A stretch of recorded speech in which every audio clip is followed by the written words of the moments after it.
Chapter 3155. On the other side, at the Blue Star Immortal Sect. In the main peak, the sect master called the peak lords of the various peaks together to discuss some matters. Seeing that everyone was sitting together, he stroked his beard and glanced at the various honorables before finally asking, "Honorable CK and Honorable Mu Exent didn't come?" "Sect master, they're still recuperating from their injuries." A honorable stepped forward and said. Hearing this, the sect master nodded. "Since they didn't come, I'll tell you about this matter." He paused and said, "The restriction of the immortal sect's mystic realm loosened, and it was found to be the work of demonic cultivators. The main reason was to cause a disturbance in the mystic realm, causing the elite disciples of our four sects to die in this trial." He looked at the crowd and said, "But fortunately, it was discovered early. Other than a few disciples who died in our sect, and more than 20 who were seriously injured, everyone else returned safely. As for the other three sects, it was said that they each lost 20 to 30 disciples out of the 100 disciples this time. Compared to them, our Blue Star Immortal Sect's losses are considered light. Now, the restriction of the mystic realm has been reactivated by our four sect masters. However, because of this matter, this year's trial can only be canceled. In addition, each sect has a mission, which is to select some disciples to be led by honorables to go to the demonic cultivators' territory to besiege the southern land ridge of the demonic cultivators as a warning to the demonic cultivators. Our Blue Star Immortal Sect will send 50 people and 5 honorables." Hearing this, an honorable asked, "Sect Master, when will we set off?" The agreed time with the four sects is half a month later. As the sect master spoke, he looked at the crowd and asked, "Among the 5 honorables leading the team, who do you think is the most suitable?" Hearing this, the honorables quieted down. They looked at each other, and no one spoke. Seeing that everyone was silent and no one spoke, the sect leader stroked his beard and said, "Everyone, feel free to speak. The elders and I still need to discuss the venerables that you have recommended. Therefore, you can speak your opinions." Seeing this, 2 of the honorables looked at each other. One of them nudged the other with his elbow, indicating that he should speak. The other remained silent for a while before saying, "Sect Master, in terms of honorable strength, Honorable CK and Honorable Mu Exin are naturally the strongest among us. I think that they are the most suitable to lead the team, but they are seriously injured and are still recuperating, so that at this point he stopped talking and didn't say anything else. CK and Mu Xin were the strongest among them. Furthermore, they did not know that CK and Mu Xin had obtained 2 level 9 divine beasts in the secret realm. Their combat strength was unquestionable. If they were to lead the team to attack the demonic cultivators in the Southland Ridge, they should be among the 5 honorables. That's right, they are indeed stronger than all of you. However, as you said, they are currently recuperating and are seriously injured this time. I'm afraid that they are not suitable to be the honorable leaders this time." As the sect master spoke, he walked with his hands behind his back. After thinking for a while, he said, "You can go back first. I will discuss this matter with the elders and make a final decision." "Yes." Everyone responded and left first. 2 of the honorables stood where they were and did not leave. They thought for a while and seemed to hesitate.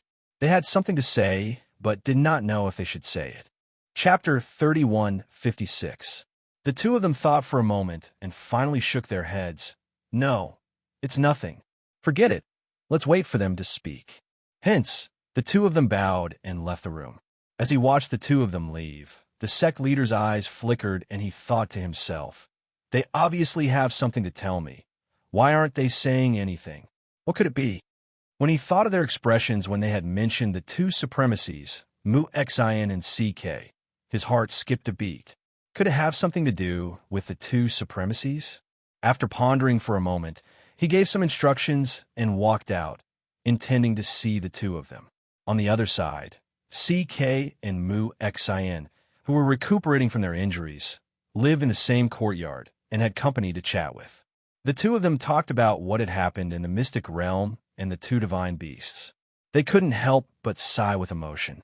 If it wasn't for Master, we wouldn't have been able to tame the 9th level divine beast. That's right. The 9th level divine beast will soon become a sacred beast.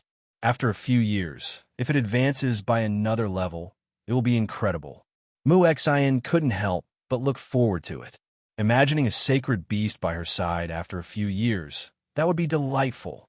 CK pondered deeply and asked, how do you think Master was able to deal with the 9th level divine beast so easily? That day, when she came down from the Immortal Ascension stairs and fought with us, she felt an ancient pressure. Could it be? Hearing this, Mu Xian's eyes flashed. It's very possible. The two of them were lying on a soft couch in the courtyard and talking when the sect leader walked in from outside. How are the two of you? Are you feeling better? The sect leader slowly walked over and asked the two of them. Seeing that it was the sect leader, the two of them hurriedly got up from the soft couch and bowed. Sect leader, you're both injured, so there's no need for formalities. Have a seat. The sect leader gestured and smiled as he walked to the table in the courtyard and sat down. We've made you worry, sect leader, the two of them said and sat down. The sect master's eyes flickered as he looked at the two of them. Both of you are seriously injured this time. When they came back, he came to see them. At that time, he saw that their internal and external injuries were not light. If such injuries were to happen to other people, they would probably not be able to get out of bed and walk around. However, they recovered very quickly. When the two of them heard this, they looked at each other and smiled. Actually, we have something to tell the sect master. After all, such a big thing had happened in the mystic realm. If they continued to hide it from the sect master and their master, it would cause unnecessary misunderstandings in the future. Oh, he smiled and asked, what is it? Sect master. Actually, our master, Fengjiu, has also entered the secret realm this time. CK paused for a moment before continuing. Our injuries were caused by 2 level 9 divine beasts. It was our master who saved us in the nick of time. Hearing this, the sect leader was slightly stunned. She went in? What did she go in for? Our master went in for a 1,000-year-old black spiritual tendon.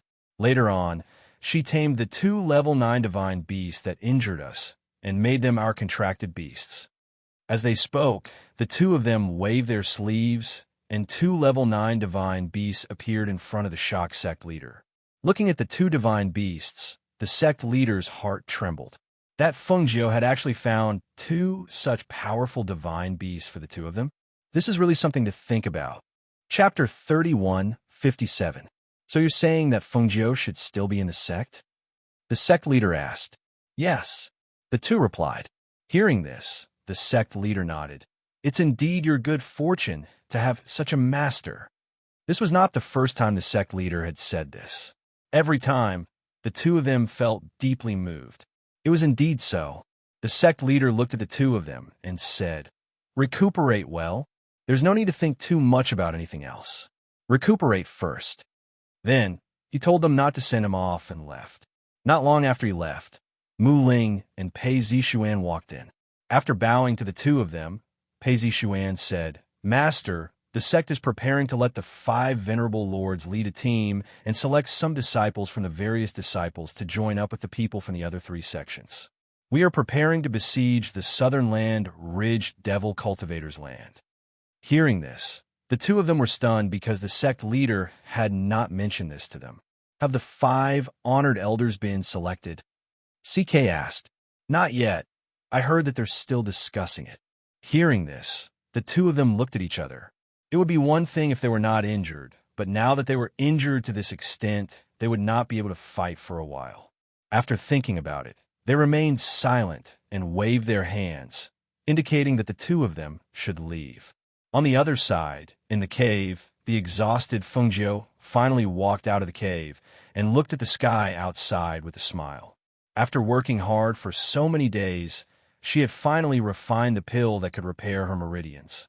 In order to refine this pill that could repair the meridians of a heavenly god realm cultivator, she had tried many different refining methods in the space. After trying again and again, she had finally succeeded today. Now I can go home without worry, she said softly, looking at the sky and stretching her back. After refining the pill, she received a message from her sister. She knew that she was indeed in the carefree sect, and that she was fine. This way, she no longer had to worry. Take a look at CK and Mu Xian and say goodbye to them before going back. Dusting his robe and brushing his sleeves, he walked towards the place where CK and Mu Xian were resting. In the evening, Fengjiu left the Blue Star Immortal Sect and went to Four Corner City alone. And in the city, in the Feng Manor, the little guy, Xinyuan Hao, was staggering as he walked. His hands were outstretched as he tried to maintain his balance. His delicate face had a pure smile. Ma, father, mother. He walked with small steps.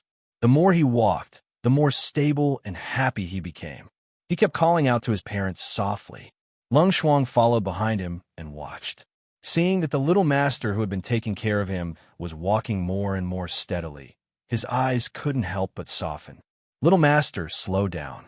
Seeing him stumble forward a few steps and then stabilize his body so that he didn't fall, she couldn't help but exhale softly.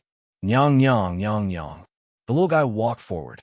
Because he was walking, he suddenly fell forward. His small hands and knees rubbed against the sand on the ground. Immediately, his small mouth flattened and his eyes turned red. He sniffed and looked back at Lung Shuang. Not far away, Elder Mei, who was sweeping the ground, saw this and quickly rushed over. Just as he was about to help him up, he was stopped by Lung Shuang. Chapter 3158. Hearing this, Elder Mei was stunned. He's still so young. This is what the master said. When a child falls, we can't help him up. We have to teach him to stand up on his own. As Lung Shuang spoke, she walked forward slowly. Her gaze was still on the little boy. You have to stand up on your own. You have to stand up on your own. Then you'll be a good boy. The little boy sniffled and pouted. His eyes were red and watery, and he looked like he had been wronged. He looked at Lung Shuang and even reached out to her. In a soft voice, he said, Auntie, hug me. Elder Mei couldn't bear to see this. Such a young child. How could you stand up on your own? Auntie will hug you, Lung Shuang said, looking at him encouragingly. The little boy sat on the ground with his hands outstretched. When he saw that she wasn't going to carry him, he blinked and finally got up on his own. His little hands were bleeding from the friction. He reached out his hands and said, Annie, huff, huff. Hearing this, Lung Shuang couldn't help but smile. She hugged him lovingly and patted his head. Then, she took his hand and looked at it. It's bleeding, but don't worry. Annie will apply some medicine for you. Medicine, medicine, the little boy said happily. He raised his hand and put it in front of his face. Then, he pouted and blew on it. Huff, huff, huff, it doesn't hurt. When Elder Mei saw this, he felt gratified and rueful. As expected, it was the right decision to let him stay. It was indeed the best arrangement for him to stay here. Moreover, he was becoming more mature day by day. Elder Mei really wanted to hold him in the palm of her hand and take good care of him. Lung Shuang washed his hand with water and applied some ointment. All right, don't touch it. It won't hurt in a while. Yes, yes, it doesn't hurt. The little boy nodded obediently and smiled innocently. He turned and continued walking forward. The more he walked, the more steady he became. When he reached the courtyard, he saw Xinyuan Mose practicing his sword. His eyes lit up and he pounced on him. Daddy, he called out happily and threw himself forward. Xinyuan Mose sheathed his sword behind his back and caught the little guy. Slow down. Daddy, huff, huff. He directly raised his little hand and looked at him while blinking his eyes. When Xinyuan Mose saw this, he picked him up and sat him down. Did you fall? I fell, it hurts. She looked at him with her clear, watery eyes, and her soft voice was very pleasant. It's okay. Boys don't feel pain, Xinyuan Mose said and touched his head. When old Mei, who had followed them all the way here, heard this, he could not help but roll his eyes. Boys don't feel pain? What kind of logic was this? The little guy did not seem to understand what it meant by boys not feeling pain. Therefore, he raised his hand in front of old Mei and said in a childish voice, I fell, hurts. Daddy, huff. When he heard this, Xinyuan Mose's expression froze. He seemed a little clumsy and did not know how to huff. He held the little guy's hand and studied it for a while. Finally, he took out a bottle of ointment and applied a thick layer of ointment to the small scratch. Yes, it's done. As he spoke, he found a cloth and bandaged the little guy's hand. He even tied a beautiful bow for him. The little guy blinked his eyes and looked at his thickly wrapped hand. He couldn't help but stare blankly for a while. He looked at his hand and finally smiled happily. Piao piao. Chapter 31:59. The corner of Elder May's mouth twitched. His young master's taste was really bad. How could he say that a small hand looked good when it was wrapped up like a pig's trotter? He really couldn't understand a child's thoughts. When Feng Jiu entered the mansion, Elder May sensed it. He turned around and said, "It seems like someone's here. I'll go take a look." After saying that, he walked outside. However, before he could walk outside, he saw Feng Jiu walk in with Lung Hua behind him. "Young miss, you're back." Elder May greeted her with a smile. "Did your trip go smoothly?" Feng Jiu smiled. "Yes, I'm back. Everything went smoothly. Is everything okay at home?" "Don't worry. Everything's fine at home. Our young master can walk now, and he can talk a lot more. He's accompanying the Yama Lord in the courtyard right now," Elder May said. He couldn't help but smile when he thought of his young master's hand.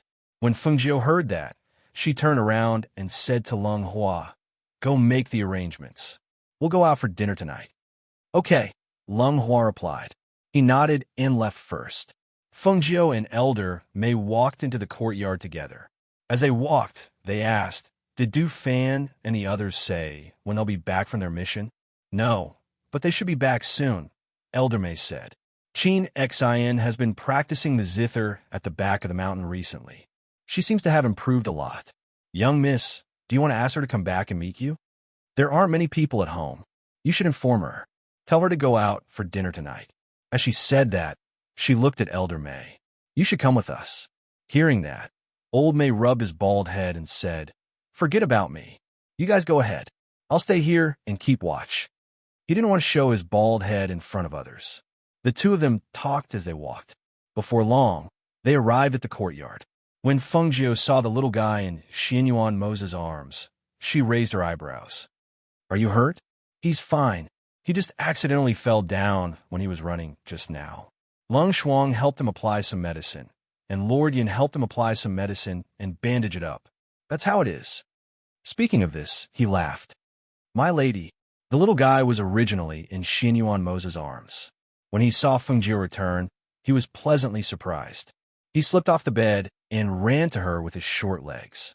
Of course, Feng Jiu's a "Miss Nyangqin," he said in a childish voice as he looked at her with a happy smile. Feng Jiu heard this and kissed him on the cheek. "Good boy." Xianyuan Mo's walked over. "How was your trip? Why did you come back earlier than you said? Was there an accident?" "Yes." Feng Jiu responded and looked at him with a smile. "I've refined the elixir. In fact, I left the secret realm a few days ago, but I stayed in the immortal sect for a few days. I'll tell you about it after the banquet."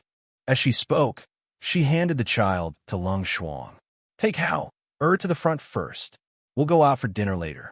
"Yes," Lung Shuang answered and took the child. "Then I'll go to the back of the mountain to inform Qin Xian." Elder May turned around and left, leaving the two of them alone.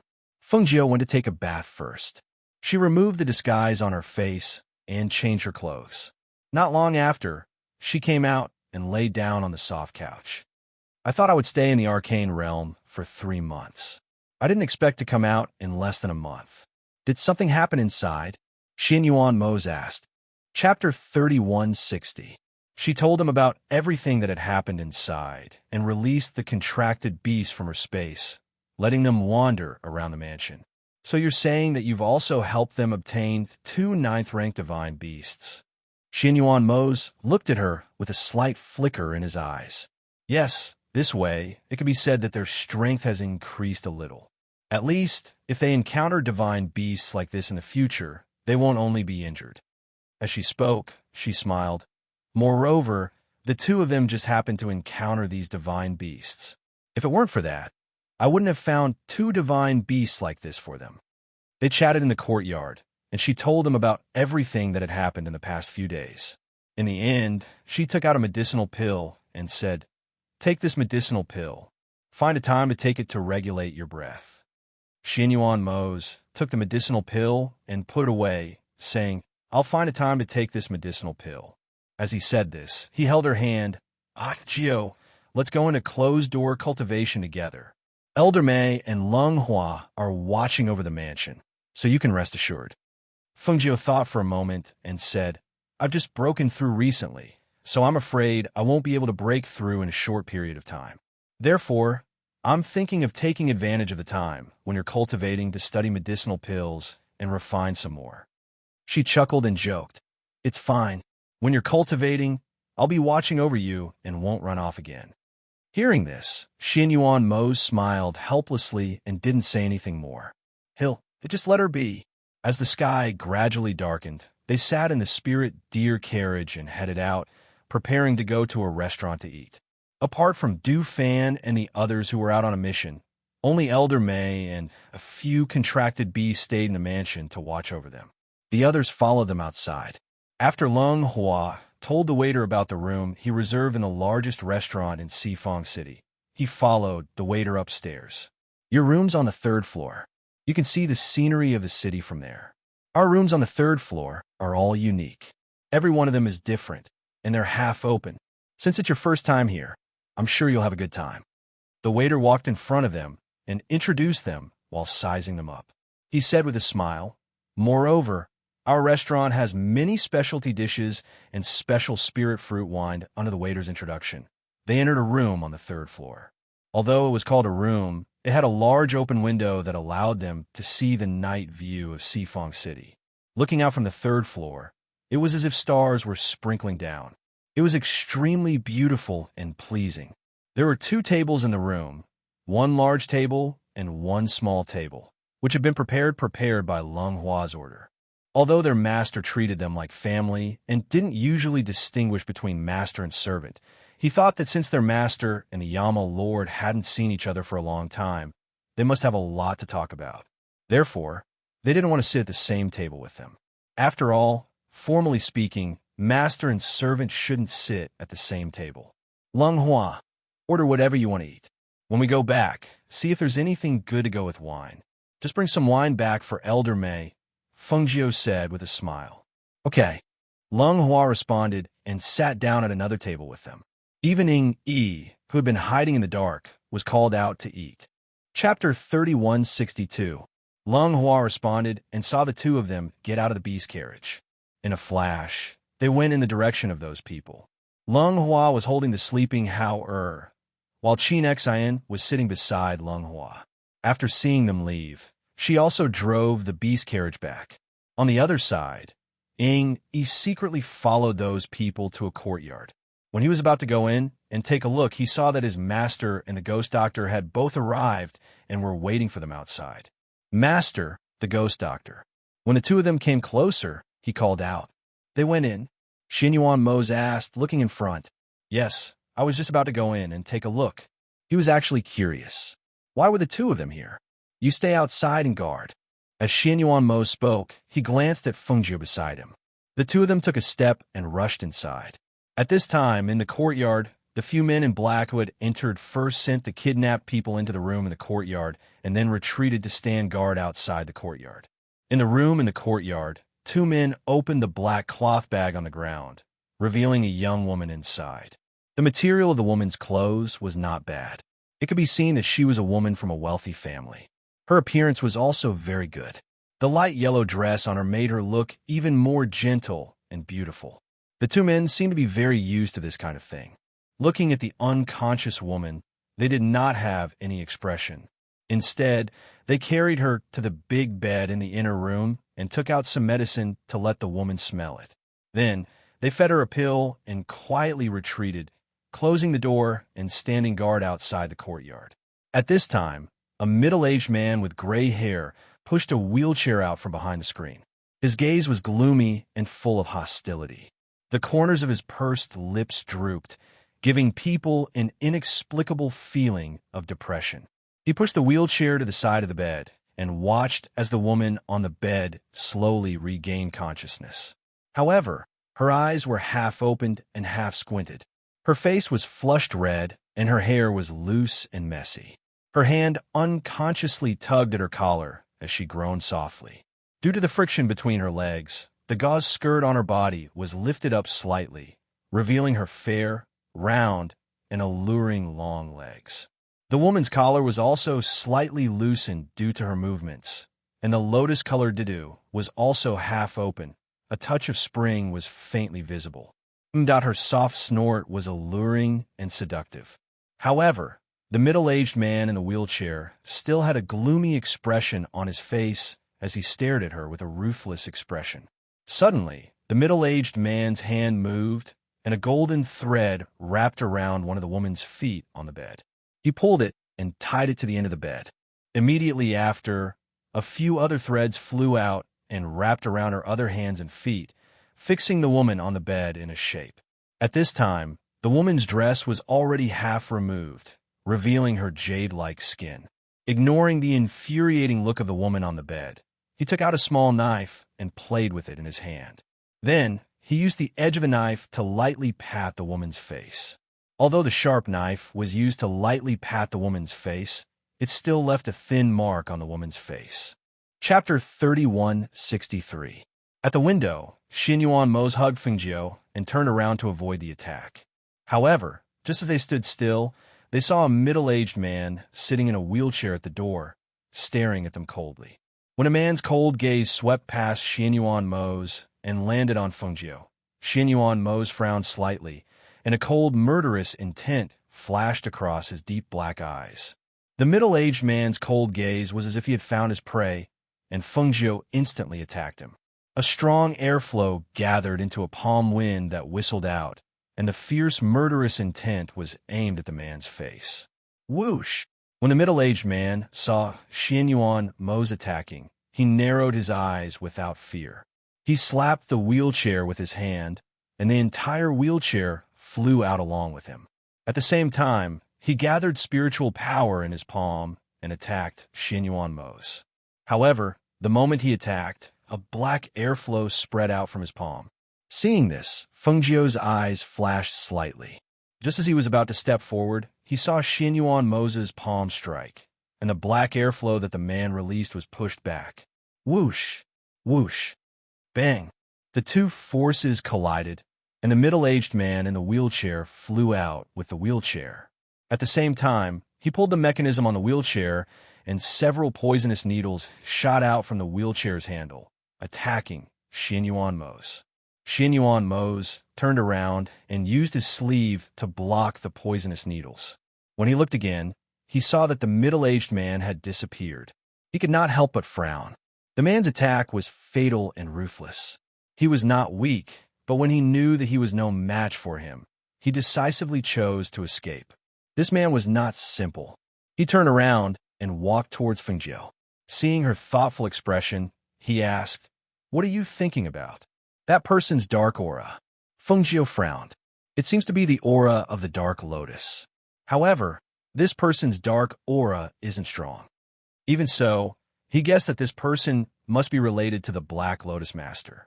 Her eyes flickered when she recalled how she had destroyed the Black Lotus Lord's base.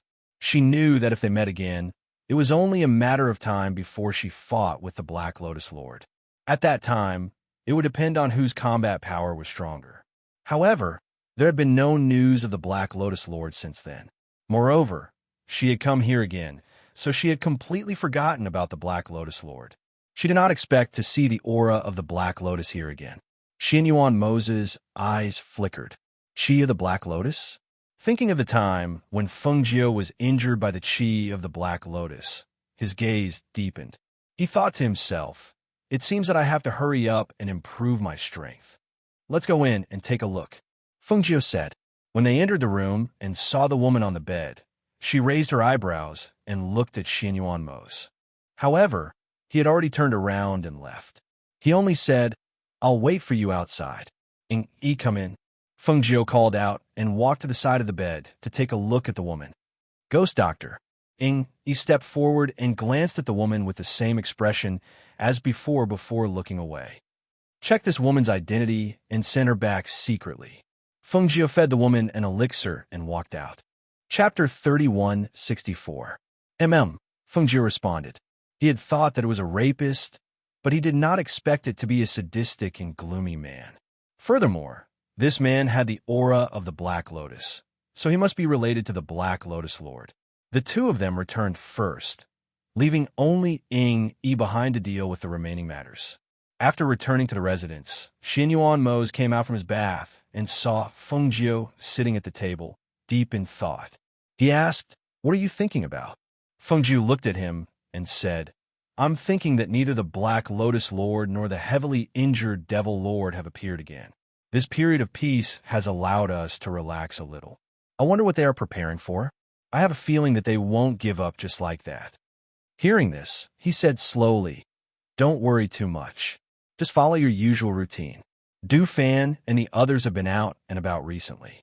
We can leave the matter of gathering information to them. Before the Black Lotus Lord and the others make a move, we can ignore everything else." I know." Feng Jiu responded and stood up. "You should rest first. I'll go take a bath." Xinyuan Mose nodded and walked into the inner room. Feng Jiu walked towards the outer bathroom. On the other side, Emo Chun, who was dressed in white, walked slowly on a small path in the dense forest. His white sleeves fluttered gently in the breeze. His footsteps were leisurely and gentle. The path was quiet and elegant. Occasionally, the chirping of birds and insects could be heard.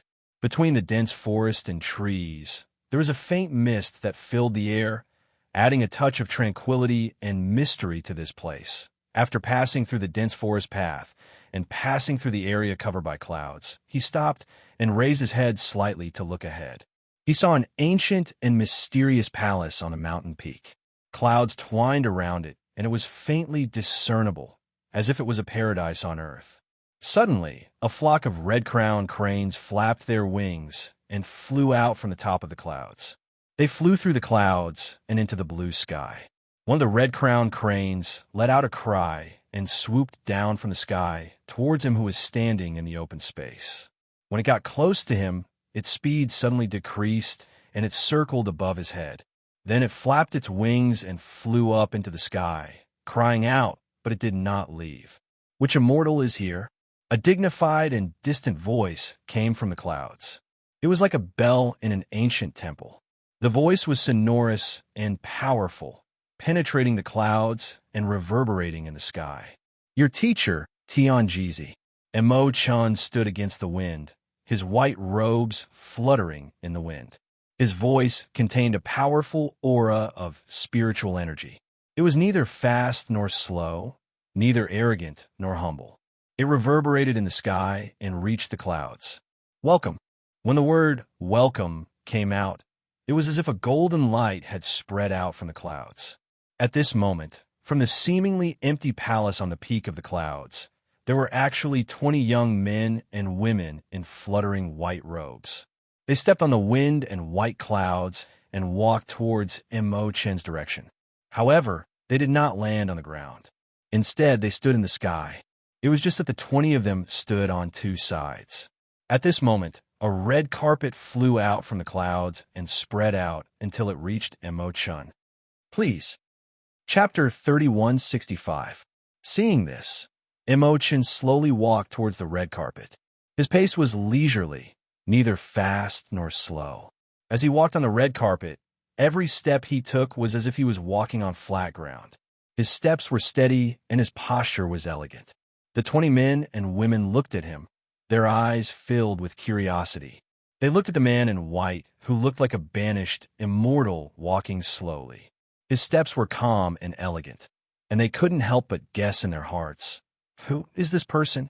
Emo Chan walked along the red carpet towards the palace at the top of the clouds. As he walked forward, he gradually approached the palace. The 20 men and women behind him also slowly followed. He only stopped when he arrived in front of the majestic ancient palace. "Please." The ancient doors slowly opened. Inside, 2 rows of men and women in white stood. Their gazes all fell on Emo Chun. Emo Chun slowly walked in, step by step. When he arrived at the doors, a middle-aged man walked out with a smile and stood in front of Emo Chun. "A guest from afar. Please come in." As he spoke, he gestured for Emo Chun to enter. Emo Chun nodded slightly and followed the middle-aged man inside. When he arrived at the ancient palace, he saw the immortal-like old man sitting on the main seat of the ancient palace. Mo Chun cupped his hands and bowed. Nalan Mo Chun greets the palace lord. In the main hall, there are people sitting on both sides.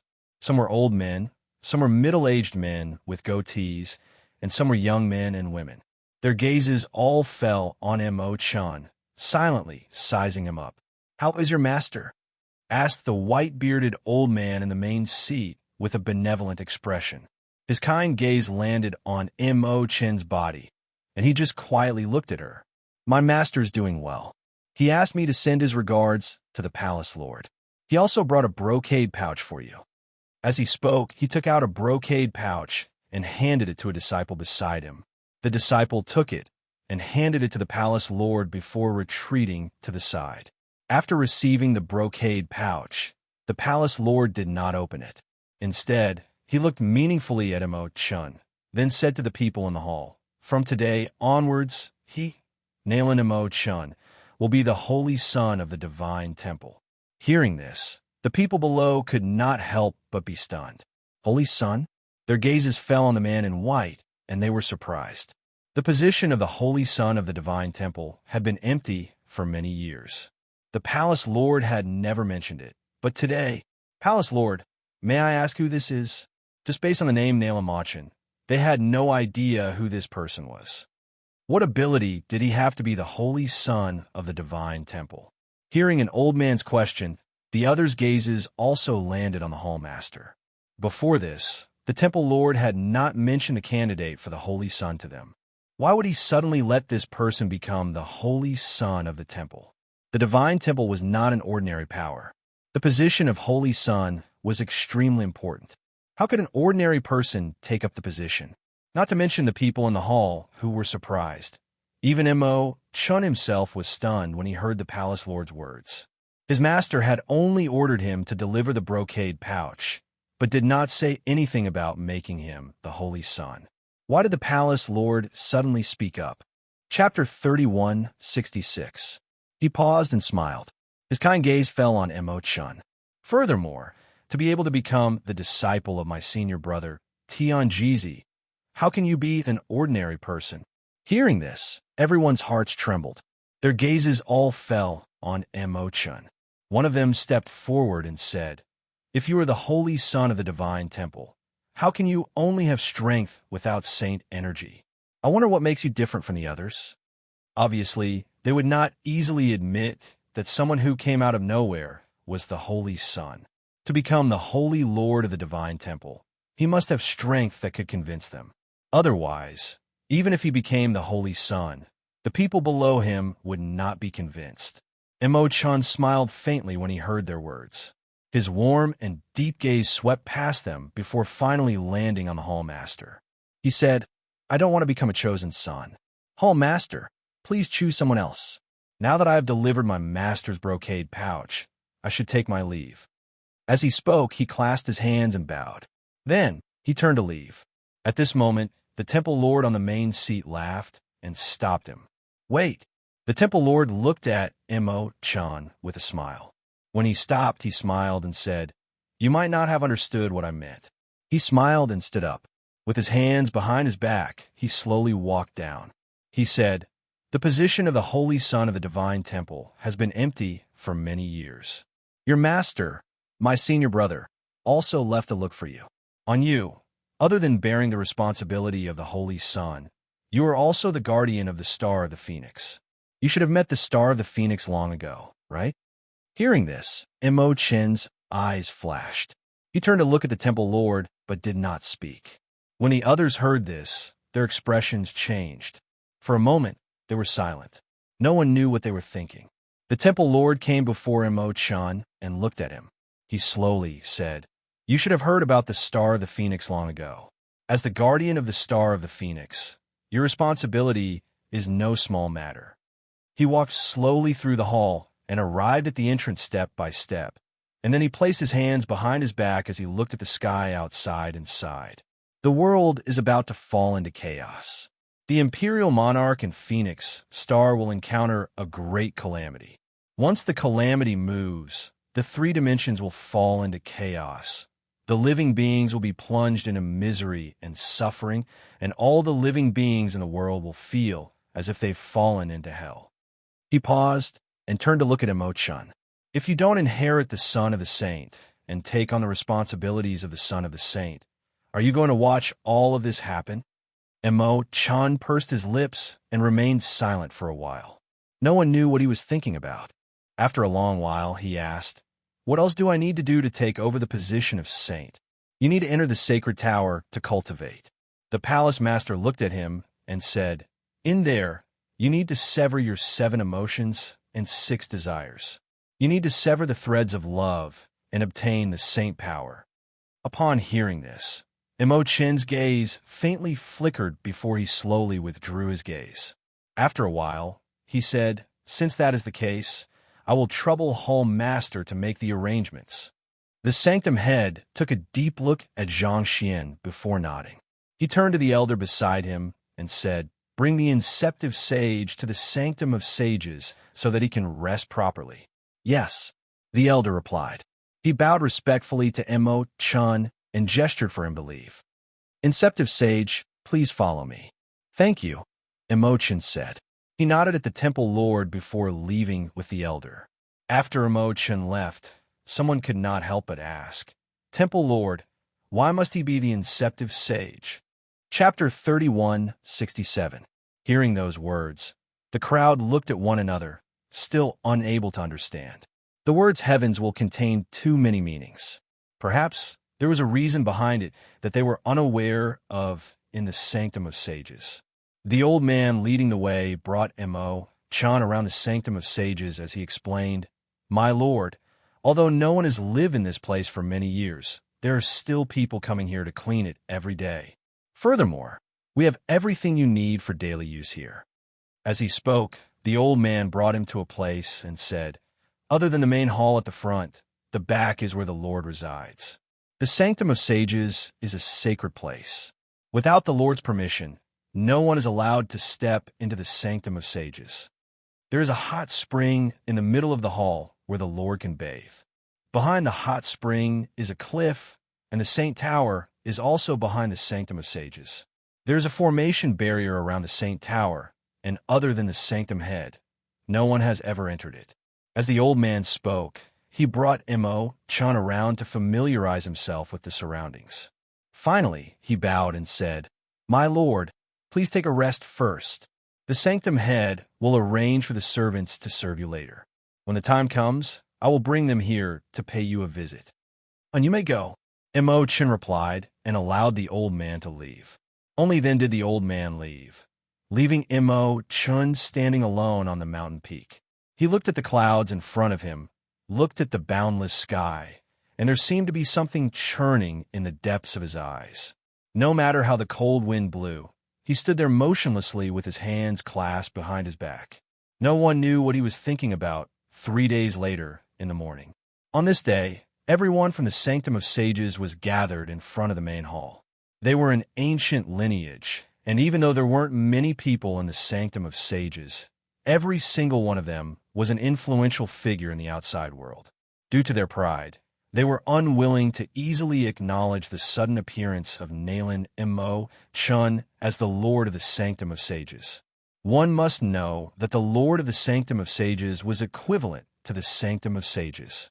Even the Sanctum head had to respectfully address him as the Lord of the Sanctum of Sages.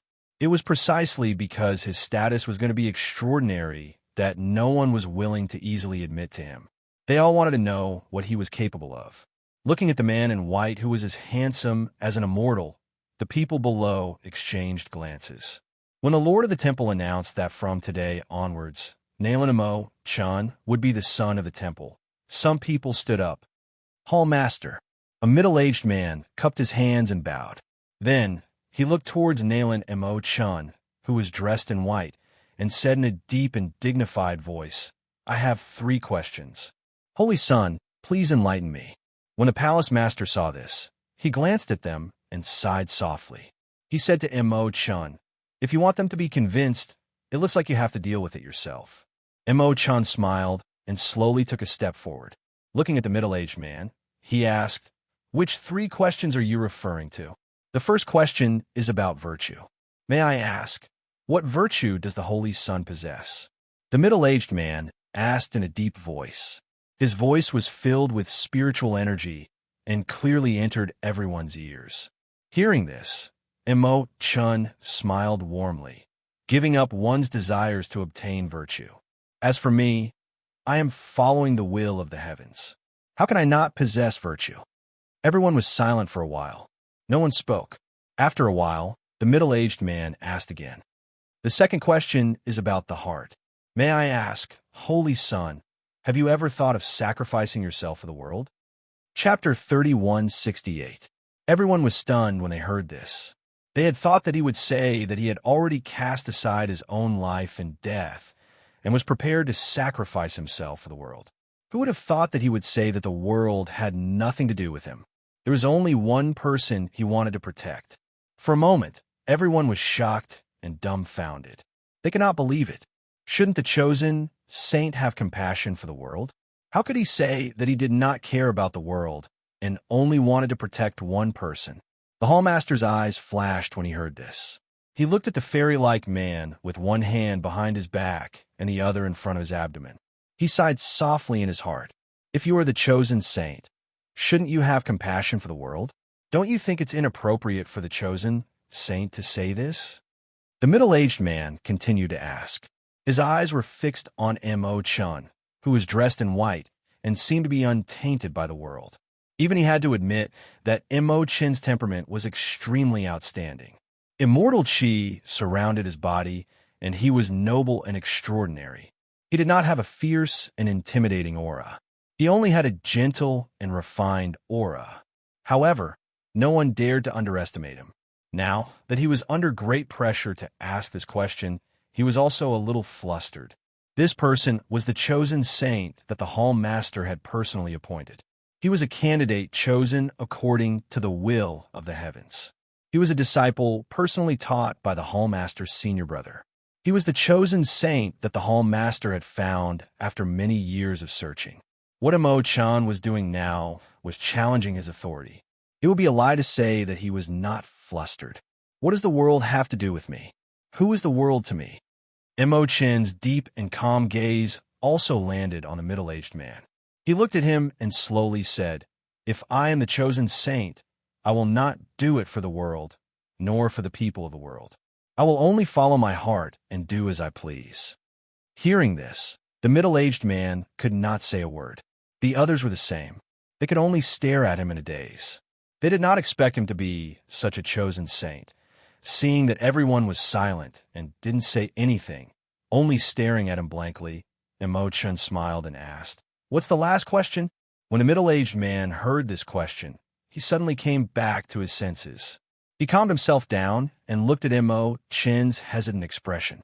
After pausing for a moment, he carefully asked 3 questions of love. May I ask the Holy Son if love belongs to anyone? Can it really sever the 7 emotions and 6 desires? If one were to become a saint, one would need to sever all emotions and desires in order to cultivate to great success. Only by obtaining the saint power in the holy tower would one have the power to protect. However, he had previously said that the common people of the world had nothing to do with him and that he only wanted to protect one person in his life. He knew that the person he wanted to protect was undoubtedly the Phoenix Star. However, was this kind of protection due to emotions? A wisp of dim light flashed through Chen's eyes when he heard this. He looked at the middle-aged man to the point the middle-aged man was unable to look him in the eye. The middle-aged man could only lower his head slightly and lower his eyes to conceal the uneasiness and panic in his eyes. Yes, everyone has emotions and desires. I am no exception. It is because of this that I need to enter the pagoda to cultivate wholeheartedly, Chun said slowly. His gaze swept across the crowd, and he asked, Is there anyone else who has something to say? Today, I will allow you to ask questions. I forgive you for going against your superiors and repeatedly testing me. However, after today, if anyone shows the slightest disrespect, they will all be severely punished. Chapter 31:69. The people below looked at him and thought to themselves. These 3 questions and 3 answers had made them unable to ask anything else. There were no more questions, But why hadn't they seen his strength yet? Since he had allowed them to test him today, they couldn't miss this opportunity.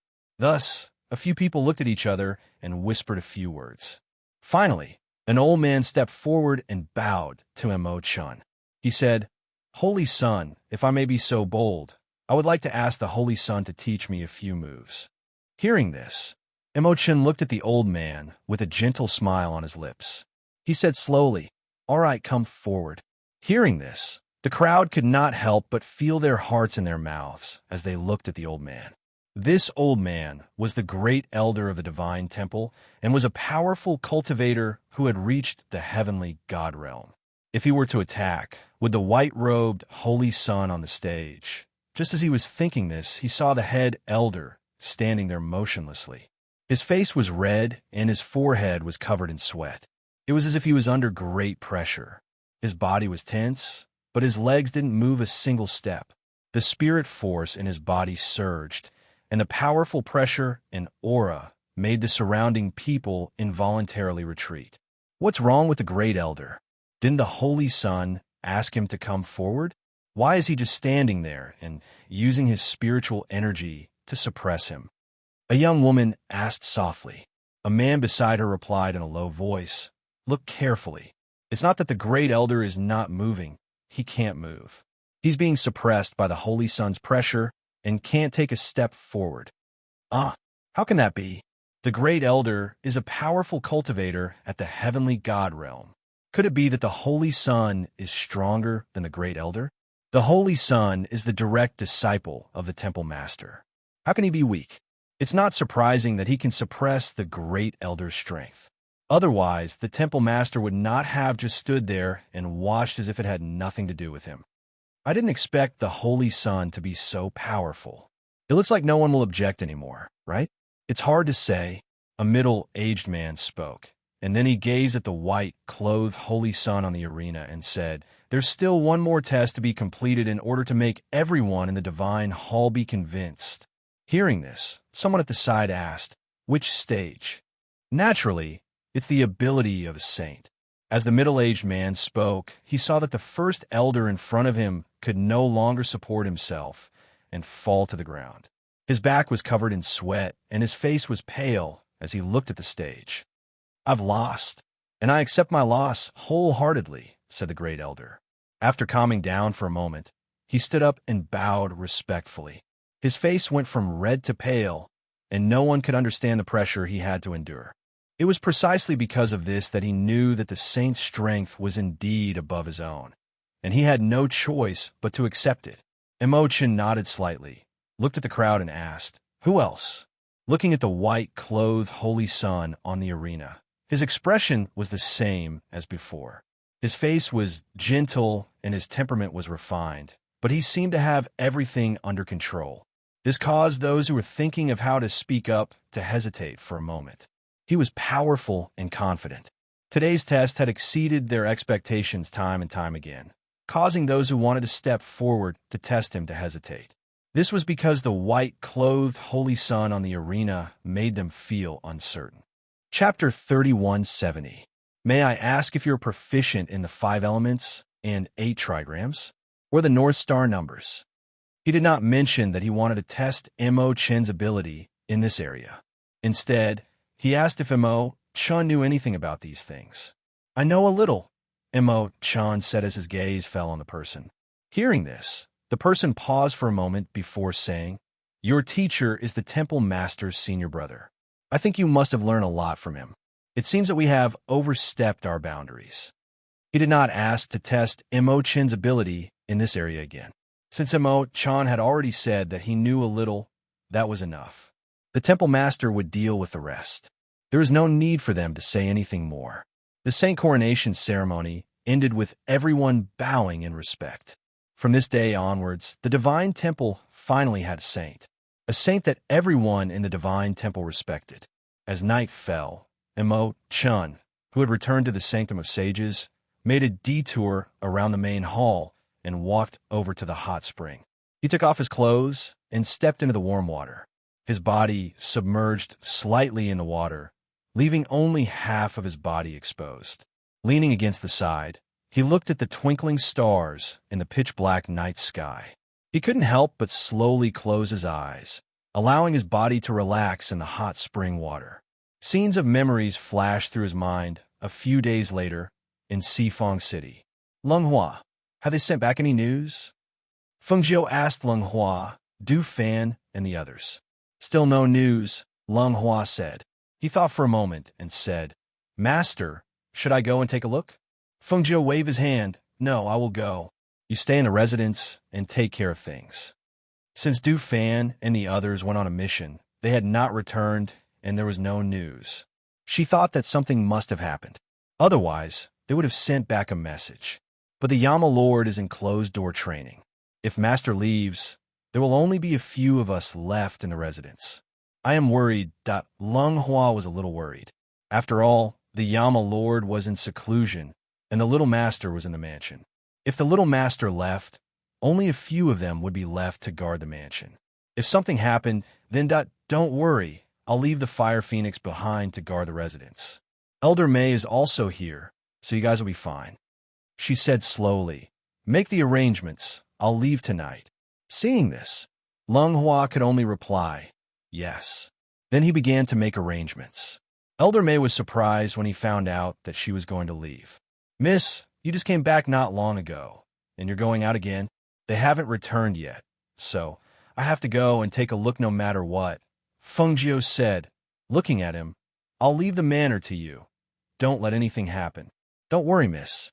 As long as Elder May is still alive, I will guard this place well and not let anything happen to them. He smiled and said, Since miss wants to go and take a look, then don't worry and go. Those people did not know that the Little Master was hiding here, and now that he was here, it would be even harder for those people to find the Little Master. For now, everything was still safe. Feng Jiu nodded. She left instructions to Leng Hua, Leng Shuang, Elder May, Hui Lang, and the others. She also instructed the Fire Phoenix to guard this place well. When evening came and the sky was getting dark, she quietly left the residence. Chapter 3171. However, it had already been so many days, yet they had not returned. Furthermore, there was no news. She was worried that they might have encountered some unforeseen circumstances on their way back. Taking advantage of the night, she left the city in the middle of the night and flew on her sword. When she was getting further and further away from Four Corner City, she felt that the communication jade tablet in her space had some movement. Taking it out, she saw that it was a message from Du Fan asking for help. Immediately, her gaze darkened.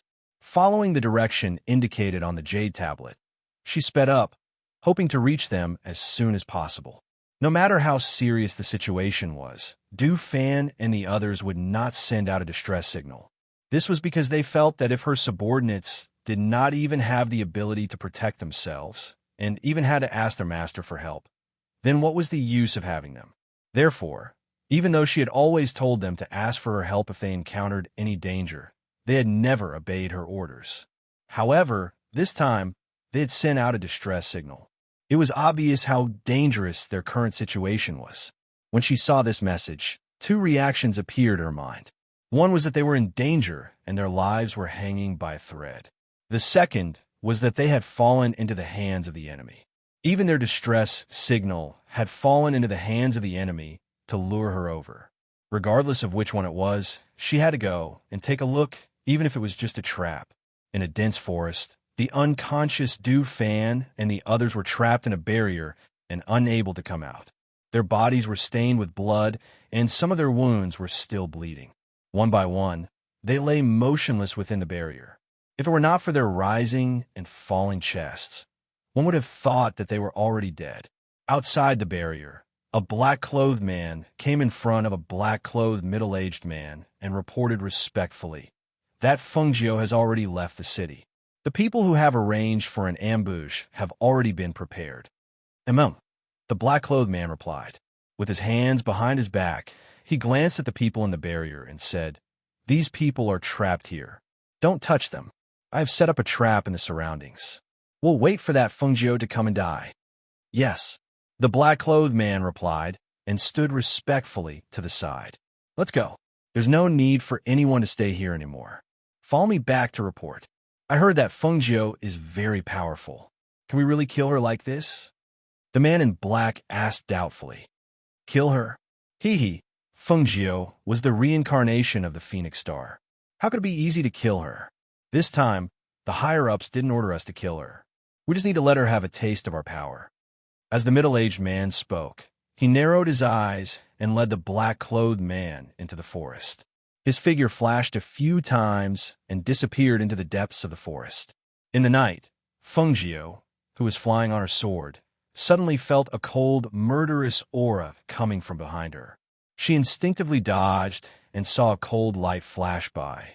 The cold, murderous aura spread across the sky. Who is it?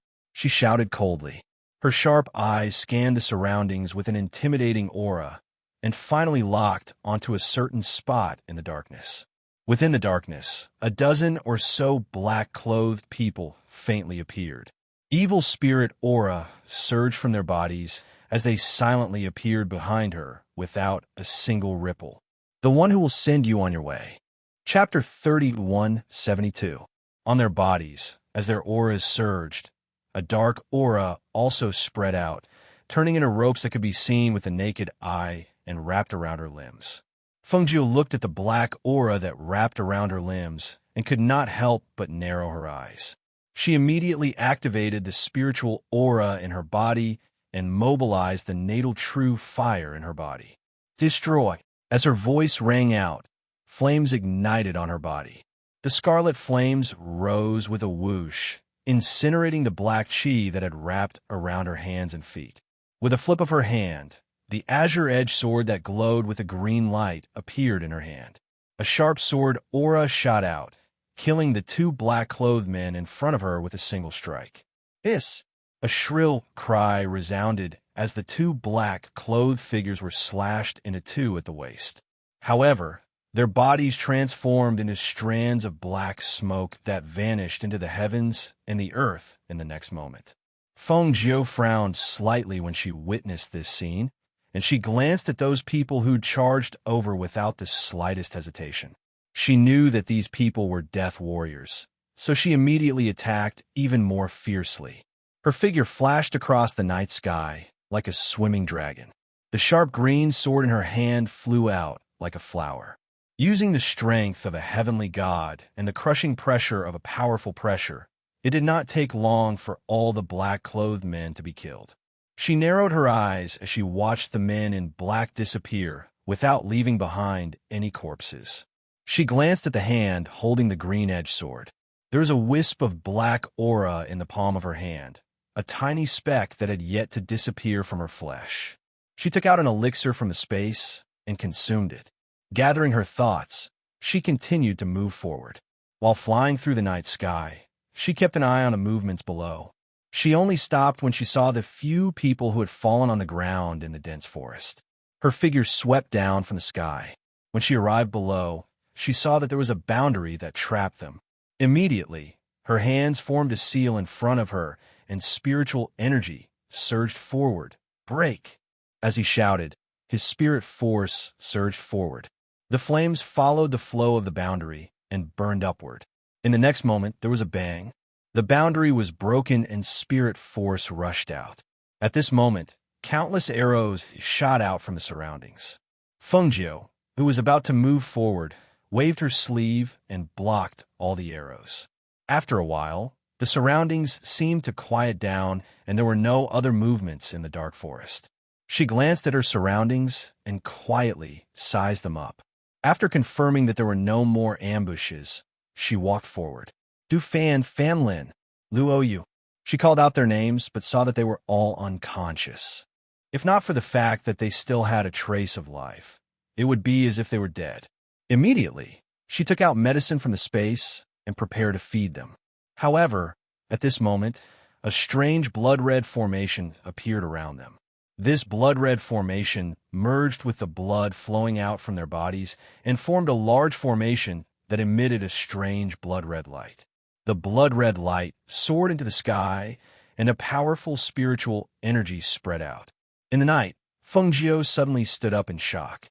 In the next moment, she saw the blood-red light in the formation turn into a sharp and cold sword aura. She immediately waved her sleeve and put the few people on the ground into the space. Hung long. Bang. Chapter 3173. The blood-red light shot out a dazzling light in the pitch-black sky.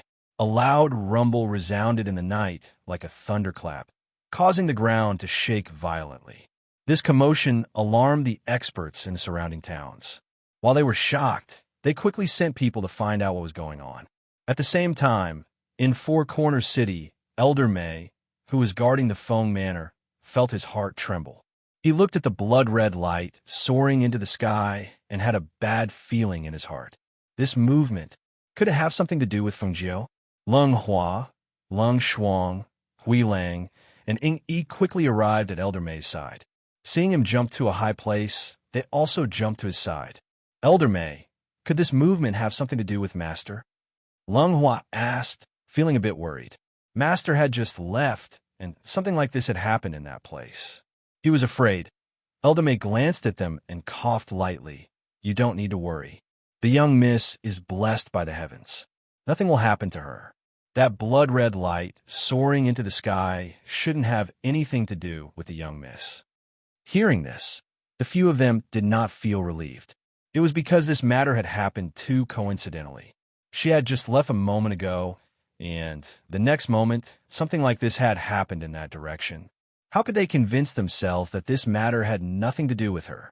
The Fire Phoenix should be able to sense it, Leng Shuang suddenly said, then turned around and headed towards the back of the mountain. The Fire Phoenix was guarding the cave in the back of the mountain where the Yama Lord was cultivating in seclusion. Now that something like this had happened, it should be able to sense it, as it had a life contract with its master. Hearing this, the others immediately turned around and followed Leng Shuang to the back of the mountain. At this moment, the Yama Lord, who was cultivating in seclusion in the back of the mountain, swallowed the pill and completely absorbed its energy. Just as he was about to take this opportunity to break through to the heavenly god realm, his heart suddenly skipped a beat. He quickly stabilized his surging aura, got up, and walked out of the cave. Walking out of the cave, he saw the red light that shot up into the sky. Seeing the Fire Phoenix anxiously walking in front, he immediately asked, "She left?" "Yama Lord." Seeing him come out, the Fire Phoenix hurriedly flapped its wings to greet him. Du Fan and the others have been out on a mission, and we haven't heard from them. Master wanted to go out and take a look, but something happened. I suddenly can't feel Master's breath. I don't know what happened. It had a life contract with its master, so its senses were stronger than others. Now that it couldn't sense its master's aura, it couldn't help but worry. Hearing this, Xin Yuan Mose frowned slightly and said, "You stay in the mansion. I will go and take a look." As soon as he finished speaking, his figure rose from the ground like an eagle spreading its wings. In an instant, he flew thousands of miles away and disappeared into the night. When Leng Hua and the others arrived, they only saw the Fire Phoenix standing guard. Before they could ask, the Fire Phoenix had already spoken. "Yes, Master. The Yama Lord has already rushed over to take a look." Hearing this, the others didn't say anything else and just went forward to wait. No matter how anxious they were, there was nothing they could do to help. It was better to guard the mansion and prevent their master from worrying. Chapter 3174.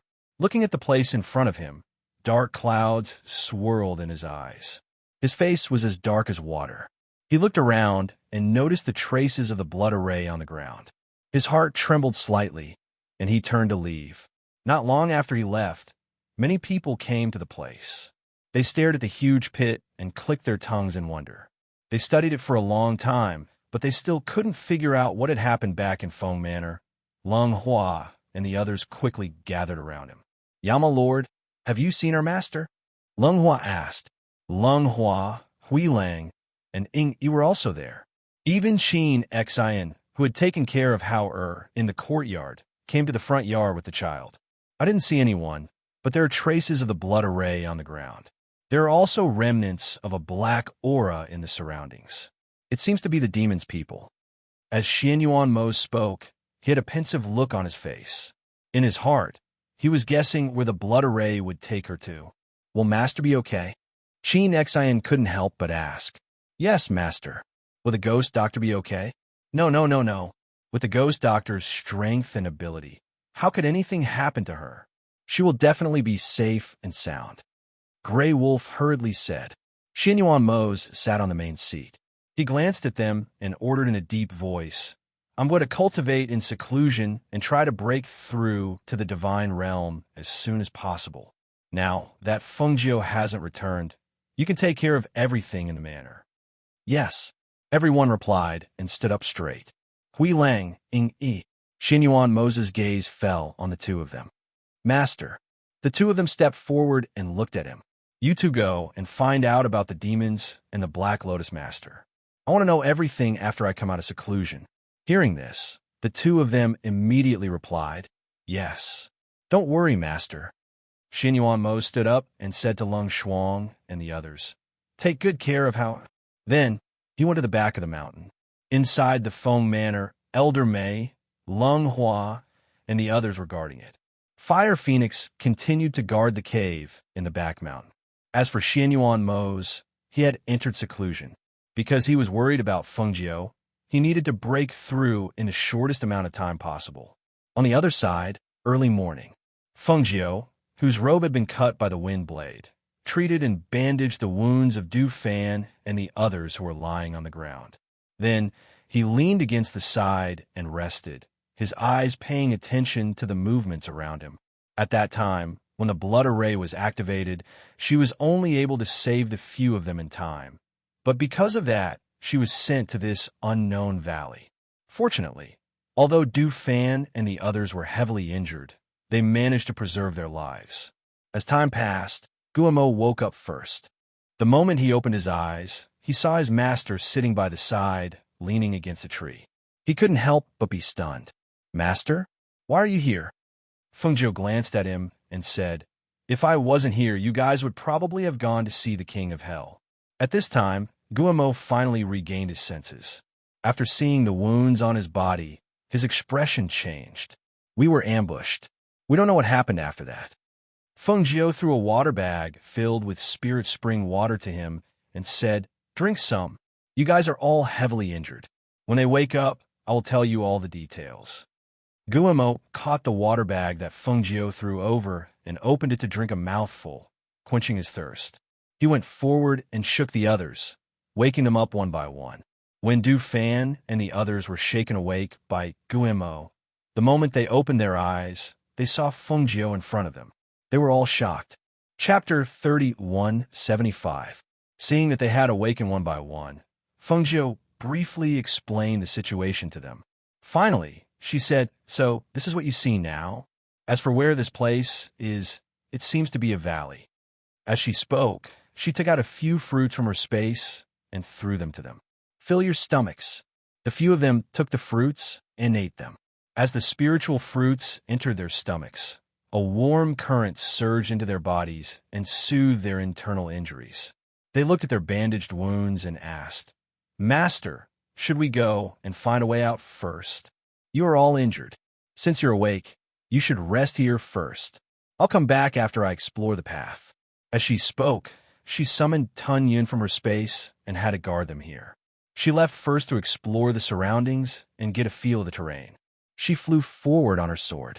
After flying for a while, she stood on a high place and saw the scene that came into her eyes. She could not help but be slightly surprised. She saw that after crossing a mountain, there were various kinds of spiritual herbs planted on the small hillside that connected to the valley. There were even medicine boys busily working in the medicinal fields. If the place they were at before was a valley, it could only be considered a hole compared to the medicinal valley in front of them. Just as she was about to go forward, she lightly touched the boundary that protected the entire valley. Almost at that moment, a sharp shout was heard. Who goes there? As soon as the shout was heard, two figures instantly appeared in mid-air within the boundary, less than 10 meters away from her. She sized up the two people and could not help but be shocked. Even with her cultivation as an enlightened master, she could not tell the strength of these two people. Then, she looked at their auras. They were calm and reserved, and their eyes were like torches. They were clearly extraordinary. Where did you come from? How dare you trespass into Dan Wong Valley? One of the middle-aged men shouted sharply. Even though they were separated by the boundary, she could feel the coercion shooting out from inside and attacking her. If she did not have the coercion of the ancient divine beast in her body, she was afraid that she would not be able to withstand the powerful coercion of the other party. My name is Fengjiu. I didn't mean to intrude. I just lost my way here and accidentally stumbled into this place. I didn't want to alarm the two of you, so please forgive me. She cupped her hands and spoke in a natural and unrestrained manner. Perhaps it was because her attitude was better, but the two men's dark faces eased a little. They sized up the beautiful woman in red in front of them, and their eyes flashed. They slowly asked, "Our Dan Wong Valley is isolated from the rest of the world, and the surrounding thousands of miles are all dangerous places. How did a woman like you come here?" "It's a long story, but I did come here by accident." As she spoke, she looked at the two of them with her clear eyes and said, "I don't intend to enter Dan Wong Valley either. I just want to ask how to get out of this area." Hearing this, one of the middle-aged men shouted coldly, "Do you think our Dan Wong Valley is a place where you can come and go as you please?" Fengjiu raised his eyebrows and said with a faint smile, "Do you mean that you want me to stay here?" Chapter 3176. Isn't it because the surrounding 10,000 li is filled with danger? Is that why no one has come here? Is that why they don't know about the existence of the Pill King Valley? The corners of her mouth curled into a smile as she looked at the two men without fear or panic. Hee, that's only one of the reasons. The middle-aged man chuckled as he stroked his beard and looked at Fengjiu. Then what's the second reason? Fengjiu asked respectfully. The second reason is that there are people like you who accidentally came here and have already become fertilizer or have become a member of our Dan Wong Valley. Becoming a member of our Dan Wong Valley means that you have to forget your past memories and only serve Dan Wong Valley. Staying here, you will never be able to leave again. Hearing that, Fengjiu nodded. She looked at the busy medicine boys in the valley. She saw that most of them were young, but there were also a few who were older. They did not pay much attention to what was happening here, as if they were already used to it. They only focused on doing their own things.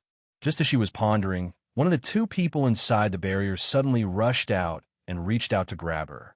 Her clear eyes flashed, and she quickly retreated to avoid the two people's hands.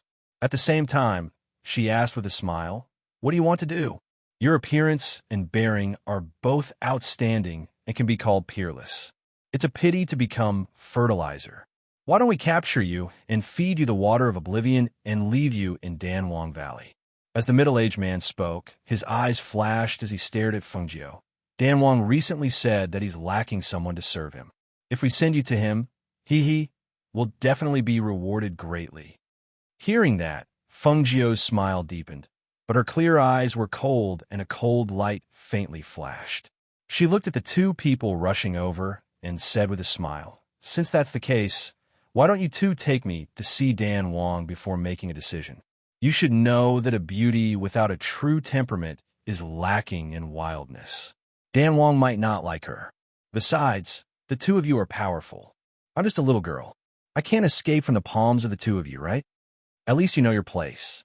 The two people stared at her for a while before saying, "Fine. Since you know what's good for you, we'll let you go on your own." As they spoke, they waved their sleeves and opened a hole in the barrier behind them. "Please." The two people looked at Fengjiu and gestured for her to go on her own. Seeing this, Fengjiu smiled faintly. Her figure flashed as she headed inside. Seeing this scene, the two of them looked at each other, then walked inside. After entering, the barrier behind them also sealed up. Fengjiu, who had descended from the sky, walked slowly on the small mountain path paved with stones. The two people followed behind her, as if to prevent her from escaping. However, when they saw that she was not frightened at all, as if she was taking a stroll in her own backyard, the two people could not help but feel strange. They had been here for so many years, but they had never seen anyone so calm. Compared to the people before, they could not help but feel that this woman was really a weirdo. "You accompany her. I'll go report," one of the middle-aged men said. His figure flashed, and he rushed forward. In the blink of an eye, he disappeared at the end of the mountain path. Fengjiu looked around and asked, "How many people are there in Danwang Valley?" Chapter 31:77. His voice paused, then he continued, "There are 99 cultivators guarding Danwang Valley." Hearing this, Fengjiu's eyes flashed slightly. She looked at him and asked, "The level of your alchemists here shouldn't be low, right? For Danwang to be called Danwang, could it be that he has already reached the highest level of alchemists, the pill deity?" "Hee hee, I didn't expect you to have some knowledge." "That's right, Danwang is already an alchemist at the pill deity level. The pills he refines are unparalleled in the world. Just one pill can increase our strength, and just one pill can give people an endless lifespan. To be able to follow Danwang is our fortune. If you can enter Danwang's eyes and become his woman, Danwang will naturally not treat you unfairly." Hearing this, Fengjiu smiled and only said, "I haven't seen an alchemist at the pill deity level. I really have to take this opportunity to see it." Thus, along the way, she chatted with the middle-aged man. Perhaps the middle-aged man felt that she couldn't leave this place, so he didn't hold back from her. Instead, he told her everything she asked, and she learned a lot about this place. When she passed by a cave, she smelled a strong medicinal fragrance. She couldn't help but stop and look at the cave, asking, "Is there an alchemist refining pills?" "That's right. Every alchemist in our Danwang Valley is the best." His expression was proud. "Most of the pills they refine are for us to consume to increase our strength. In here, the alchemist status is extraordinary." Fengjiu nodded and asked again, "Which alchemist refined the oblivion water? Can you really forget everything in the world after drinking it?" "The oblivion water was refined by Danwang, and only Danwang can refine it." "Looks like Danwang is really good," Fengjiu said. "Of course, he's Danwang." As the middle-aged man spoke, he sized up Fengjiu and asked, "You know about medicinal pills?" Fengjiu shook his head and said seriously, "I don't understand." "It looks like you don't understand either. The Tao of alchemy is broad and profound. How could a little girl like you understand it?" The middle-aged man glanced at Fengjiu with an "I knew it" look on his face. He led her all the way to the front and said, "We're about to reach Danwang's cave. Let's wait here first." As he spoke, he brought Fengjiu to a stone table under a tree at the side of the mountain path and sat down. Fengjiu obeyed and sat down. He looked around and said, "Are all the people living here immortals' caves? 1 cave residence per person?" "And that's right, 1 cave residence per person. It's also convenient to refine pills and make medicine." The middle-aged man nodded and said, perhaps because he saw that Fengjiu had been well-behaved along the way, he called for someone to bring tea over. "Have a cup of tea. This is the spirit tea that our Danwang Valley grew ourselves. You can't buy it even if you have money." He gestured for her to try the tea. Fengjiu smiled slightly and thought it was funny. Did this person think that she had to stay?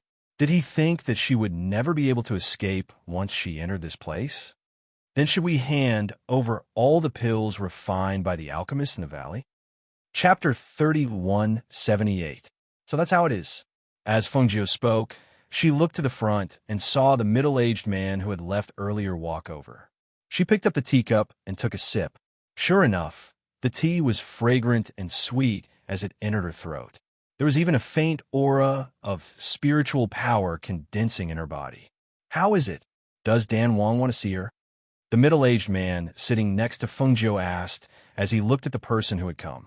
The middle-aged man glanced at Fengjiu and said to the person, "Danwang just happens to be in seclusion to refine pills. He can't be disturbed.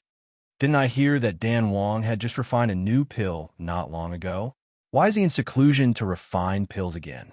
The middle-aged man was astonished. He didn't expect to run into Danwang in seclusion. He said that he went into seclusion early this morning. It will probably take at least a few days before he comes out. Let's settle her down first. The middle-aged man said as he stared at Fengjiu. She must drink the oblivion water first. Hearing this, Fengjiu's eyes flashed slightly. She asked, "What does the oblivion water look like? Will there be any adverse effects on the body after drinking it? Is it only after I drink the oblivion water that you can completely relax?" "That's right. Only when you drink the oblivion water and forget everything in the past, like a blank piece of paper, can we treat you as one of us." The middle-aged man said as he stared at her, "You don't have to worry. It will only make your memories disappear. It won't have any other effects on you." As he spoke, the middle-aged man took out a small, transparent bottle and handed it to Fengjiu. "Drink it." Fengjiu took it and looked at the medicine inside the transparent bottle. It was a sky-blue medicine, and there seemed to be light flowing through it. She held the small bottle and looked at the two middle-aged men. She smiled and said, "Then after I drink this medicine, will I forget the two of you as well?" "That's right." The two men nodded. Hearing this, Fengjiu flicked her sleeve, and a wine pot and 3 wine cups appeared on the table. She held the wine pot and poured the 3 cups. Fengjiu and the two of you know each other. Since you want to forget the past, I invite the two of you to have a drink with me." As she spoke, she raised the wine cup and looked at the two men. "Hee, you didn't put drugs in the wine, did you?" one of the middle-aged men said as he stood still. Fengjiu laughed. "Fengjiu, if that's the case, wouldn't I? With the strength and cultivation of the two of you, not all kinds of medicine will be useful to you." When the two heard this, they looked at each other and nodded. "You're right. With our cultivation, ordinary medicines are useless to us. What's more, we're in Pilking's Valley. We don't think you dare to play any tricks." As they spoke, the two men sat down and took a sniff of the wine cup. The strong fragrance of the wine assailed their noses, and there was a strong and pure aura of spiritual power. The two men couldn't help but take a deep breath. "I know this is good wine even before I drink it." The two men praised and slowly tasted the wine. After drinking the wine, they felt that the wine was more fragrant and delicious, so they poured another cup at the same time. Fengjiu smiled when she saw this. She also picked up her glass and took a sip of wine. She watched the two of them drink 3 glasses of wine in a row. When she was about to pour another glass, her outstretched hand drooped down weakly. Her whole body also fell down, and she fell asleep. It seemed that she was very drunk. Chapter 31:79. Just as she was about to stand up, a voice suddenly sounded. "Is the immortal drunken wine tasty?" She was startled and instinctively raised her head to look in the direction of the voice. She actually saw a gray-robed old man sitting on a tree. The old man's body was dirty and messy, as if he had not bathed for a long time. His hair and beard were already shining with a silver light, but his face was rosy and there was not a single wrinkle. At this moment, he was looking at her with a smiling gaze, which made her somewhat confused for a moment. When did this old man get here? She actually did not notice. He even asked if the immortal drunken wine tasted good. Did he see everything that happened just now? For a moment, her eyes flashed as she calculated in her heart. Seeing that she did not speak, the old man jumped down from the tree and sat by the table. He pointed at the wine in front of Fengjiu. "Give this old man a cup too." Fengjiu looked at him and said, "This is something that will make you drunk. Are you sure you want to drink it?" "I'll try it," the old man said with a smile. "I haven't drunk in a long time. I'm a little craving." Seeing this, Fengjiu poured a cup for him. After seeing him raise the cup and take a sip, he frowned with a look of disdain. "This is as light as water. Can it be considered the immortal drunken wine? It doesn't taste good, it doesn't taste good." As he spoke, he poured the wine behind him and put the cup on the table. He looked at Fengjiu with a smile. "How about I take you to drink the real immortal drunken wine?" Before Fengjiu could say anything, she was pulled away by the old man, not allowing her to resist or refuse. Looking at the old man, Fengjiu's eyes narrowed. Who exactly was this person? Up close, this person had a strong medicinal fragrance on him. He should be someone who dealt with medicinal pills all year round. But when she was on the tree, she did not smell any medicinal fragrance at all. "Senior, are you an alchemist?" Fengjiu asked as she followed him. The old man in front looked back at her and said with a smile, "Yes, this old man is an alchemist." As they walked, they passed through the small forest and the cave. When they arrived at a stream, the old man let go of Fengjiu's hand and stared at the stream in front of him. Finally, he said to Fengjiu, "Wait for me here."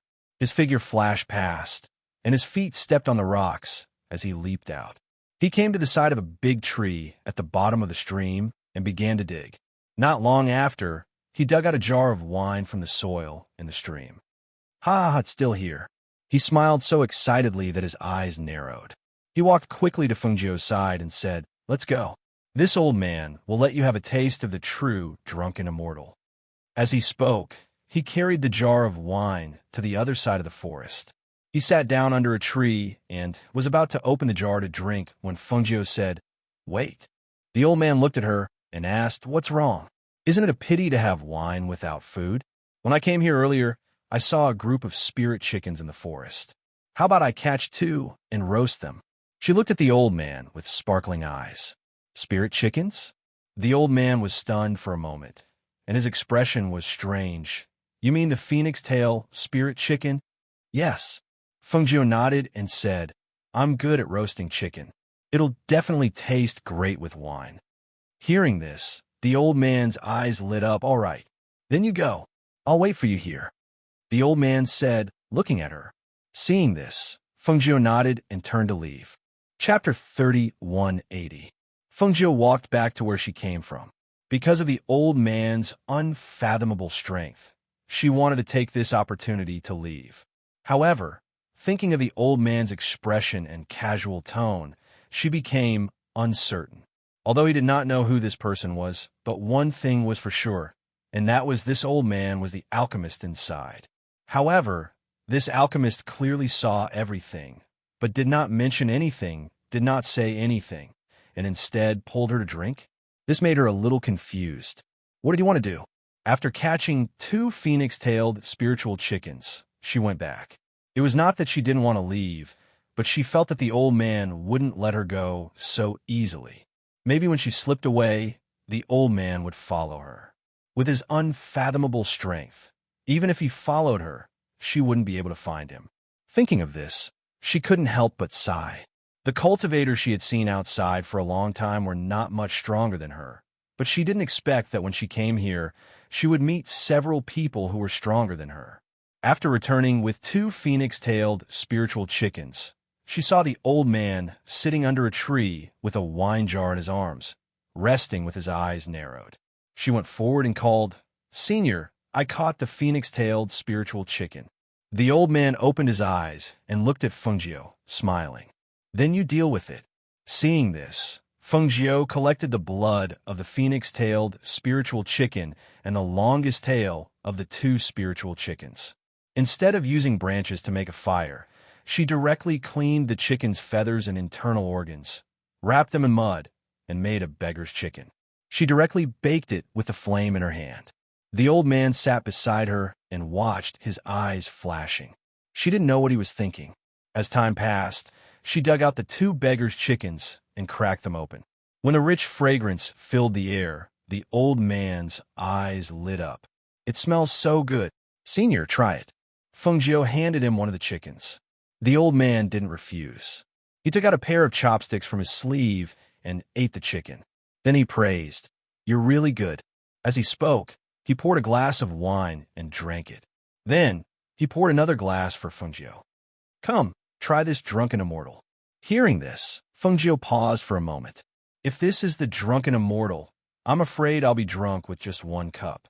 How can I drink with Senior?" "Hee, that's true," the old man said with a smile. With a flip of his hand, he took out a pill. "Come, eat this pill. I guarantee that you won't get drunk." When he saw the pill, Fengjiu's heart skipped a beat. It was actually a Tier 7 pill. This old man actually took out a Tier 7 medicinal pill right off the bat. Truly remarkable. Suppressing the shock in her heart, she took the pill and looked at it, saying, "Senior, a 7th level pill is extremely precious. You're giving it to me just like that? Precious? Ha ha. No matter how precious a pill is, it still has to be consumed by someone to have room to display its effects. Otherwise, no matter how precious it is, it would be useless." The old man said with a smile, drinking the immortal drunken wine and eating the beggar's chicken. His ruddy face was full of satisfaction. Hearing this, Fengjiu's eyes flashed slightly, and his heart was slightly shaken.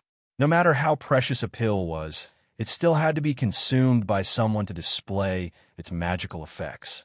No matter how precious a pill was, it still had to be consumed by someone to be considered a precious pill. Very few people had such a state of mind and attitude.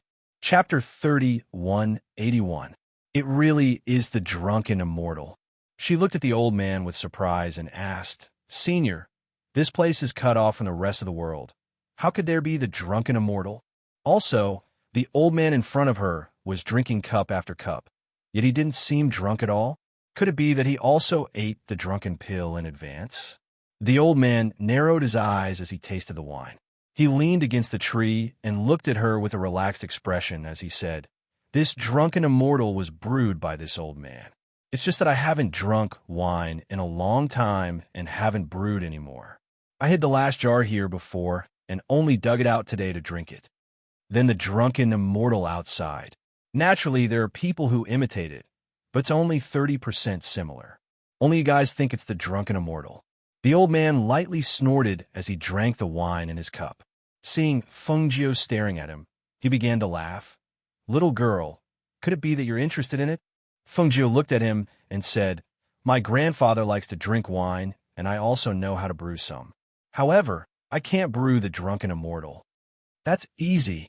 Take me as your master, and I'll teach you." His eyes lit up as he looked at her with a face full of expectation. "Just now, I saw the way you roasted the chicken. That flame was not an ordinary flame. Since you have a heavenly flame, it's best if you become an alchemist. You have to know that the pills refined by a heavenly flame alchemist are not something that a normal alchemist can compare to." Fengjiu shook her head. "No, this place is too strange." The old man was stunned. "Strange? How could it be? This place isn't a place filled with demons."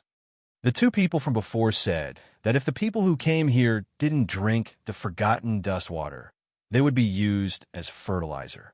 When I came here, the two people said that they would send me to serve your Dan Wang. I roughly calculated that your Dan Wang is at least 1,000 years old, yet you're still thinking about a flower like me. Pooh! Cough, cough. The old man had just drunk a mouthful of wine when he heard her words. He fiercely coughed a few times and patted his chest to catch his breath. He stared at her and said, "Little girl, what nonsense are you talking about? Is Dan Wang that kind of person?" "What else?" Fengjiu raised his eyebrows. "He's definitely not the kind of person you're talking about. Those two must have misunderstood Dan Wang's intentions. Dan Wang is only focused on alchemy. How could he be interested in women? That's ridiculous." His face was dark, and he seemed to be a little angry. Hearing this, Fengjiu chuckled. "You're not Dan Wang. How do you know that Dan Wang doesn't think that way?" "How could I not know? Ever since Dan Wang started living in seclusion here, I've always been by his side. He's never had any children, and he's never been close to women. How could he possibly think of a little girl like you?" He snorted softly and said, "Dan Wang has gone into seclusion right now. When he comes out, I can take you to see him and ask him clearly." Hearing this, Fengjiu's eyes flashed. He didn't say anything else and just drank his wine. "Little girl, how is it? How about taking me as your master? In this Pill King Valley, other than the Pill Kings, I am the most proficient alchemist. If you acknowledge me as your master, I can teach you how to refine pills. What kind of life essence pill you want?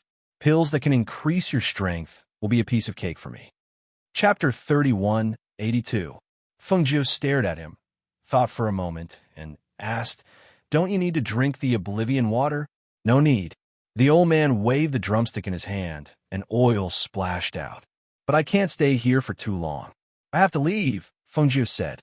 "It's okay. As long as you get the hang of it, you can leave if you want," the old man said with a smile. Fengjiu said, "Can you protect me in here?" I can. If you become my disciple, everyone here will have to treat you with respect," the old man said. Hearing this, Fengjiu said, "I still have a few subordinates not far from here. I have to bring them over first." "No problem," the old man said, looking at Fengjiu. "So you're ready to become my disciple? You haven't told me your identity yet, right?" Fengjiu looked at him and said, "Haha." He stroked his beard and looked at him with a smile. "I'm Dan Wang." He seemed a little embarrassed. "Don't worry, I'm not the perverted person you're talking about. It's just that some time ago, I felt that I had no one to pass on my skills to, and I didn't have anyone to serve me. I didn't expect my subordinates to misunderstand me. He glanced at Fengjiu and said, "Where are your subordinates? I'll ask you to bring them here." "I'll go myself." "Otherwise, they won't come," Fengjiu said, patting his red clothes and brushing away the grass on his robes as he looked at the old man. "All right, since I have nothing else to do, I'll go with you." He put down his things and stood up. He took out a cloth to wipe his hands and said, "Let's go, let's go." Thus, Fengjiu brought the old man to where Du Fan and the others were. She had thought about it. This old man's strength was unfathomable, and his attainments in alchemy were also extraordinary. Now that she had stepped into this place, it was impossible for her to leave easily. Since that was the case, she might as well take him as her master. Learning alchemy from him would also allow Du Fan and the others to recuperate here. Moreover, she had to admit that the dust for getting water, immortal intoxication, and level 7 and above medicinal pills made her have the urge to learn. It was rare for her to meet someone whose strength, cultivation, and talent in alchemy were above hers. If she were to leave now, it would seem that she was missing an opportunity. Du Fan and the others rested in the forest while Tun Yun stood guard in the surroundings. It had shrunk its body and looked very inconspicuous. However, because of its presence, the surrounding beasts quickly left when they sensed its presence. They did not dare to approach. "Master has been gone for quite some time. Why hasn't he returned yet? Could he have met with some danger?" Luo Yu asked worriedly. With Master's strength, even if he met with danger, he should be able to resolve it. "There's no need to worry," Du Fan said as he looked ahead, waiting for her to return. The first to notice Fengjiu's return was Tun Yun. It was patrolling the surroundings. When it saw that its master had returned with an old man behind her, it immediately became alert.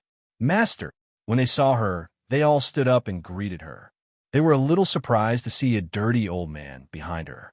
Dan Wang, who was following behind Fengjiu, glanced at them before shifting his gaze to Fengjiu. Chapter 3183. Thus, she led them to the Valley of the Pill King. The Pill King followed at her side and said to Fengjiu, "I say, disciple, your people are too weak. Why don't you hand them over to me and let me help you train them?" "No need." Fengjiu directly refused. "Hee, you really don't give me any face." Dan Wang didn't get angry. He just smiled and looked at her. "However, you're all injured like this. Could it be that you've provoked some enemy? From the looks of it, the other party almost killed you. Dan Wang Valley has been secluded from the world for many years. Even if I told you, you probably wouldn't know." As Fengjiu spoke, he flew them to Dan Wang Valley. Along the way, when Dan Wang opened the barrier, he followed him in and arranged for Du Fan and the others to rest in the cave. After they were settled, Dan Wang looked at Fengjiu with his hands behind his back and said, "All right, you've brought your people.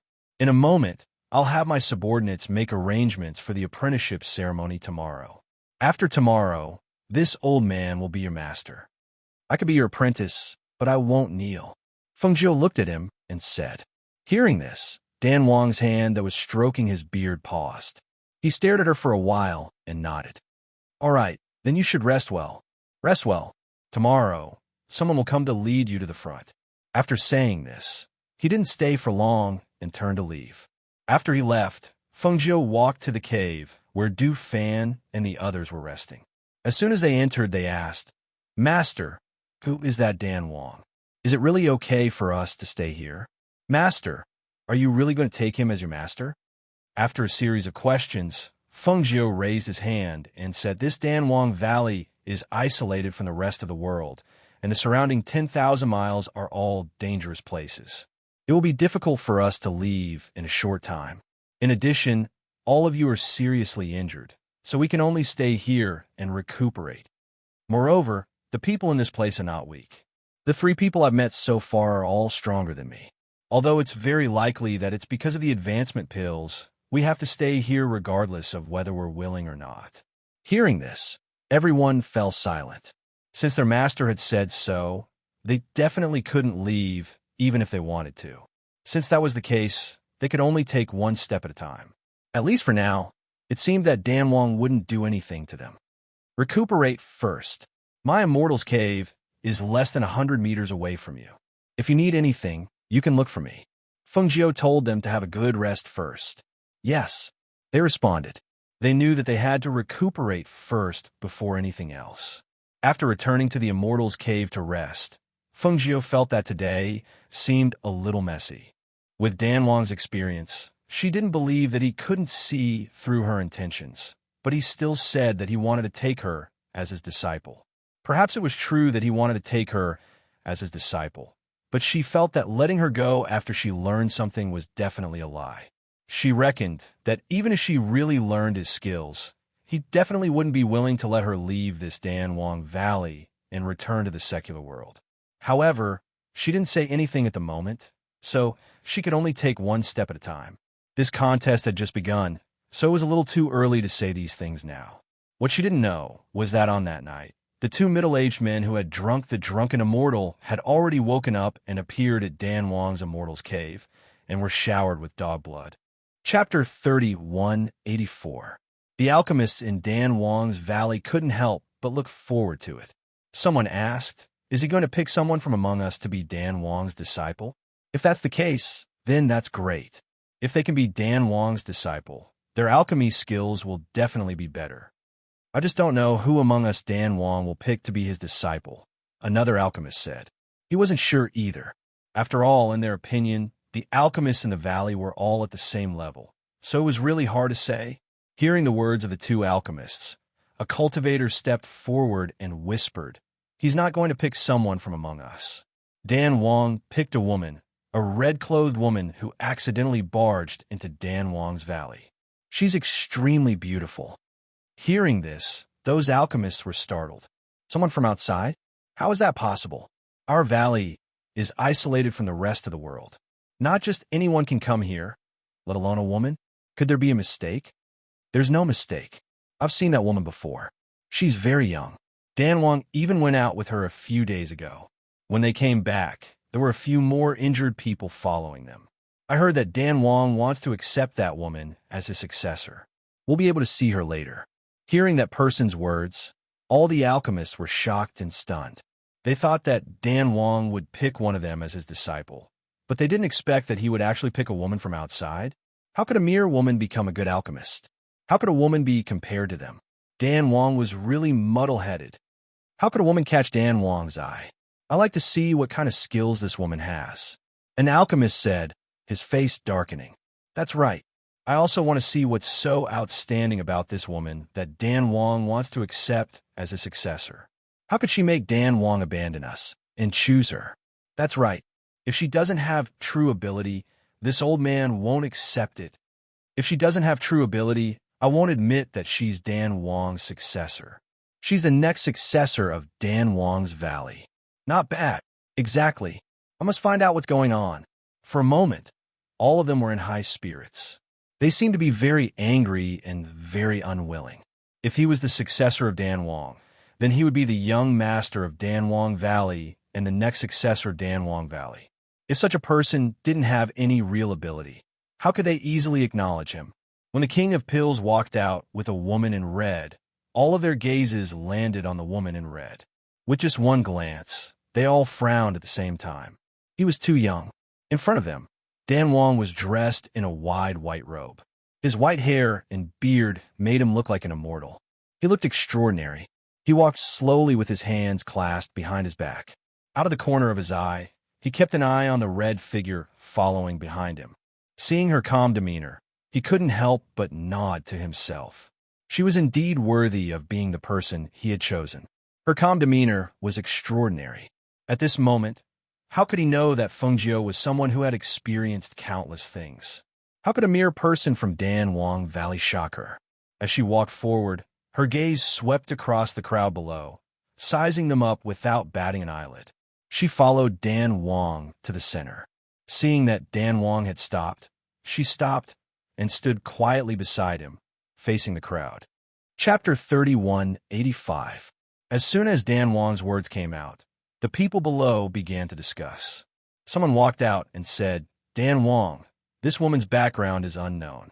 Isn't taking her as a disciple too lightly? Our Dan Wang Valley has been isolated from the world for so many years. If something were to happen because of this, wouldn't it be too late for regrets? That's right. Moreover, since Dan Wang wants to take in a disciple, wouldn't it be too troublesome to take in someone who doesn't know anything about alchemy and teach her bit by bit? There are many outstanding alchemists in our Dan Wang Valley. If Dan Wang wants to take in a disciple, why doesn't he choose from among us? Taking in an outsider as a disciple and letting her become our Dan Wang Valley's young master. How can we accept this? If Dan Wang insists on taking her as a disciple, then let her show us her skills. As long as she can convince us, we'll acknowledge her as our young master. Otherwise, even if Dan Wang takes her as a disciple, we won't accept her, let alone acknowledge her. Hearing those alchemists' unconvinced voices, Dan Wang's eyes flashed. He didn't look surprised, and instead felt that it was a matter of course. He stroked his beard and smiled, then looked at Fengjiu. Xiaojiu, what do you think we should do about this? They won't accept you. Fengjiu glanced at Dan Wang and felt quite surprised. Becoming Dan Wang's disciple would make her the young master of Dan Wang Valley? So, this Dan Wang really wanted to take her as a disciple? Becoming your disciple would make her the young master of this place? Her eyes flashed, and she asked Dan Wang in a low voice. The smile on Dan King's face deepened as he nodded. That's right, becoming my disciple means becoming my successor. Naturally, you're also the young master of this place. You could be considered half a master of Dan King Valley. Hearing this, Fengjiu smiled. This benefit is not bad. Immediately, she stepped forward and looked at the dozen or so alchemists in front of her and said, I wonder what I have to do to make you submit to me. Actually, compared to this, she was more willing to use her fists to settle things. It was simple, crude, and direct, and if they didn't submit, she would beat them until they submitted. But when dealing with these pill masters, it seemed that she couldn't use this kind of crude method. Since you want to become Dan Wang's disciple, you naturally have to have some talent in the field of medicinal pills. Recognizing medicinal herbs, concocting medicinal pills, and concocting medicinal pills are all indispensable. The old man who spoke stared at the red-clothed Fengjiu and said, Miss, do you dare to give it a try? Fengjiu pursed her lips and smiled. Her eyes were full of smiles. Of course, it's just that. She paused and glanced at them. But what? Those alchemists asked. It's just that you're going against your superiors by testing me like this. After all, I'm Dan Wang's acknowledged disciple, the young master of Dan Wang Valley, and half your master. Hearing this, those pill masters' eyes flashed, and they asked, Then what do you mean? Fengjiu walked slowly and looked at them with a smile in her clear eyes. I heard that all of you are pill masters who can refine 7th-level medicinal pills. Unfortunately, a few of my subordinates have suffered serious injuries and need a few pills. As long as all of you agree, after the 3 rounds of assessment, if I pass your assessment, then each of you will have to offer me a 7th-level core and a 7th-level vitality recovery pill. Hearing this, someone sneered. Your appetite is not small. Chapter 3186. Hearing this, the pill master glared at her and asked, What if you can't pass? If I can't pass everyone's assessment, I'll naturally leave this place, she said with a smile. Then, she turned to look at the king of elixirs and said, Furthermore, I will persuade the king of elixirs to choose a successor from among you. All right. As soon as she spoke, all the pill masters immediately agreed. Their fighting spirit was aroused, and they were determined to use everything they had to prevent her from passing the 3 stages of the assessment. When the others heard their conversation, their eyes flickered. Since the woman in red had spoken such words, they were afraid that the 3 stages of the assessment would not be so easy to pass. With the abilities of the pill masters, it should be easy for them to prevent her from passing the 3 stages. She had dug a hole for herself and jumped into it. It was such a good opportunity, but she had to turn it into this. If she couldn't pass the 3 stages, even if Dan Wang stepped forward, he would not be able to salvage the situation. Dan Wang watched this scene and did not say anything. He only looked at them as if he was watching a good show. In the end, he asked someone to bring a chair over and sat down to watch the 3 stages of the assessment. He was happy that someone was helping him test Fengjiu's abilities, so he naturally would not stop them. Furthermore, he felt that this little fellow, Fengjiu, would bring him a pleasant surprise. He would just wait and see. Following the pill master's orders, the surrounding crowd dispersed and the wide and long medicine tables were placed together. 19 pill masters stood by the long tables. They looked at each other, and each took out some spirit herbs. After filling the tables with these spirit herbs, they nodded in satisfaction and retreated to the side. There are over 1,000 types of spirit herbs here. The first stage is for you to pick out 100 types of spirit herbs from the list that we've given you. You have the time for 1 incense stick to burn. One of the alchemists paused for a moment before turning to Fengjiu and saying, "If you're unable to pick out 100 herbs from the list within the time limit, you will be deemed to have failed the assessment. If the 100 herbs you pick out are different from those on the list, you will also be deemed to have failed the assessment." Hearing this, Fengjiu glanced at the 1,000 types of spirit herbs on the table and nodded. I might understand. Where's the list? The pill masters looked at each other and handed over the list with the 100 types of spirit herbs to her. At the same time, they lit a stick of incense. Following the incense stick's burning, the assessment began. Fengjiu then walked towards the table. She did not look at the spirit herbs on the table, but first looked at the list in her hand and memorized each one of the 100 types of spirit herbs. However, this action of hers caused the alchemists to sneer at her. Does she think she has a photographic memory? She actually wants to memorize the 100 types of spirit herbs on the list? The incense stick is burning, but she's still so calm. What a weirdo. She must feel that she has no way of informing them, so she's putting on an act. Why would Dan Wang choose such a person as a successor? This kind of woman, even if she were to become my disciple, I would still dislike her. Words of disdain came out from the mouths of the pill masters. It seemed that none of them were optimistic about Fengjiu and felt that she was just a person with a false appearance. Chapter 3187. Fengjiu stood in front of the medicine table and glanced at the spiritual herbs. Then, he began to pick out one spiritual herb after another.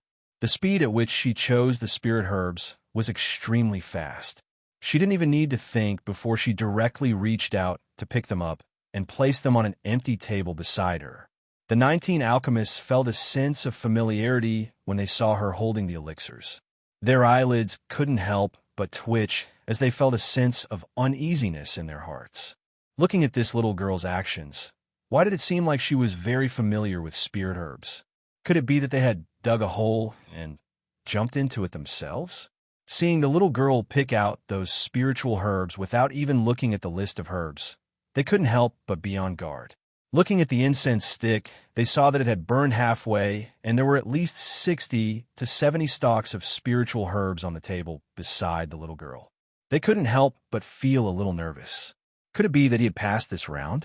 Among the 100 types of spiritual herbs, were there any that weren't taken wrongly? Because of their nervousness, they kept staring until they saw that there was still 1/3 of the incense stick left, and the red-clothed woman on the medicine table had already stopped. "All right," Fengjiu said as he looked at them. The 19 alchemists widened their eyes. They stared at her for a long while before walking up to her with a list of the 100 herbs written on it and comparing them one by one. There's nothing wrong with the snake crouching seed. There's nothing wrong with the 9 strands root. There's nothing wrong with the crouching dragon. And there's nothing wrong with the 7-leaf purple core grass. They've blindly matched the ingredients and saw that every single spirit herb was correct. Among them, they deliberately picked a few stalks of spirit herbs that were hard to distinguish whether it was their shape or smell, and mixed them in. Unexpectedly, she didn't make any mistakes either. The 19 alchemists holding the list looked at each other. They blinked their eyes and took a deep breath, suppressing the strange feeling in their hearts. Looking at the Fengjiu, they picked up a spirit herb and asked, "Let me ask you, what kind of spirit herb is this? What is its medicinal effect?" Fengjiu glanced at it and said with a smile, "This is the 7-inch heart-clearing grass. It has the effect of calming one's mind, calming one's qi, clearing one's heart, and resolving worries." "What about this one? Why did you take this one instead of this one?" The alchemist took out another spirit herb that looked similar to the 7-inch clear heart grass and placed it on the table. Feng Jiu pursed his lips and smiled. The name on the list is 7-inch clear heart grass, but this one is inch green. Although they look the same, their medicinal effects are different. Moreover, when the 7-inch clear heart grass blossoms, its color is purple, but this inch green flower is light purple, and the roots under the leaves are also light purple. I naturally wouldn't mix them up. Hearing this, the alchemists were speechless for a long time, none of them able to refute. Could it be that this little girl already knew about the difference between these two spiritual herbs? Were they the ones who were fooling around and making a fool of themselves? He. Dan Wong, who was sitting on the side and watching the whole process, chuckled while stroking his beard. His face was smiling like a flower, and his eyes curved into crescents. He looked at the alchemists and said, "Everyone, she passed the first test, right?" Hearing Dan Wong's words, even if the 19 alchemists didn't want to admit it, they had no choice but to admit that Feng Jiu had passed the first test. Thus, they nodded and looked at the red-clothed girl with a faint smile on her face, saying, she passed the first test." Chapter 3188. The 19 pill masters glared at her and cursed in their hearts. Shameless.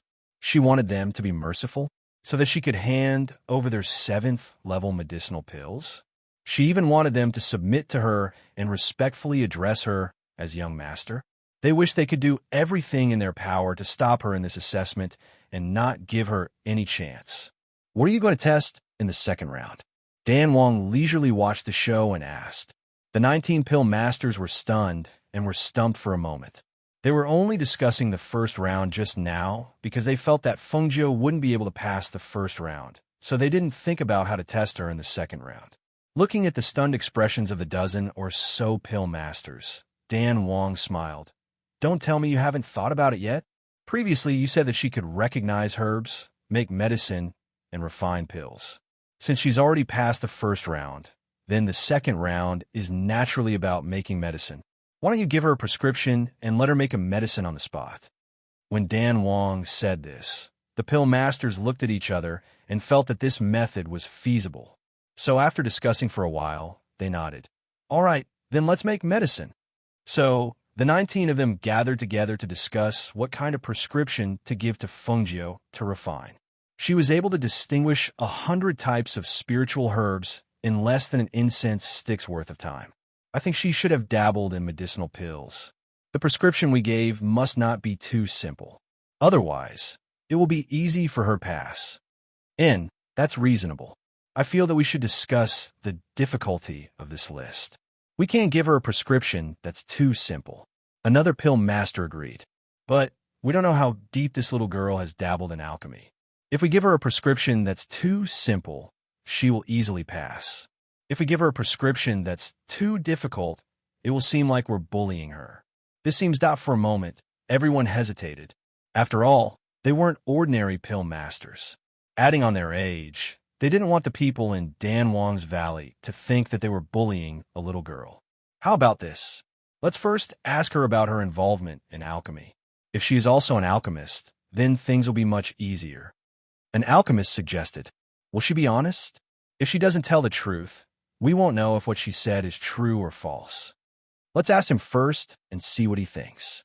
An old alchemist said as he looked towards Feng Jiu, who was standing at the side. He cleared his throat and asked, "Miss, seeing how familiar you are with spiritual herbs, could it be that you are an alchemist?" Hearing this, Feng Jiu's eyes flashed and he smiled. "Yes, I am an alchemist." Hearing this, everyone was a little surprised. Was he really an alchemist? Moreover, he told them so straightforwardly. For a moment, all sorts of feelings welled up in their hearts. For her straightforwardness, and also for her honesty. Dan Wong, who was sitting at the side, didn't seem surprised when he heard Feng Jiu's words. He only glanced at Feng Jiu, then took a sip of the spirit tea offered by the medicine boy beside him. Alchemist? He had long seen that this little girl was an alchemist. Moreover, she was a master with a belly full of tricks. Chapter 3189. Hearing her say that she was a pill master so straightforwardly and honestly, The 19 pill masters were too embarrassed to ask any more questions. Thus, they continued to discuss. I think that her age is right there, so her years of pill refining should be around that. So even if she is a pill master, I reckon that no matter how talented she is, she should only be at the level of a pill ancestor. And I think so too. In any case, she won't surpass the level of a pill ancestor. So the prescription we give, as long as it's around this level, it should be able to stump her. Since that's the case, how about we use the prescription for the muscle revitalization Jasper ointment? That prescription looks simple, but the steps are complicated. Furthermore, we can't be careless in the concoction of the medicine.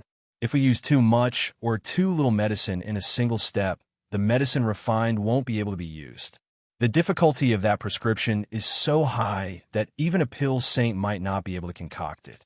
I think that using that prescription to test her will definitely make her back down. Hearing this, the 19 pill masters looked at each other and nodded. Then we'll use this prescription. Thus, they handed the prescription to Fengjiu and said, from now until noon, before the sun reaches the middle of the mountain, if you can refine the medicine according to this prescription, you'll pass. Of course, you must follow the instructions on this. If the steps of the medicine are wrong, then you'll also fail the test. Fengjiu took the prescription and looked at it, asking, is this prescription really as mentioned in the notes on it? It has the miraculous effect of dissolving decay, relieving pain, and healing muscles? Of course, this is a prescription that the 19 of us have researched for many years. One of the pill masters said, as if he was very dissatisfied with being questioned. Hearing this, Fengjiu nodded and smiled. Then I'll give it a try. Thus, she looked at the time and said, since noon is the time, then I'll start. Everyone, please take a rest at the side. She called over 2 medicine boys and cleared out a place for her. Then, she picked out the spiritual herbs on the list from the 1,000-year-old spiritual herbs. Once all the spiritual herbs were gathered, she began to concoct the medicine according to the steps on the prescription. The prescription was a medicinal plaster, and it had to be decocted, so it would take a lot of time. Although she had refined some similar plasters in the past, they were different from this prescription. Therefore, with this prescription, it could be said that she was experimenting with a new kind of medicine. Because it was her first time refining, and she was following the steps of this prescription, after a few incense sticks worth of time, she added a problem with the amount of medicine that she added during the brewing process, causing the ointment to sizzle and emit a trace of sparks. Following that, a burnt smell spread out. Seeing this scene and smelling the burnt smell, the 19 alchemists couldn't help but laugh.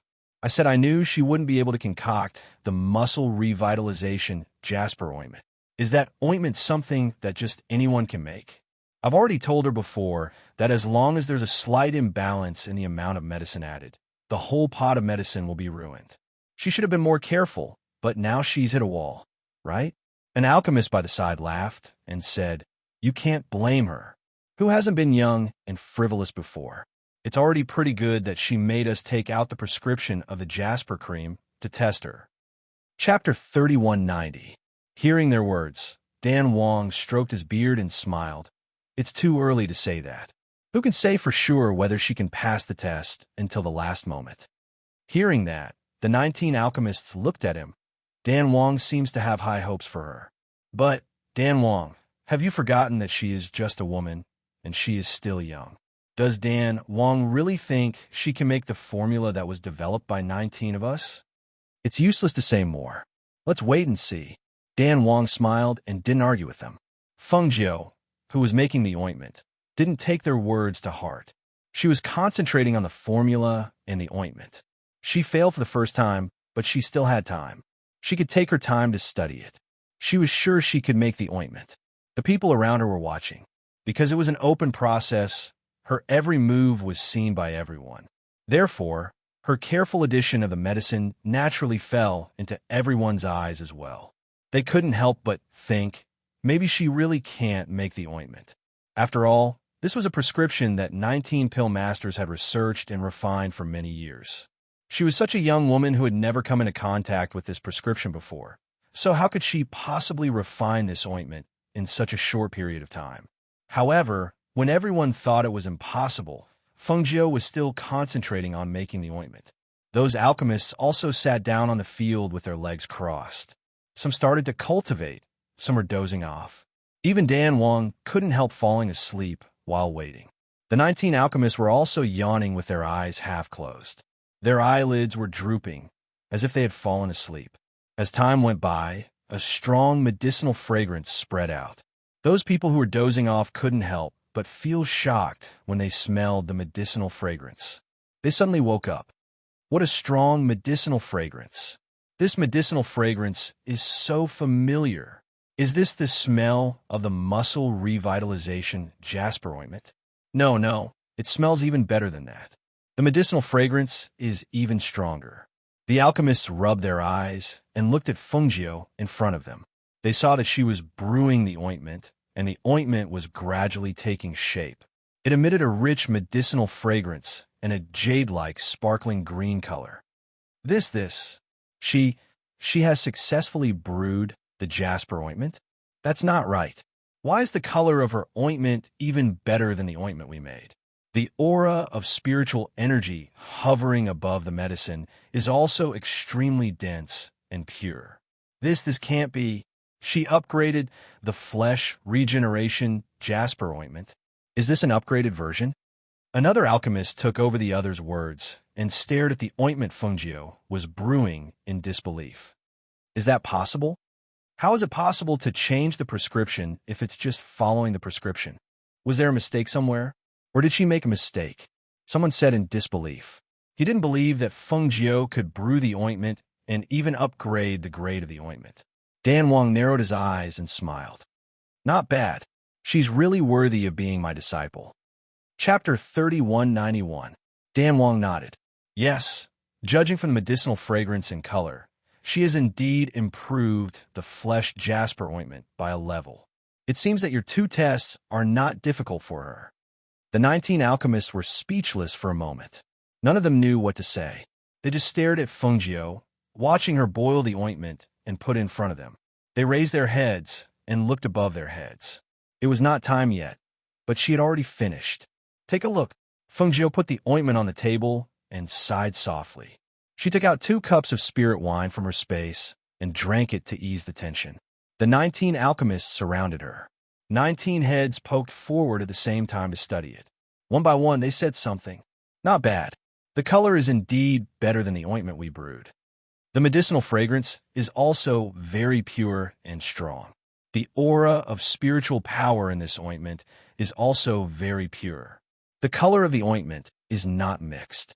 It is dark green, almost like jade. It is really of the highest quality. Listening to the alchemists, the surrounding people were very surprised. They looked at each other and wanted to go forward to take a look. However, they could not squeeze forward. Someone asked, is this flesh jasper ointment really better than the previous one? Even Dan Wang said it is good. Can it be wrong? So, she also passed the second test. As soon as these words came out, everyone's eyes fell on the woman in red. They did not expect her to be so powerful. She actually passed 2 tests in a row. It should be known that the 19 alchemists did not go easy on her in order to prevent her from passing. Even so, she passed easily. It could be seen that she was really capable. Also, if she didn't have the ability, if she didn't have anything special about her, why would the Pill King abandon the 19 alchemists in Pill King's Valley and pick her as a successor? The 19 alchemists looked at the ointment and knew that they could not find any problems with it. They did not give her any pointers on the prescription, but she brewed the ointment based on her own ability. Moreover, the purity of the ointment was better than theirs. How could they not let her pass? What level of alchemist are you? How can you refine such a prescription so easily? An alchemist finally could not help but ask. He wanted to know what level of alchemist she was. Otherwise, they would be too aggrieved. Hearing this, all the alchemists' eyes fell on Feng Jiu. They said in unison, yes. What level of alchemist are you? You can refine such a prescription so casually. It can be seen that you're not an ordinary alchemist. Dan King's eyes sparkled as he looked at her. Stroking his beard, he chuckled. That's right, little disciple. Until now, Master still doesn't know what level of alchemist you are. Now that you've passed 2 rounds, shouldn't you also reveal everything to us? You. Fengjiu smiled and looked at them. He took out a senior alchemist badge from his space and wore it on his chest. He smiled and said, I should be a senior alchemist. Looking at the shining badge under the sun, everyone's breathing quickened. Their eyes widened as they stared at the shining badge of Alchemy Venerable. They couldn't help but curse out loud. Chapter 3192. That's right. Too shameless.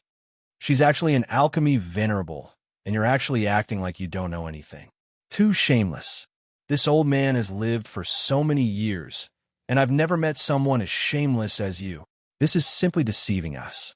She's an Alchemy Venerable, but we still want to test her knowledge of spiritual herbs and how to make medicine.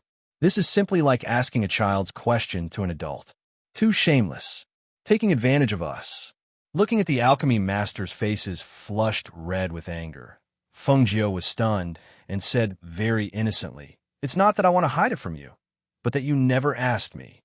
Hearing these words, the 19 alchemists held their breaths.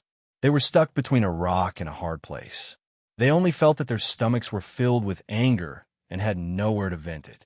Wasn't that right? They asked her earlier if she was an alchemy master, and she said yes. She told them honestly, but they didn't ask what level she was at.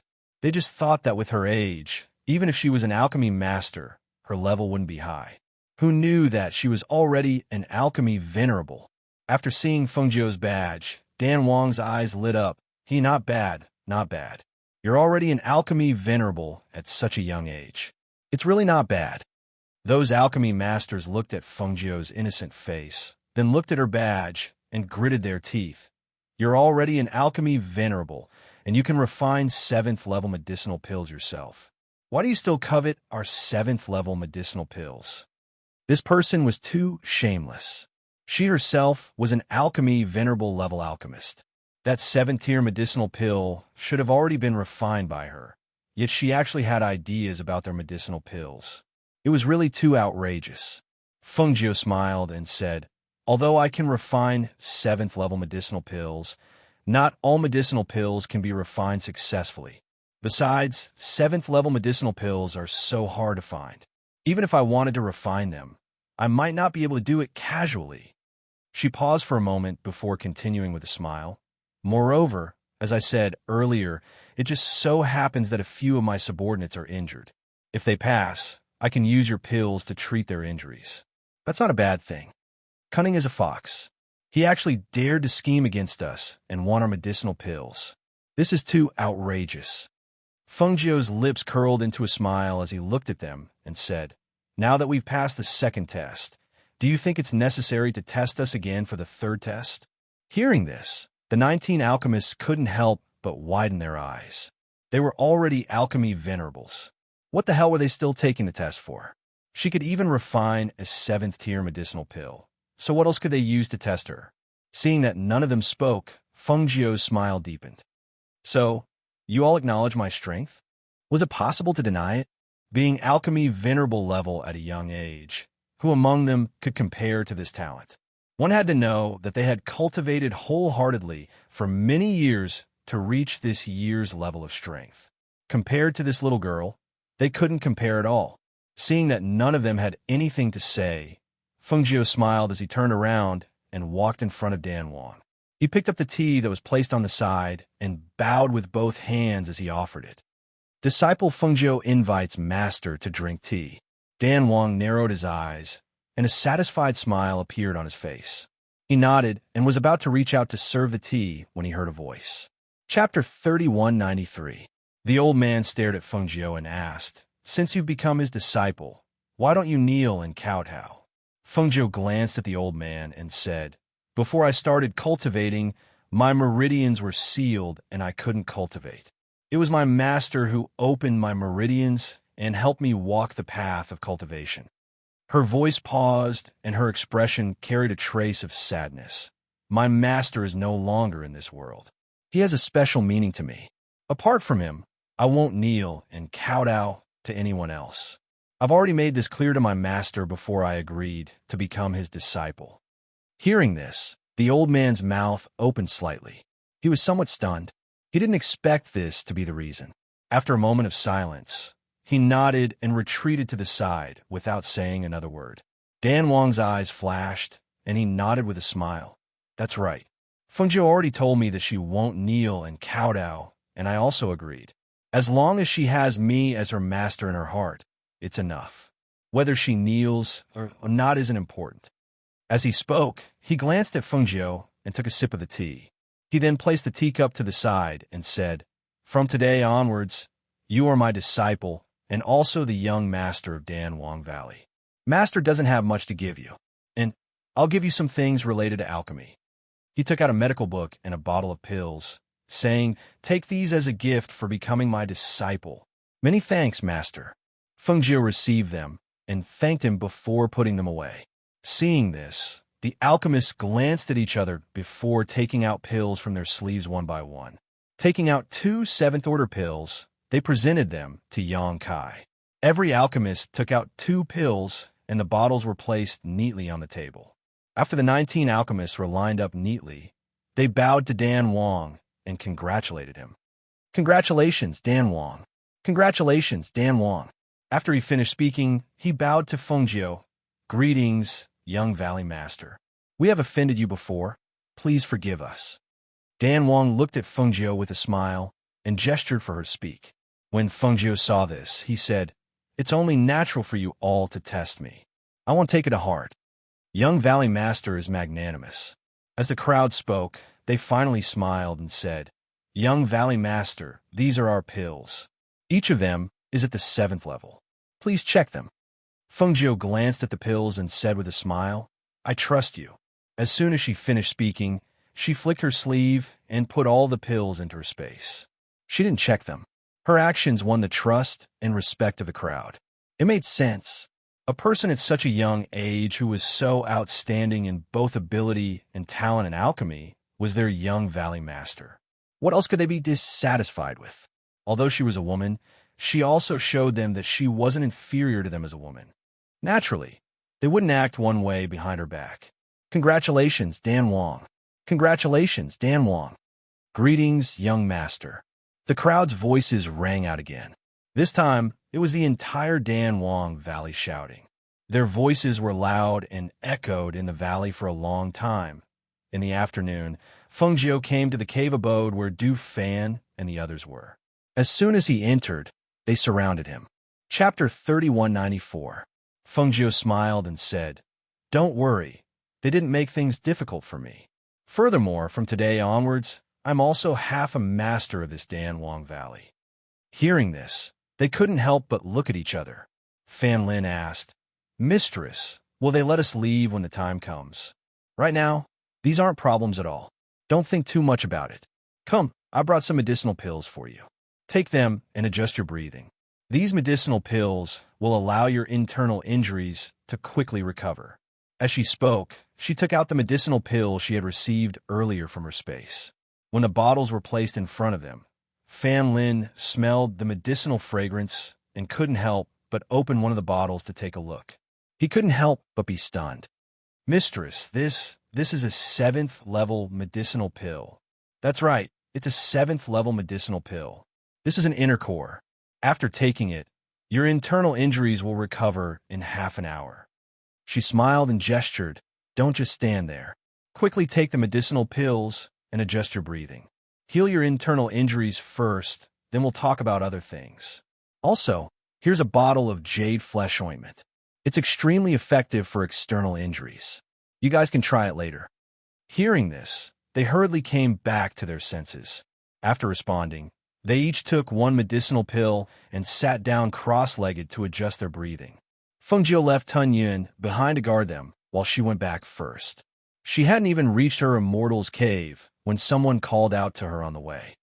"Young mistress, Dan Wang wants you to go to the back of the mountain." A medicine boy jogged in front of her and said. Hearing this, Fengjiu nodded her head and said, "Understood." After responding, she went to the back of the mountain. When she arrived, she saw a pill cauldron placed there. Dan Wang was sitting cross-legged in front of the pill cauldron. Walking forward, she glanced at the pill cauldron and asked, "Master, why are you looking for me? I have a pill formula here. I plan to let you refine it." As he spoke, Dan Wang handed a piece of paper to her. Fengjiu took a look at it and was slightly startled. Beast form pill? What kind of pill is this? How come she hadn't heard of this pill before? Moreover, there were no notes on the formula. She didn't know what this beast form pill was used for. However, beast form? Could it be a pill related to beasts? Was it for beasts to consume? She guessed in her heart and asked, Master, what is this beast form pill's use? What can it do after refining it? Dan King had no idea where he got the wine from. He lay down on the ground and started drinking. I told you to practice, so practice. What's the point of asking so much? If you want to know how to refine it, you will know.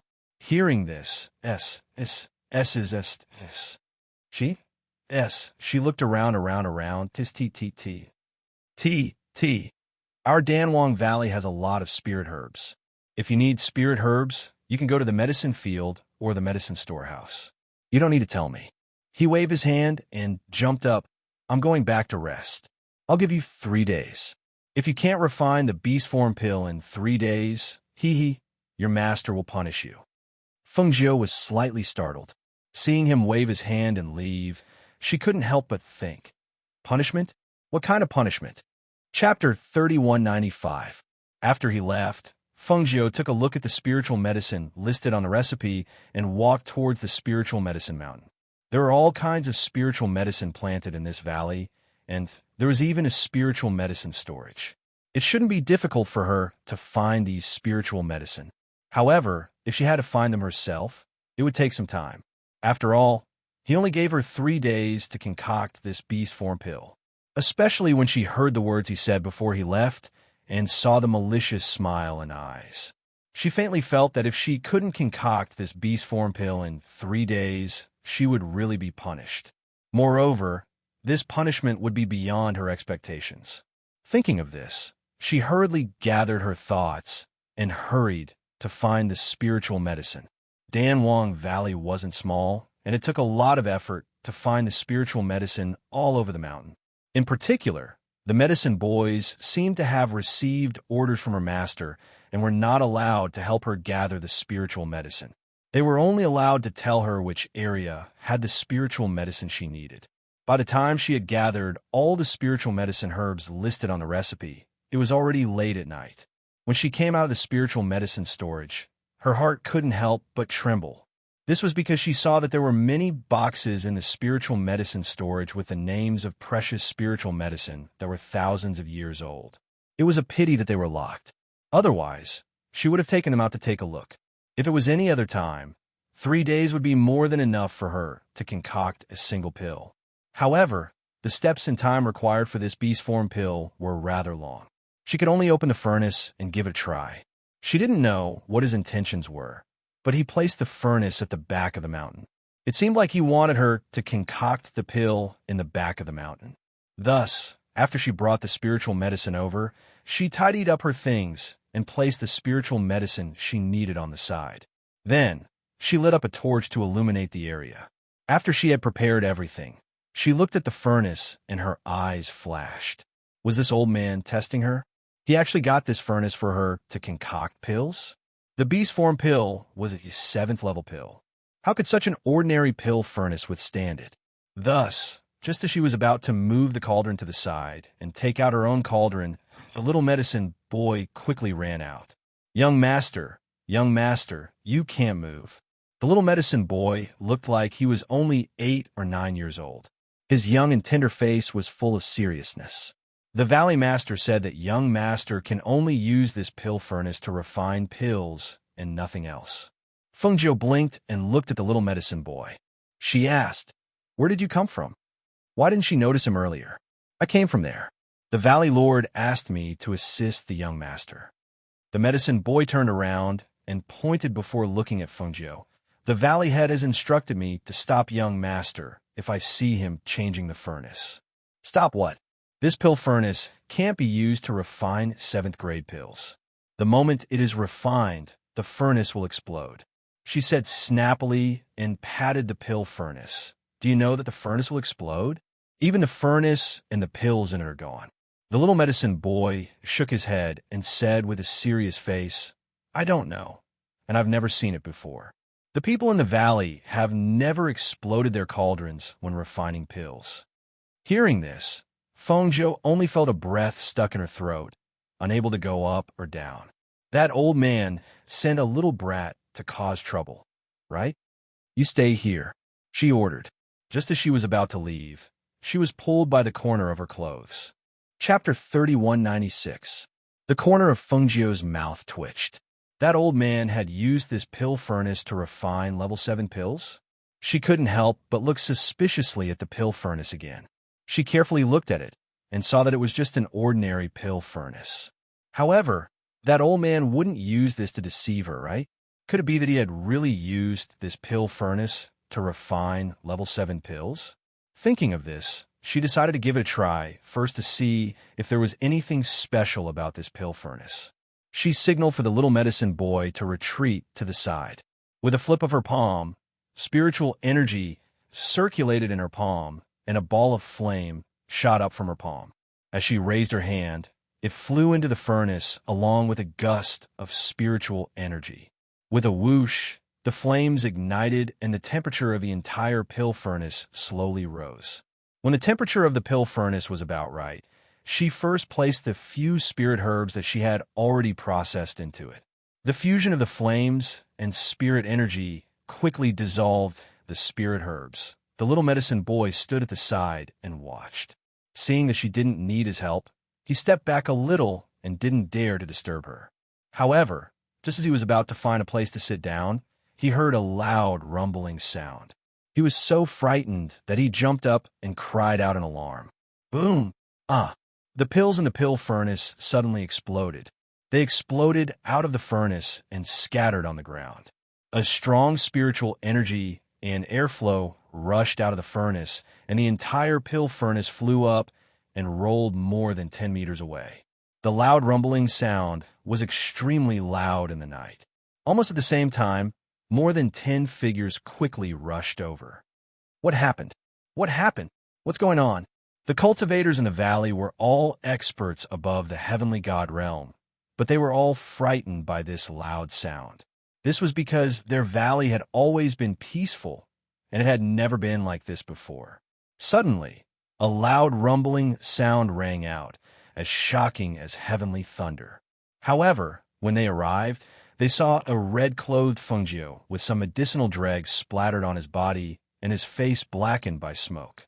More than 10 meters away, a pill furnace with a small flame was still rolling down the slope. Seeing this, one of the cultivators hurriedly rushed forward and caught the pill furnace that was rolling down, placing it in front of Fengjiu. He looked at Fengjiu and smiled. He sighed in relief and said, "We were wondering what happened. So was young Valley Master refining pills. You really scared us. Is young Valley Master hurt?" Another cultivator asked. He saw that Feng Ix's face was dark and there were flames in her eyes. She looked angry. "I'm fine." After Fengjiu took a deep breath, he looked at them and said, "Master told me to refine a pill in 3 days. I think something similar will happen in the next few days. You don't have to come every time."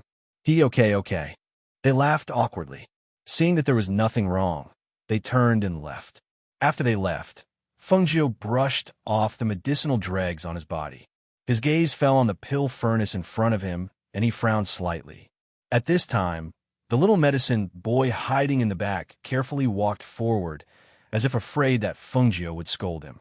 He quickly said, "Young master, the furnace didn't explode. It's the medicine that exploded."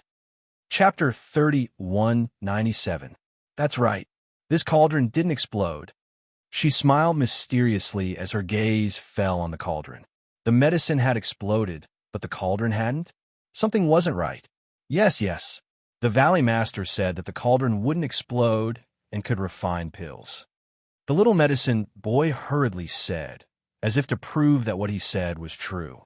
His clear eyes were still tightly fixed on the cauldron that hadn't exploded. Seeing this, Fengjiu chuckled softly. "I know." She looked around and said, "It's late. You should go back and rest. I don't need your help here."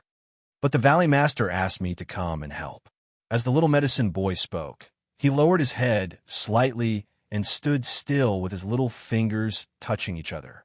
He didn't want to leave. Feng Jiu smiled and asked, "You're so young. What can you help me with here?" I could deliver the medicine. Young master, tell me what you want me to do. I will help.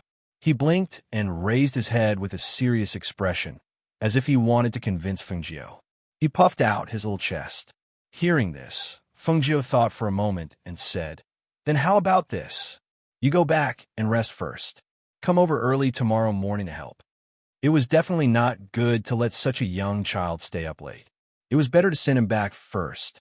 The little medicine boy wanted to say something, but after thinking about it, he didn't say anything. He only nodded and promised, "I'll come over tomorrow morning." As he spoke, he quickly turned and ran off. Seeing the little medicine boy run off, Feng Jiu couldn't help but chuckle softly. She couldn't help but think of little Howard at home. That little guy had just learned how to walk. She wondered when he would be able to run as fast as that. And Zay, she wondered if he had come out of seclusion. Thinking about it, if she didn't go back, her family would probably be worried. Thinking of this, she remembered that she hadn't told them that she was safe. She wondered if Fan Lin and the others had sent a message back. She had forgotten to ask them. Looking at the night sky, she took out her communication jade tablet. Originally, she wanted to send a message to Zay, but when she remembered that he was in seclusion, she used her communication jade tablet to tell Lung Hua about the situation here. In the night sky, she continued to refine pills. However, throughout the night, the pills were still blown out, but the cauldron wasn't damaged. She studied it for a long time, but she couldn't figure out what was so special about it.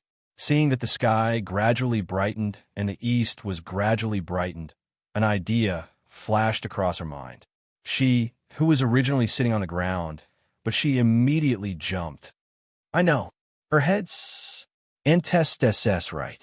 It's the controls assessed. T-test-S-S. S is T-T-T. T-T-T. At that moment, she was prepared to refine it again to verify if her guess was correct. However, at this moment, she saw a small figure carrying a food box carefully walk over. He even used one hand to protect the food box, as if to prevent the contents from spilling out. Feng Jiu looked at the sky and was surprised. This little brat actually woke up so early? And what did he bring? "Young master, I'm here." As the little medicine boy spoke, he quickened his pace and carefully placed the food box on the table. He said, "I've also brought breakfast for young master." Chapter 3198. I brought some salty porridge and steamed buns. The people in the kitchen said they were steamed buns made from spirit pork. I ate them just now, and they were delicious. There's also a pie. As he spoke, he looked at Feng Jiu and asked, "Young master, is this enough? If it's not enough, I'll go back and get more." "It's enough." Feng Jiu smiled and reached out to pinch his face. As expected, 2 black fingerprints were left on his face. She chuckled and took out her hands to wash them. She asked, "Did you come here after eating? Then you must have woken up before the sun rose?" The little medicine boy nodded. "Yes, I woke up when the rooster crowed." After washing her hands, Feng Jiu placed the food on the ground and sat on the grass to eat. She asked, "What's your name?" "My name is Tian Dong. I was picked up by the Valley Master." Hearing this, Feng Jiu looked at him. "Oh, so you grew up here?" "Yes, I grew up here. The people in the valley are all very good. The people in the kitchen often give me food to eat." Speaking of this, the little medicine boy smiled happily. Feng Jiu nodded and didn't say anything else. She just handed the steamed buns to him. "You eat this. I'll be full after eating this porridge and steamed buns." "But I just ate." "Then you can keep it. You can eat it when you're hungry." Feng Jiu quickly finished the porridge and steamed buns in front of her and asked, "I don't know what I want you to help me with. How about this? You just have to bring me food 3 times a day. However, if I'm refining pills, you can't disturb me." Hearing this, Tian Dong nodded, yes. After eating her fill, Feng Jiu tried again. She first tried to control the flame's balance. Logically speaking, she was already very proficient in controlling the flame's balance, so there shouldn't be any accidents. After trying again, she found that the problem wasn't in the flame's balance, but in the spiritual medicine she threw in. This was troublesome. Or was it because of the spirit herbs? How could she prevent the spirit herbs from colliding with each other? The beast form pill was also a 7th level pill, but he didn't expect it to be so difficult to refine. For the past 2 days, she had been trying to figure out how to concoct this beast form pill. However, no matter how she tried to concoct it according to the pill formula or her own method, she was still unable to successfully concoct this beast form pill. Seeing that the 3 days were almost up, she still hadn't made any progress. On the 3rd day, Dan Wong was wearing a gray robe. He stroked his beard as he slowly walked over. He seemed to have expected that Feng Jiu would not be able to refine the beast form pill. When he arrived in front of her, he glanced at the pill furnace that didn't have the slightest bit of heat. He then glanced at Feng Jiu, who was sitting on the ground, and asked with a smile, "What's wrong? You can't make it?" Feng Jiu stood up and said, "Master, please guide me." She really didn't know which step she had gone wrong. She had concocted level 7 elixirs many times, but she couldn't concoct this level 7 beast form elixir. It's not difficult to guide you, but the punishment. He stroked his beard and glanced at Feng Jiu. Hearing this, Feng Jiu glanced at him and asked, "Master, how do you want to punish me?" As soon as he finished speaking, he flipped his palm and a medicinal pill appeared in his hand. Chapter 3199. What kind of pill is this? Feng Jiu asked, her gaze falling on the pill. Seeing that it was actually a 7th level pill, the corner of her mouth couldn't help but twitch. This old man, he even took out a 7th level pill to punish her? Sure enough, Dan Wong was amazing. He didn't even take a 7th level pill seriously. You'll know once you eat it. Dan Wong chuckled and said, "Don't worry, it's not poisonous." Feng Jiu rolled her eyes. Of course she knew it wasn't poisonous, but the problem was she didn't want to be a lab rat. She took a step back and said, "Master, change the punishment method. You said that I'm a pill refiner. I'm already sick of the smell of pills. You still wanted to eat pills, isn't this?" Before she could finish her words, the old man in front of her had already appeared in front of her in a flash. He sealed her acupoints at a speed that was too fast for her ears to cover. At the same time, he stuffed the pill into her mouth. He lifted her chin with one hand, and the pill slid down her throat. Seeing Feng Jiu staring blankly, Dan Wong smiled and stroked his beard. "Why are you saying so much? I've always been a man of my word. If I say I'll punish you, then I'll punish you. Moreover, it's not a physical punishment, but a pill punishment." He didn't want to know what kind of pill this is? Don't worry, you'll know in a while. Feng Jiu stared at him. She didn't expect him to use force without saying anything. She knew that his strength was unfathomable, but she didn't expect him to be so fast that she didn't even have the chance to react. At this moment, her entire body was tense, unable to move an inch, and she couldn't even speak. She couldn't help but hold her breath, her face flushed red. This old man, he was too sinister. "And let me think, where should I send you?" He stroked his beard and paced back and forth beside Feng Jiu. He stared at her for a while and clapped his hands. "I got it." Feng Jiu faintly had a bad premonition. She wanted to ask, but she couldn't say anything. Thus, she asked with her spiritual sense, "In any case, I call you master. No matter what, you have to be merciful. Don't make me too miserable, right?" Hearing this, the old man chuckled. "Disciple, master won't prank you. Master is doing this for your own good." As he spoke, he used his spiritual energy to draw an ancient array on the ground. The array glowed with a rich spiritual energy. After looking at the array, he smiled with satisfaction and pushed Feng Jiu to the center of the array. "Disciple, take care of yourself. You must come back alive." As the old man spoke, he left a trace of his spiritual sense on Feng Jiu when she wasn't paying attention. Then, he activated the array. With a burst of dazzling light, Feng Jiu disappeared into the array. As if space had been twisted, Feng Jiu only felt a splitting headache. She lost her balance and was sucked into a bottomless black hole. When her body landed, she realized that she was in a forest. When she felt that she could move, she stood up and stretched her arms and legs. However, at this moment, a light flashed on her body and she transformed into the appearance of a fire phoenix. The red clothes on her body became her feathers.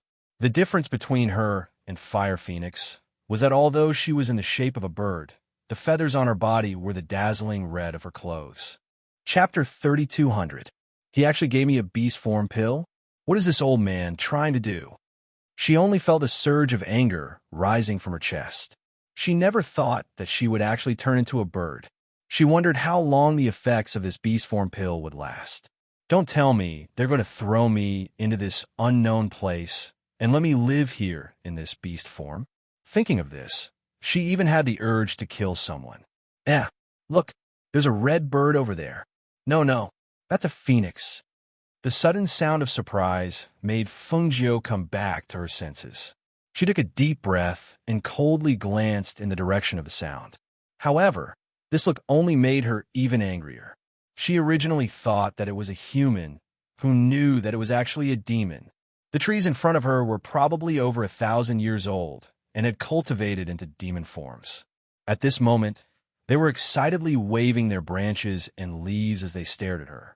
When she looked around, she saw that the trees that were originally no different from ordinary trees, after the sound came out, a face appeared on each of the trees.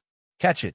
A bit of phoenix blood essence is enough for us to escape from our tree forms. The tree demons excitedly said and waved their branches, wanting to catch Fengjiu. No, in the eyes of the tree demons, it was only a small phoenix, a beautiful little phoenix with dazzling red feathers. Seeing the tree demons waving their branches over, Fengjiu narrowed her eyes. She gathered the spiritual energy in her body and flapped her wings to fly up. With a thought, her spiritual energy surged and flames flew out along with her wings, attacking the tree demons. Mere little demons dare to be impudent in front of me. She flew high up in the sky and looked down at the tree demons that were struggling and screaming in the flames. Hissed in the flames, the tree demons waved their branches. The leaves were burned in the flames, and the branches became charred. In the end, they turned into a pile of black charcoal, leaving behind only the wails and screams in the wind. Fengjiu stopped in the sky and looked down at the scene below. In her mind, she wondered how Du Fan and the others' injuries were. After taking that pill, if they were lucky, they might be able to take advantage of that 7th level pill to advance, right? There was also cloud swallowing. Just as she was thinking about swallowing clouds, she suddenly felt a flash of light and turned into the appearance of a cloud-swallowing beast in midair. It was still just that the fur on its body was red. This sudden change caught her off guard, and she lost her balance in midair and fell down. She let out a cry of surprise and fell head first. However, just as she was about to hit the ground, she changed back into her fire phoenix form. With a flap of her wings, she stabilized herself and flew up steadily. She couldn't help but let out a sigh of relief. This beast form pill took the form of the beast she contracted with. She muttered softly. She looked at her current appearance, and with a thought, she transformed back into Lao Bai's appearance. As expected, she changed back again, still maintaining the shape of a fire phoenix. She looked around, and her gaze fell on a tall mountain not far away. Thus, she flew over there, intending to go up and see what kind of place this was. After taking the beast form pill, not only could she take the form of her contracted beast, she could also use the contracted beast battle skills and specialties. After experimenting as she flew, she finally took the form of a fire phoenix and turned into an ordinary little bird. Chapter 3201. However, she was still too naive. As she flew all the way to the mountain peak, the demons in the forest ran amok, and there were even giant bird-type monsters attacking her. When she finally reached the top of the mountain peak, she looked around and could not help but be stunned. As far as the eye could see, there were only forests and mountain peaks. There was no end in sight, as if there was no way out. What the hell is this place? She muttered. At this moment, a dark cloud suddenly shrouded over her head. She looked up and saw a giant eagle swooping down, its 2 curved claws grabbing at her. Damn it! She cursed under her breath and quickly leaped forward. However, as soon as she flew out in the form of a small bird, she was caught by the eagle's claws. Her entire body was brought up to the top of the forest. After flipping over a few mountain peaks, she was finally thrown into a nest on a cliff. As soon as she was thrown into the nest, a few small eagles pounced on her, their curved beaks pecking at her. She immediately waved her hand and brushed the small eagles away. Seeing the old eagle standing at the side and staring at her, she narrowed her eyes and said coldly, "If you don't let your children go, be careful thou roast them all." When the old eagle heard this, it was instantly enraged and stomped down with its claws. Feng Jiu was also enraged when he saw this and immediately shot a flame at the old eagle. The old eagle probably did not expect a strange-looking bird to be able to spit fire, and its feathers were burned by the flame before it could react. The eagle screeched and flapped its wings in an attempt to extinguish the flame. At the same time, its claws were once again aimed at Feng Jiu. The two birds of different sizes, one big and one small, started fighting at the cliff, scaring the small eagles to the side. After fighting with Feng Jiu, the old eagle, who was clearly at a disadvantage, curled up in fear, trying to cover its body that had been burned to the point where only a few feathers were left. It asked in a shrill voice, What kind of bird are you? Why has it never met a bird like this before?" Its combat power was too ferocious. The feathers on its body were almost burned away by its flames. Feng Jiu glanced at the retreating old eagle and then at the small eagles. Perhaps because she saw that the old eagle still had a few small eagles to raise, she was merciful and did not directly kill it. "Who told you that I'm a bird?" Feng Jiu glanced at it and said, "Let me ask you, where is this place? How big is this forest?" Hearing this, the old eagle looked at Feng Jiu strangely and said, "You don't know? Why are you here if you don't know? Could it be that you came from somewhere else?" "I'm asking you a question," Feng Jiu's eyes as she looked at the old eagle. Hearing this, Feng Jiu frowned. Why did the old man leave her here? Was he really going to let her stay here for a while? How was she going to go back? Perhaps because Feng Jiu did not speak, the old eagle continued. "In this demonic beast forest, other than the demonic beasts and spirit beasts, there are also some cultivators who come here to gain experience. However, I don't know how they come here, nor do I know how they leave." Chapter 32:02. Yes, I've seen them before. However, those cultivators are very powerful, so it's best if you don't go near them. The old eagle kindly reminded him, but after some thought, he added, "However, you seem to be more powerful than them. Even if you encounter them, you should be fine." Feng Jiu looked at the sky, then at the surroundings, and finally said, "Since you've captured me, I'll rest here for the night." Hearing this, the old eagle seemed to want to say something, but when he met the other party's eyes, he couldn't bring himself to object. He could only nod and say, "All right. However, you can't harm my children." Feng Jiu lay down in the nest and said, "All right, as long as they don't provoke me." Originally, he hadn't had a good rest during the 3 days of refining pills, and it was the same here. Now that he was at the cliff, he could finally have a good rest. The old eagle's nest was high up on the cliff, and it could be said that resting here with the old eagle's guard was very safe. Thus, Feng Jiu relaxed and slept in the nest.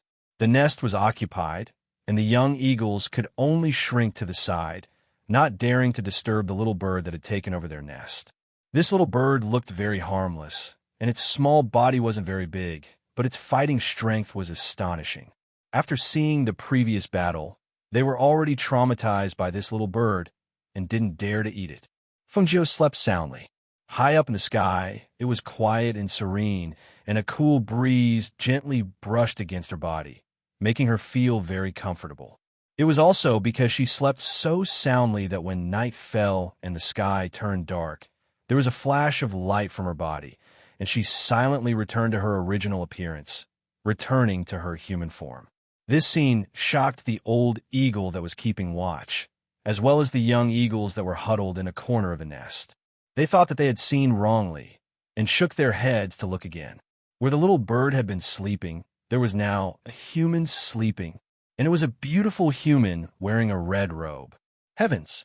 This little bird with astonishing fighting strength actually turned into a human. Was she originally a human, or had she cultivated into a human form? For a moment, both old eagle and young eagle stared at the red ball, wanting to see what it was. Perhaps it was these pairs of eagle eyes staring at Feng Jiu that woke her up from her deep sleep. She opened her eyes and glanced at the eagle, asking, Why are you staring at me so late at night? How can I sleep with you staring at me like that?" Perhaps because she had slept, her voice carried a trace of laziness. Especially in the night, it sounded even more seductive. Old Eagle pointed at Fengjiu with his wings and stammered, You turned into a human. I've always been a human." Fengjiu raised her hand and yawned as she spoke casually. However, the moment she raised her hand and saw her red clothes and palms, she couldn't help but be stunned. "Eh." She sat up and lowered her head to look at her body. She had actually returned to her human form? Could it be that the effects of the medicine have worn off? She couldn't help but exclaim in pleasant surprise. She still felt that her human form was more comfortable. Now that she had returned to her human form, she immediately asked, "Old Eagle, is there a water source nearby? I want to take a bath." Taking a bath in the middle of the night? Chapter 32:03. Fengjiu stuck her head out of the nest and looked down. Due to the height, she couldn't see anything, so she said to Old Eagle, "Bring me down." Old Eagle was a little unwilling, but it didn't dare to refuse. Instead, it asked, "You're a human cultivator. Don't you know how to fly on sword? Why do you need me to bring you down? I'm not familiar with the terrain below, and it's already so late at night. I'll go take a bath. I'll be more at ease with you watching over me." With that said, she smiled and shot Old Eagle a glance. "Who told you to bring me back? Tell me, if I don't look for you, who else should I look for?" Old Eagle couldn't help but stifle its anger when heard this. In the end, it didn't say anything. Instead, it let out a breath of air and flapped its wings to fly down to the nest, allowing Fengjiu to climb onto its back. Fengjiu leaped up and grabbed Old Eagle's feathers with both hands. As she flew down, she felt the speed of her descent quicken.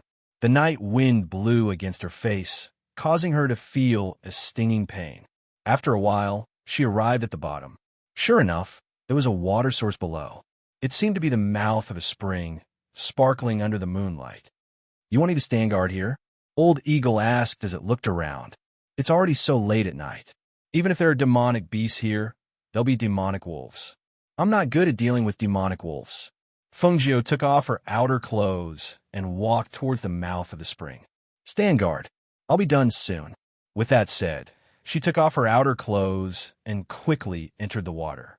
The cool spring water seeped into her skin, and the refreshing feeling made her feel much more energetic. She dove into the water, washed her hair, and soaked for a while before hearing Old Eagle's anxious voice. "Quickly come up. There are demonic wolves coming." A woo! Wolf howls reverberated through the forest. It was impossible to tell where they came from, but the ground was shaking slightly. It seemed like the demonic wolves were chasing after something. Moreover, there were quite a few of them. Fengjiu frowned. What she said really happened. Just as she wrung the water out of her hair and was about to get up, she vaguely saw a man with scars all over his body running toward her. When she saw who it was, she immediately slapped the water with her palm. As the water splashed, she turned around and flew out of the water. She took out her clothes from the space and quickly put them on. In the blink of an eye, she had put on her clothes. However, her hair was still wet and was still dripping with water. The injured man who was running over only saw an eagle staring at him from above. Just as he was about to run in another direction, he caught a glimpse of a woman in the water. Before he could take a closer look, he saw a splash of water forming a curtain. A woman jumped out of the water and instantly put on a red robe. The woman was dressed in a dazzling red dress. She had a slim waist, and the moment she landed on the ground, her ink-black hair was tossed aside and water droplets splashed everywhere. Her enchanting and charming face instantly made him mesmerized. That alluring beauty made him feel as if he was looking at a fairy from the ninth heaven who had accidentally landed in the mortal world. However, in the next moment, he abruptly returned to his senses. It was because her clear eyes were cold and breathtaking, and they carried a noble and inviolable bearing. It caused him to forcefully stop the thoughts in his heart, and he couldn't help but concentrate his mind. "Fairy run, a pack of demonic wolves is coming." After the man returned to his senses, he immediately warned her. However, he still instinctively ran in the direction of the red figure. Chapter 32:04. Each of the demon wolves that were chasing after them weighed around 150 kilograms. Their eyes were blood red, and their bodies were huge. Their movements were agile, especially the one in the lead. Every time it ran, the ground would shake. It could be seen that its weight was not light. She watched as one of the wolves roared and pounced toward the man. Her hand swept through her hair that was dripping with water. The water droplets instantly gathered between her fingers, and her aura formed a sharp ice blade that shot toward the wolf. Whoosh! The sharp sound cut through the air and shot towards the demon wolf at an extremely fast speed. The speed was so fast that the demon wolf, which had already pounced forward, could not stop its body from retreating and was pierced by the ice blade. Ayo! The huge body fell from the sky due to that blow. It landed heavily on the ground and let out a miserable howl. The howl became weaker and weaker until finally the body twitched a few times and stopped moving. This was because one of the ice blades had struck the vital point between the demon wolf's eyebrows. One strike was enough to take its life. When the injured man heard the sound behind him, he couldn't help but turn around to look. What he saw made him stunned. He abruptly turned around to look at the beautiful red-clothed woman standing in front of him in disbelief. She actually killed a demon wolf in one move? His heart was shocked, but he still quickly walked to her side. Miss, no. Fairy Fengjiu looked at the remaining 11 demon wolves, and a dark light flashed through her clear eyes. Perhaps it was because she had killed a demon wolf in one move, but the other demon wolves that were originally running towards them all stopped. They didn't attack and instead surrounded them. Human, you got guts.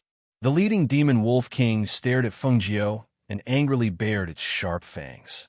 It even stared at Fengjiu with drool dripping from its mouth. It looked as if it wanted to pounce on her and tear her apart. Fengjiu brushed her black hair with both hands, and her spiritual power surged, instantly drying the dripping black hair. Her silky black hair was loose, and she took out a ribbon to tie it up. She looked at the demon wolf king and said, "If you don't want to die in my hands, then leave quickly. Otherwise, I don't mind letting all of you die here." His voice was neither fast nor slow. The confidence and nonchalance in his voice caused the demon wolves to hesitate when they heard it. The demon wolf king stared at the absolute beauty in front of it. It saw that there was no fear between her brows, nor was there any panic. On the contrary, when it met her eyes, it actually felt a sense of fear. The pressure and aura in her eyes were too sharp and powerful, causing it to involuntarily take a step back. Inexplicably, it felt that this human woman was terrifying, especially when she had killed a demon wolf in one move. It could be seen that her strength was not ordinary. The intelligent demon wolf king thought about it again and again. In the end, it gritted its teeth and raised its head to howl. It then said to the man, "I'll let you go this time. If we meet again, we'll definitely tear you apart." With that, the demon wolf king turned around and left with the 10 demon wolves. Just like when they came, the sound of 10,000 horses galloping caused the ground to tremble. Chapter 32:05. However, when he regained his senses and was about to thank the woman for saving his life, he discovered that the red-clothed woman who was originally standing at the side had disappeared. "Fairy? Fairy?" he shouted as he looked around, but he didn't see a single person. It was as if the woman had never appeared, vanishing without a trace. If not for the corpse of the monster wolf lying on the ground in front of him, he really would have thought that it was a hallucination caused by his injuries. Fengjiu, who was sitting on Old Eagle's back, returned to the cliff and lightly jumped back into the nest to lie down comfortably. She lightly exhaled and took out some wine from her space to drink as she said, "Old Eagle, your nest is actually quite warm, and the grass is also quite comfortable. At least in this forest, a nest like yours isn't bad." Fengjiu chuckled as she looked at the stars in the sky. "I can also enjoy the night scenery and admire the moon." Old Eagle's mouth twitched when he heard this. He flapped his wings and squatted to the side, asking, "Why are you leaving after saving that person? That's a human, one of your kind. Since I'm already here, I can't leave so quickly. Moreover, The old man who sent me here probably didn't just let me walk around. Think about it. I still need to familiarize myself with this place. Tomorrow, I'll go and practice with the monsters in this forest." She tilted her head back and drank. Seeing Old Eagle staring at her, she asked with a smile, "What? You want to chase me away? Are you afraid that I'll occupy your nest?" Old Eagle moved his mouth and said in a low, muffled voice, "I wouldn't dare." Even if he had an opinion, he didn't dare to say it. This pervert was someone who could kill a monster wolf with a single move. In any case, she was still a human, so she wouldn't occupy his nest forever. However, Old Eagle never imagined that he would bring back such a troublesome thing. If he had known earlier, he would have definitely avoided her from afar. "Hee, don't worry, I'll be leaving tomorrow. I'll be borrowing your nest to rest tonight." As she spoke, she drank a few mouthfuls of wine and put it back into her space. She threw a few spirit fruits to the young eagles before closing her eyes to rest. When the eagles saw the spirit fruit, they couldn't help but cry out excitedly. They pounced on the spirit fruit and started pecking at it. Fengjiu slept until the next morning. Although Old Eagle, who was keeping watch at night, didn't keep a close eye on Fengjiu, he still glanced at her from time to time. However, when dawn came and the sun rose, he inadvertently glanced at Fengjiu. Just as he was about to look away, he was dumbfounded and stared at Fengjiu with wide eyes. How did this human become a cloud-swallowing beast? It stared at the red-furred, cloud-swallowing beast with its eagle eyes and was speechless for a long time. It couldn't understand how a human could suddenly turn into a bird, then into a human, and then into a cloud-swallowing beast. Those little eagles had also woken up long ago. Seeing that the human had changed again, they could not help but shrink together, not daring to make a sound. Thus, these pairs of eagle eyes stared at the sleeping cloud-swallowing beast until the little beast moved its body, raised its hand, and yawned before opening its eyes. The moment Fengjiu opened her eyes, she saw a furry paw. She was startled and blinked, thinking that she had seen wrong. However, when she closed her eyes again, it was still a furry paw. Chapter 3206. That damned old man. She couldn't help but curse. Seeing her hand turn into a claw and the anger from being woken up, she was about to explode. That old man's beast form pill allowed her to turn into a beast during the day and a human at night? How long would it take for the pill's effects to wear off? Wouldn't she have to switch between beast and beast every day? Thinking of this, she only felt sullen. Her master was stronger than her, and the pills he refined were also better than hers. Throwing her here for a mere beast form pill, she was simply asking for trouble. Seeing the cloud-swallowing beast sitting there angrily cursing, Old Eagle couldn't help but hesitate before asking, "Are you all right?" Actually, what he wanted to ask was, "How did you turn into a beast? And a cloud-swallowing beast?" But seeing her angry face, he didn't dare to ask. Fengjiu took a deep breath and exhaled, calming her anger from waking up early in the morning. Then, she said, "Send me down." "All right." Old Eagle flew out and lowered his wings in front of her. Fengjiu jumped up and laid on Old Eagle's back. After reaching the bottom, she said to Old Eagle, "You can go back. I'll walk on my own." Old Eagle nodded, then flapped its wings and flew up. In the air, it looked down and saw that the cloud-swallowing beast had shrunk into its pet form and was walking in the forest. Although it was small, its red fur was still very dazzling. Retracting his gaze, he thought to himself, "I wonder which unlucky person will meet her." Fengjiu walked in the forest and walked out of the dense forest. She came to a place where the weeds were half a person's height. Because she was too small, she couldn't see the path ahead. Thus, she prepared to turn into a little bird and fly into the air. But at this moment, she heard a voice.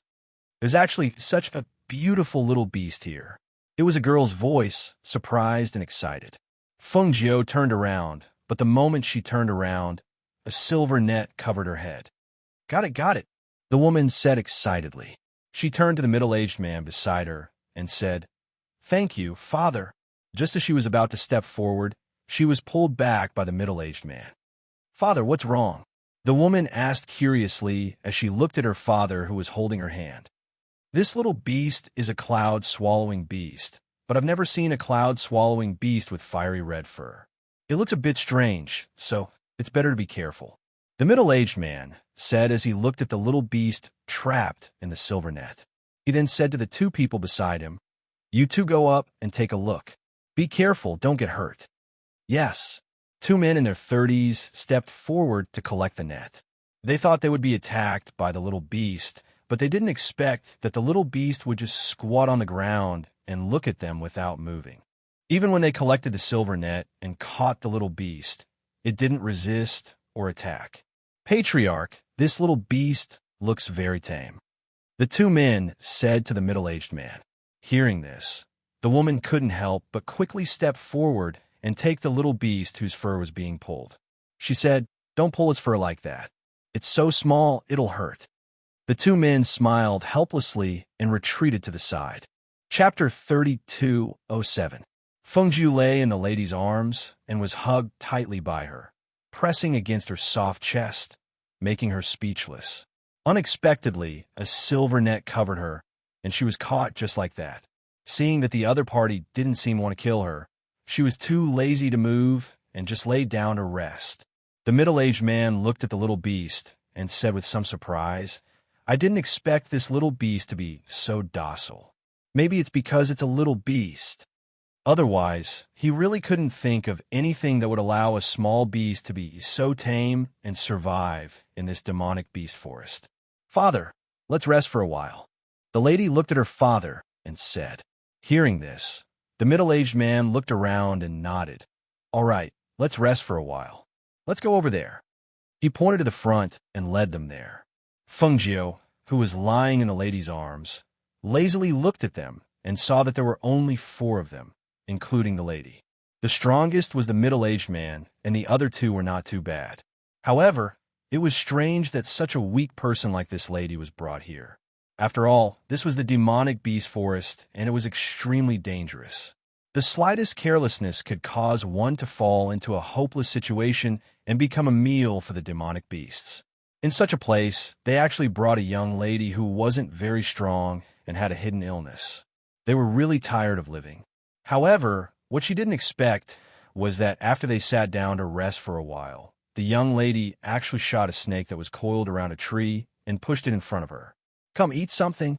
You eat the snake meat?" The lady moved the decapitated snake in front of her and put the little beast down. "Eat quickly. Although these little demonic beasts are a little weak, they should be nourishing for you." Fengjiu's mouth twitched. Nourishing? Which I have heard saw that she needed to eat snake meat to nourish herself. Furthermore, this whole snake was placed in front of her. How was she going to eat it? Did they really think she was a beast?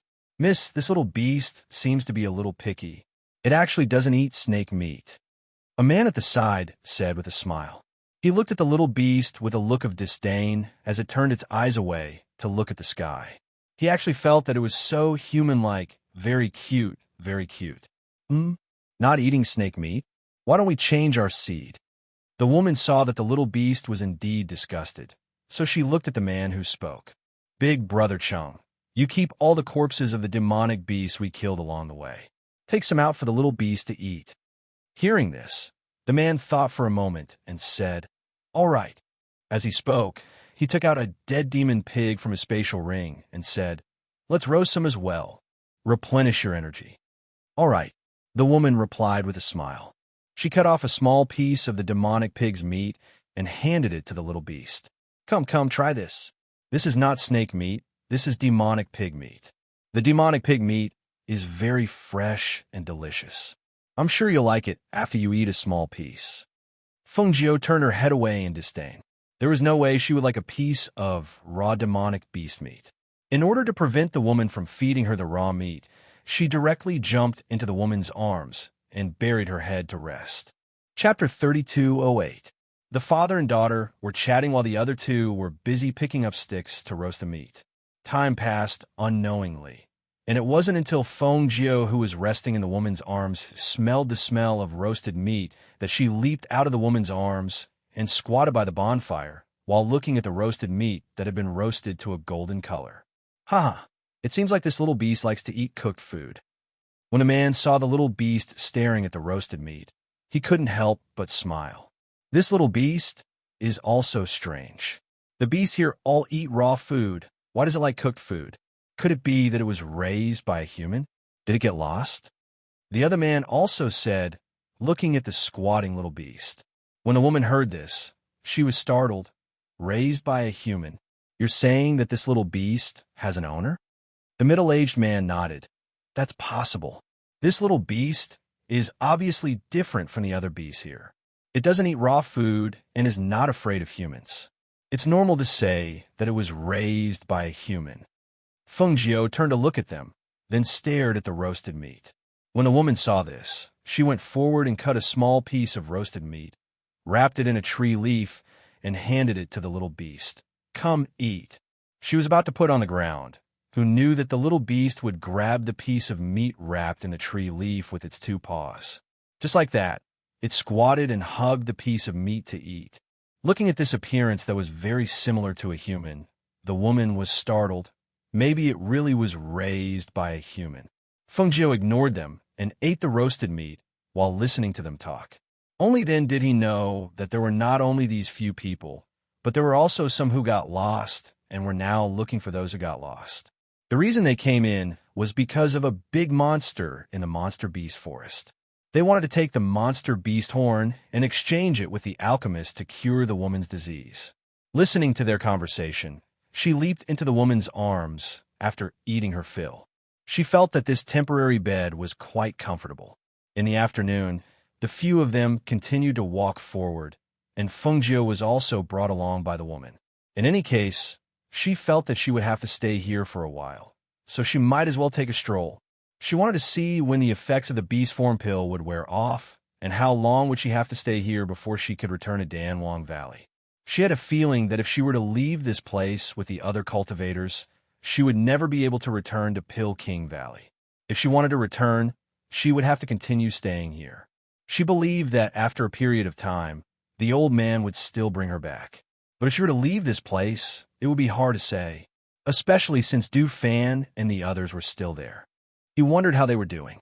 Along the way, the demonic beasts that they encountered along the way were all dealt with by the few of them. There were no major problems. After a day, she also saw that the combat strength of these few people was indeed not weak. However, when the sun set and the sky darkened, she suddenly regained her senses. She had to go. Once the sun went down, she would change back into her human form. If they saw her changing from a beast to a human, wouldn't they be scared out of their wits? Thus, while they weren't paying attention, she ran away like a wisp of smoke. With a few leaps, she disappeared into the grass. When the woman was about to give the little beast the roasted meat, she turned around and found that the little beast that was lying on the rock had disappeared. She couldn't help but be shocked. "Father, did you see the little beast?" Chapter 3209. The woman was slightly unhappy. She glanced at the surroundings and said, "Perhaps it went back to its owner." Not long after Feng Jiao left, the sky darkened and she returned to her human form. She looked at her body and then looked back. After thinking for a while, she took a deep breath and rushed into the depths of the forest. She planned to use the demon beast here to practice and improve her strength on the other side. Wanyan Qianhua was following behind Jun Jushang in the Xiaoyao sect. She looked at the white-robed man in front of her and smiled. Although her injuries had healed during this period of time, and her body and soul had returned to their original positions, and Jun Jushang had been trying to drive her away, she didn't want to leave just like that. After so many years, it was rare for her to meet a man who could move her heart. If she didn't take the initiative to chase after him, how could she be Wanyan Qianhua? In front of her, Jun Jushang was walking with his hands behind his back. He suddenly stopped and looked back at the woman who had been following him. He frowned and said, "How long do you plan to follow me?" "Xiaoyao Jun, you're too heartless. Tell me, we're already in such a relationship, yet you still want to chase me away? How am I supposed to live after I go back?" Wanyan Qianhua sighed softly and looked at him with a coquettish expression. "This monarch saved you, and you still want to rely on this monarch?" He suppressed his anger and stared at Wanyan Qianhua. He felt that this woman was challenging his bottom line again and again. Seeing the anger in the calm eyes of the person in front of her, Wanyin Qianhua covered her mouth and smiled charmingly. Xiao Yao Jun, you have been alone for so many years. Don't you think it's time to find someone by your side? Her eyes were full of affection and her lips were smiling. Her beautiful eyes turned to look at him in a flirtatious manner. Wanyin Qianhua, I've only met a man like Xiao Yao Jun who can move my heart in all these years. Although you are a little old, that doesn't stop me from liking you. I'm not interested in you. Jun Jushang said coldly. It doesn't matter. As the saying goes, it is easy for a woman to chase a man. I am interested in you, so I will take the initiative. She walked in front of him and hugged his arm. She leaned against him and said, Xiao Yao Jun, don't you think so? Looking at the woman who was leaning on him, Jun Jushang waved his hand and tried to push her away. Who would have thought that she would hug him even tighter? Let go. I won't. You. Jun Jushang had never been able to deal with a woman in his life. He had sternly spoken to her and even used his aura to intimidate her. However, this woman wasn't afraid of him tonight. She was still tightly clinging to him. He couldn't help but feel a sense of defeat. Xiao Yao Jun, you said that you're an unmarried man, and I'm an unmarried woman. Now that our relationship is like this, and the disciples of the Xiao Yao sect know about us, don't you think you should give me an explanation? Jun Jushang glanced at her with a gloomy face. You are you, and I am me. We have nothing to do with each other. Wanyin Qianhua looked at him in surprise. She covered her mouth and said, we bathed together, and you still say that we have nothing to do with each other? So you want to take advantage of me and not admit it? You know who took advantage of who? Jun Jushang said with a dark face. Chapter 32:10. Blue veins appeared on Jun Jushang's forehead when he heard these words. His heart was boiling with anger. He took a deep breath and exhaled. He pushed Wanyin Qianhua away. Then, he turned around and left with large strides. He walked towards the bamboo forest. Wanyin Qianhua was pushed away by a force. She lost her balance and retreated a few steps. Just as she was about to follow, she bumped into a barrier that he had set up. Looking at the isolation barrier in front of her, Wanyin Qianhua was stunned. She then laughed. Jun Jushang, you coward! Seeing that she couldn't enter the barrier, she thought for a while and walked back. She was prepared to walk around. She had been here for a while, and most of the people here knew her. Just as she had said, the people in the sect had been spreading rumors about her relationship with Jun Jushang. Therefore, their attitude towards her could be considered to be quite respectful. Since she had nothing to do, she went to a big tree behind the rockery to rest. The lush leaves covered her so that the people below couldn't see her. The sun also didn't shine on her body.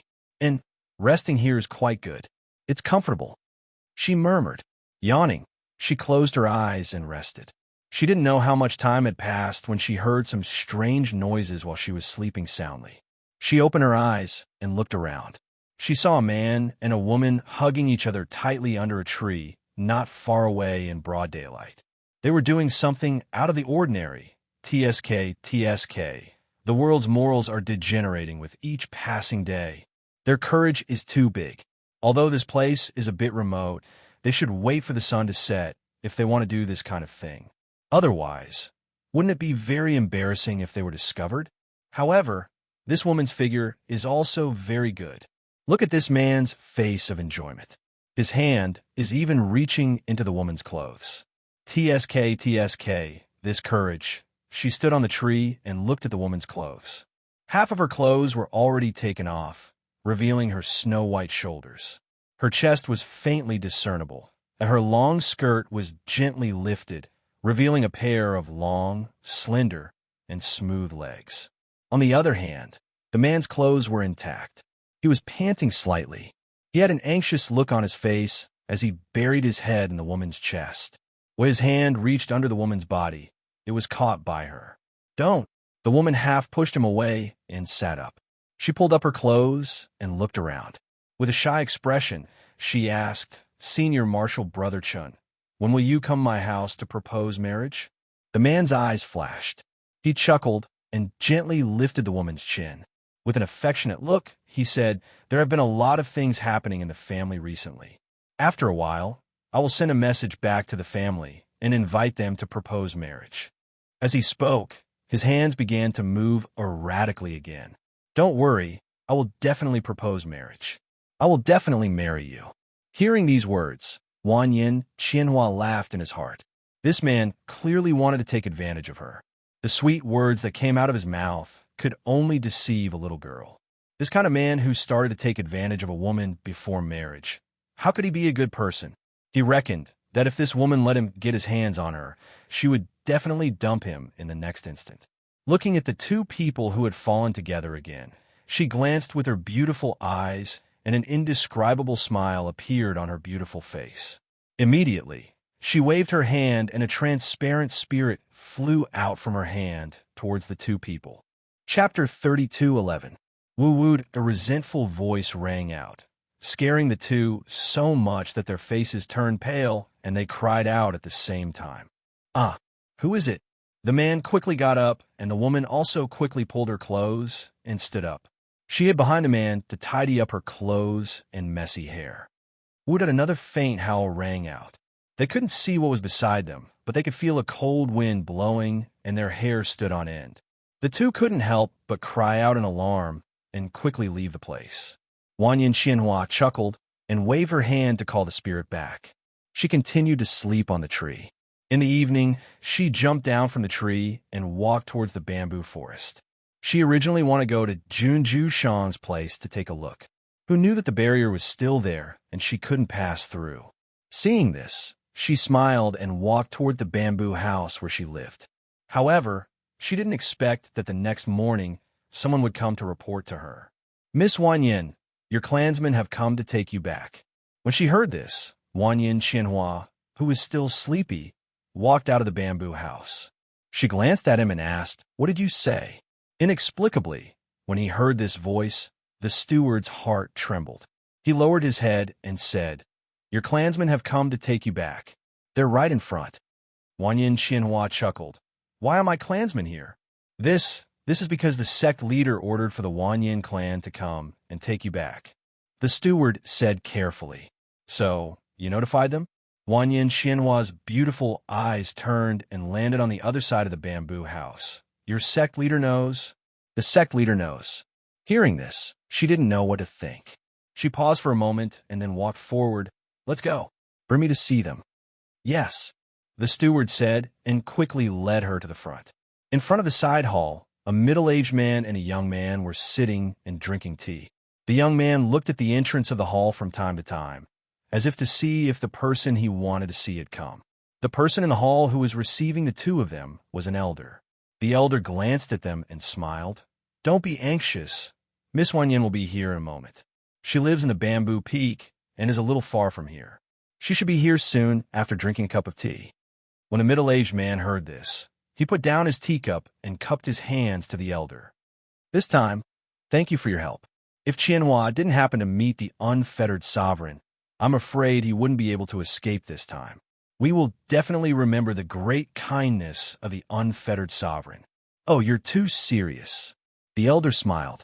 Although he heard some things about the sect leader and Wanyan Qianhua, it was inappropriate for him to say more.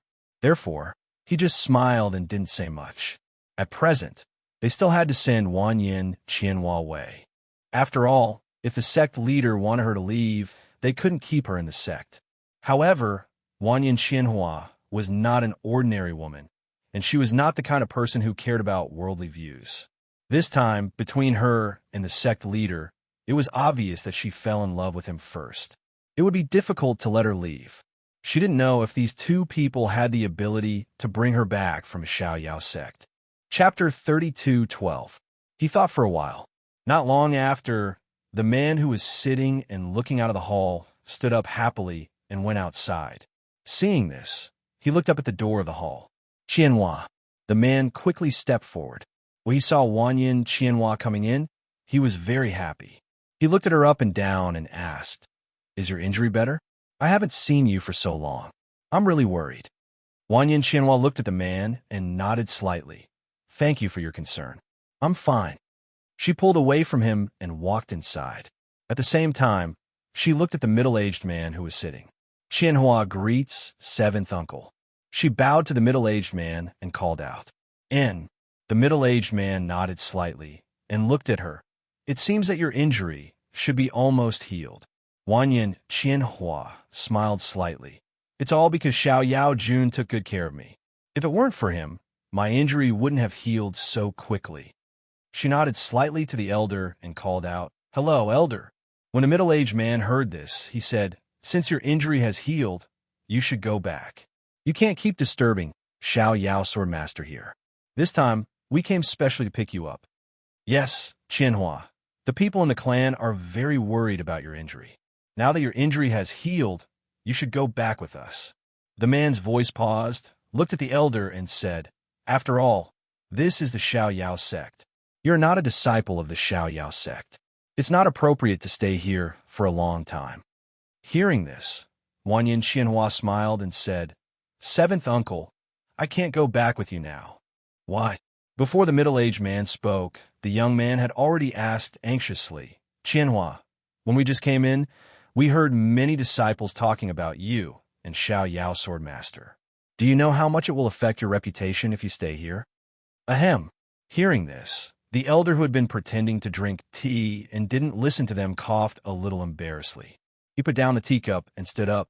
"You can talk about this first. I remember that I still have something to do, so I'll go back first. If you're not in a hurry to go back, you can stay here for the night. I'll let the disciples arrange for you later." As he spoke, the elder smiled and cupped his hands towards the middle-aged man before turning around to leave. He was too embarrassed to stay behind to accompany the guest, because he was afraid that he would hear something inappropriate. If that happened, it would be awkward for him to stay here. The man looked at her nervously, afraid that he would hear something he didn't want to hear from her. Wanyan Qianhua almost ignored the young man. She looked at the middle-aged man and said, "Seventh uncle, Xiao Yao Jun saved me. I am indebted to him. I have to repay him." Her voice paused, and she looked serious. "Moreover, I can't deny that I am moved by Xiao Yao Jun. For the first time in so many years, I am moved by a man. Although I know that there is some distance between us, and even if I want to be together with him, I will have to face a lot of criticism and difficulties, but I don't want to give up." Chapter 32:13. He looked at Wanyan Qianhua with a heartbroken and sorrowful look. It seemed that he was attracted to a man for the first time in many years, but he was not the one who hurt this man. The middle-aged man pondered. He didn't get angry, nor did he scold her. He just looked at Wanyan Qianhua with a serious face. After a long time, he asked, "Are you serious?" "In this life, I only recognize him," Wanyan Qianhua said with determination in her beautiful eyes. Maybe others would say that she had known him for such a short time. How could she have such deep feelings for him? If a woman treated a man like this in the past, she would also feel that she couldn't understand. But when this person was herself, she knew that sometimes falling in love with a person only needed a moment, or even just a glance, and it could be forever. She couldn't say why she fell in love with Junju Shang, because in her eyes, he was a cold man at first. Moreover, he was an old man who she didn't know how many years old. But with those days of contact, from the beginning to the end, she didn't know what was going on with her. How to become real. Even if she knew that this man didn't fall in love with her, even if she knew that this man had been avoiding her and didn't want to have anything to do with her, she still didn't want to give up so easily. Swordmaster Xiao Yao is already hundreds of years old. You actually fell in love with a hundreds of years old man? You actually fell in love with such a person? The young man was a little agitated and angry. He couldn't accept it. He had always liked Qianhua. Everyone in the clan knew that he liked her. But in order to avoid him, she went to the immortal sect to cultivate. She didn't return to the clan for a year. Now, she said that she fell in love with the master of the Xiao Yao sect, Junju Shang. Why? What was so good about that Junju Shang? Why could he make her fall in love with him in such a short time? How did he lose to Junju Shang? He couldn't accept it. Suppressing the anger in his heart, he looked at Wanyan Qianhua and said, "Qianhua, you have to go back with us. You can't stay here. You can't lose your reputation for a hundreds of years old man. You can't disregard the face of our Wanyan clan." Wanyan Qianhua's gaze turned cold. She stared at the man, and a cold aura emanated from her body. You keep saying 100-year-old old man. Do you know who you're talking about? Who gave you the guts to be so rude to the master of the unfettered sect? Qianhua stood up, flicked his sleeves, and put his hands behind his back. He stared at him coldly. I, Wanyan Qianhua, know what I'm doing. I don't need you to remind me. When the middle-aged man saw this, he raised his hand and said, Okay, you two stop arguing. If others hear this, they'll think that something bad has happened. He motioned for them to sit down, and then said to Wanyan Qianhua, Qianhua, this time, the master of the Xiao Yao sect sent us a message and asked us to come back. From this point of view, he doesn't have any feelings for you. If you continue to stay here, I'm afraid you'll suffer.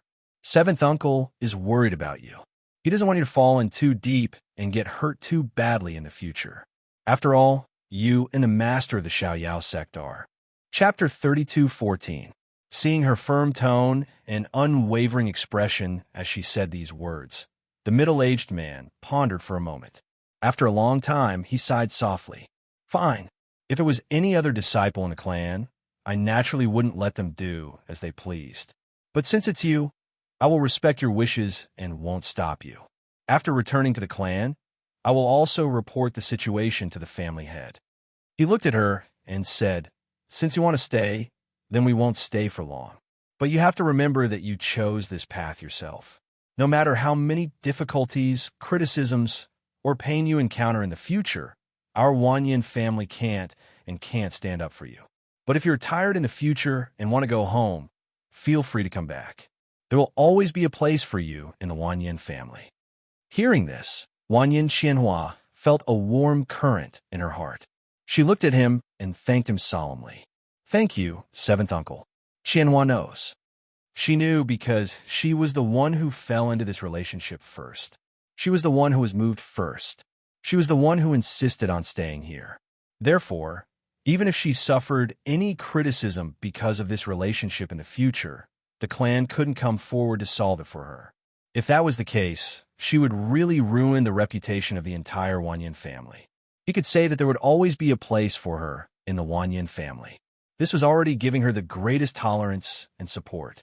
The young man heard these words and looked at this scene, but he couldn't say anything. What else could he say? The person he loved didn't love him back. What else could he say? Then we'll go back first. You tell that elder. The middle-aged man said. After saying some good words, he said to the young man, Let's go. The man followed his seventh uncle out. He paused and looked back at Wanyan Qianhua. Thousands of words were in that complicated look. In the end, he only said one sentence. Qianhua, take care. With that, he strode out. Wanyan Qianhua didn't send them off. She just watched them leave until their figures disappeared from her sight. However, at this time, she saw the elder come in again. The elder glanced at Wanyan Qianhua. He didn't seem surprised that she didn't leave. He just coughed lightly and said, I heard from the disciples that your seventh uncle and the others left, so I came to take a look. Wanyan Qianhua nodded. They left. I will stay here for a while. Hearing this, the elder smiled. That's good. You can stay here. You can stay for as long as you want. But the sect master, I will tell him, Elder, you don't have to worry. She said, bowed to the elder, and then turned to leave.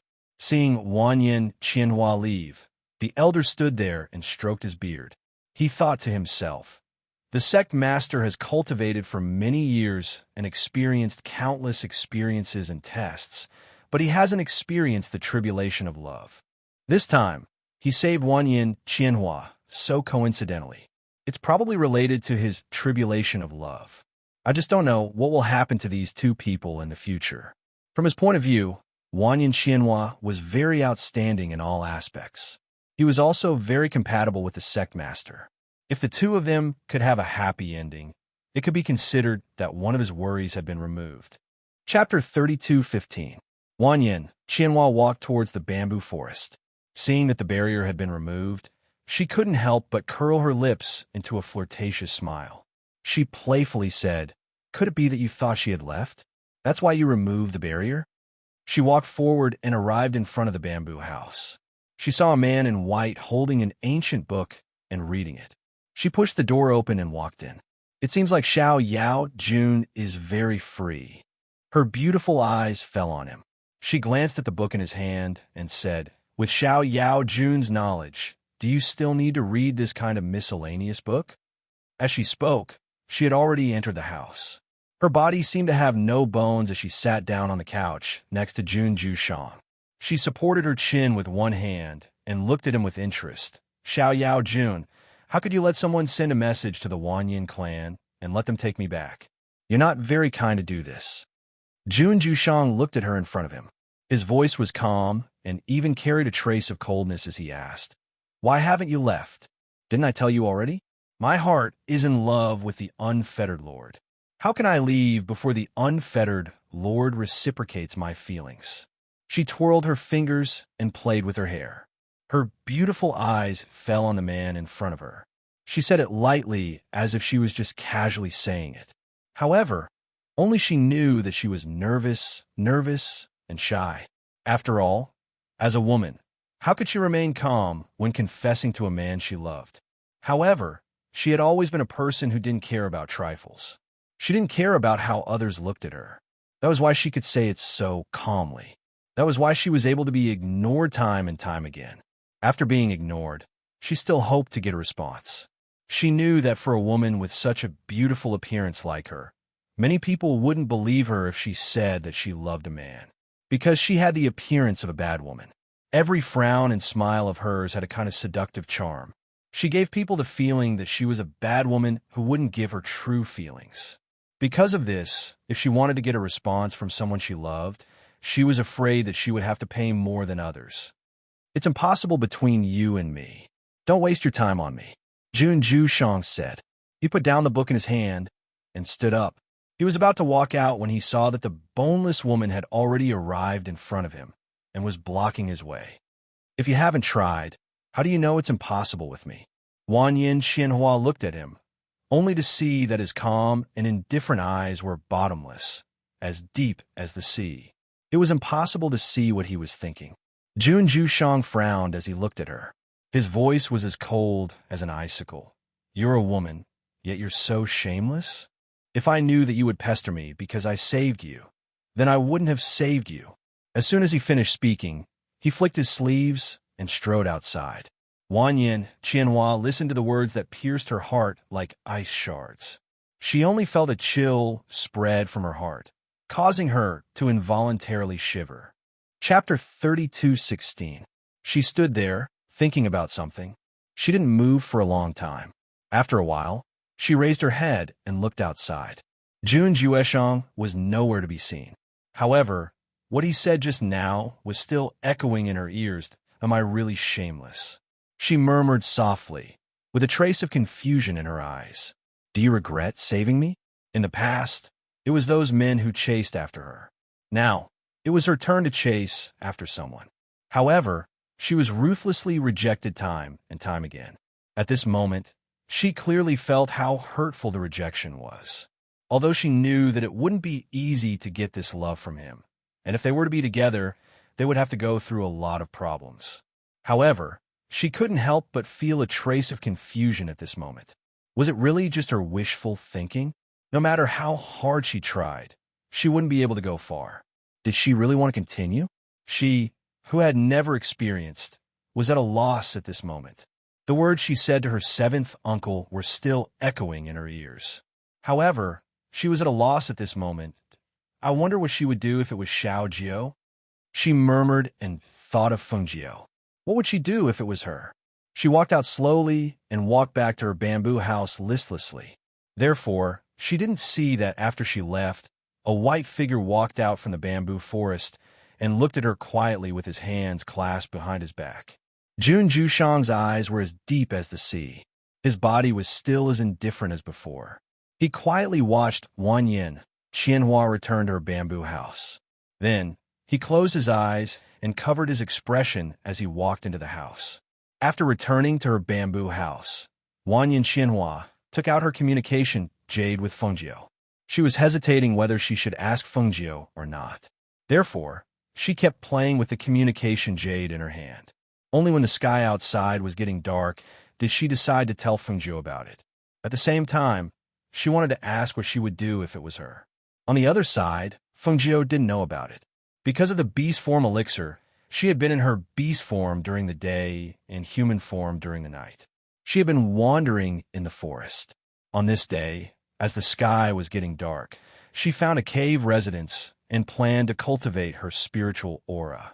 Therefore, she didn't notice the message on the communication jade in her space. She stayed in the forest for half a month. During this half a month, she went to the forest to hunt demonic beasts during the day to improve her reaction and fighting strength. When she returned to her human form at night, she cultivated her spiritual aura. Just like that, half a month had passed. This morning, when she opened her eyes and found that she was still in her human form, she couldn't help but smile. Is the effect of the beast form elixir finally gone? It's been half a month. That's really long. But thinking about it, how could a 7th level beast form elixir restore her original form in 2 or 3 days? Looks like I have to celebrate today. She was in a good mood today and wanted to celebrate. When she walked in the forest, some small demonic beasts around her automatically avoided her. After all, during this half a month, all the demonic beasts in this area were afraid of her. When they saw her, they would turn around and leave. Chapter 32:17. Other than these people, there was also the young man she had saved and 2 injured elders. However, the one who was in the worst condition was the woman who was being carried by her father. After not seeing her for half a month, the woman's face had become pale and bloodless. There were large scars all over her body, and her aura was extremely weak. She looked like she would not live for long. "It's you, fairy." The man she had saved shouted in surprise. Because his leg was injured, he limped over to Fengjiu. "Fairy, I didn't expect to meet you here again. You saved me last time. I haven't thanked you yet." The man stared at the woman in red before him in excitement. Now that he had seen her again, he was certain that what he had seen that day was real. The woman before him was still dressed in a dazzling red robe, and she was still as beautiful as before.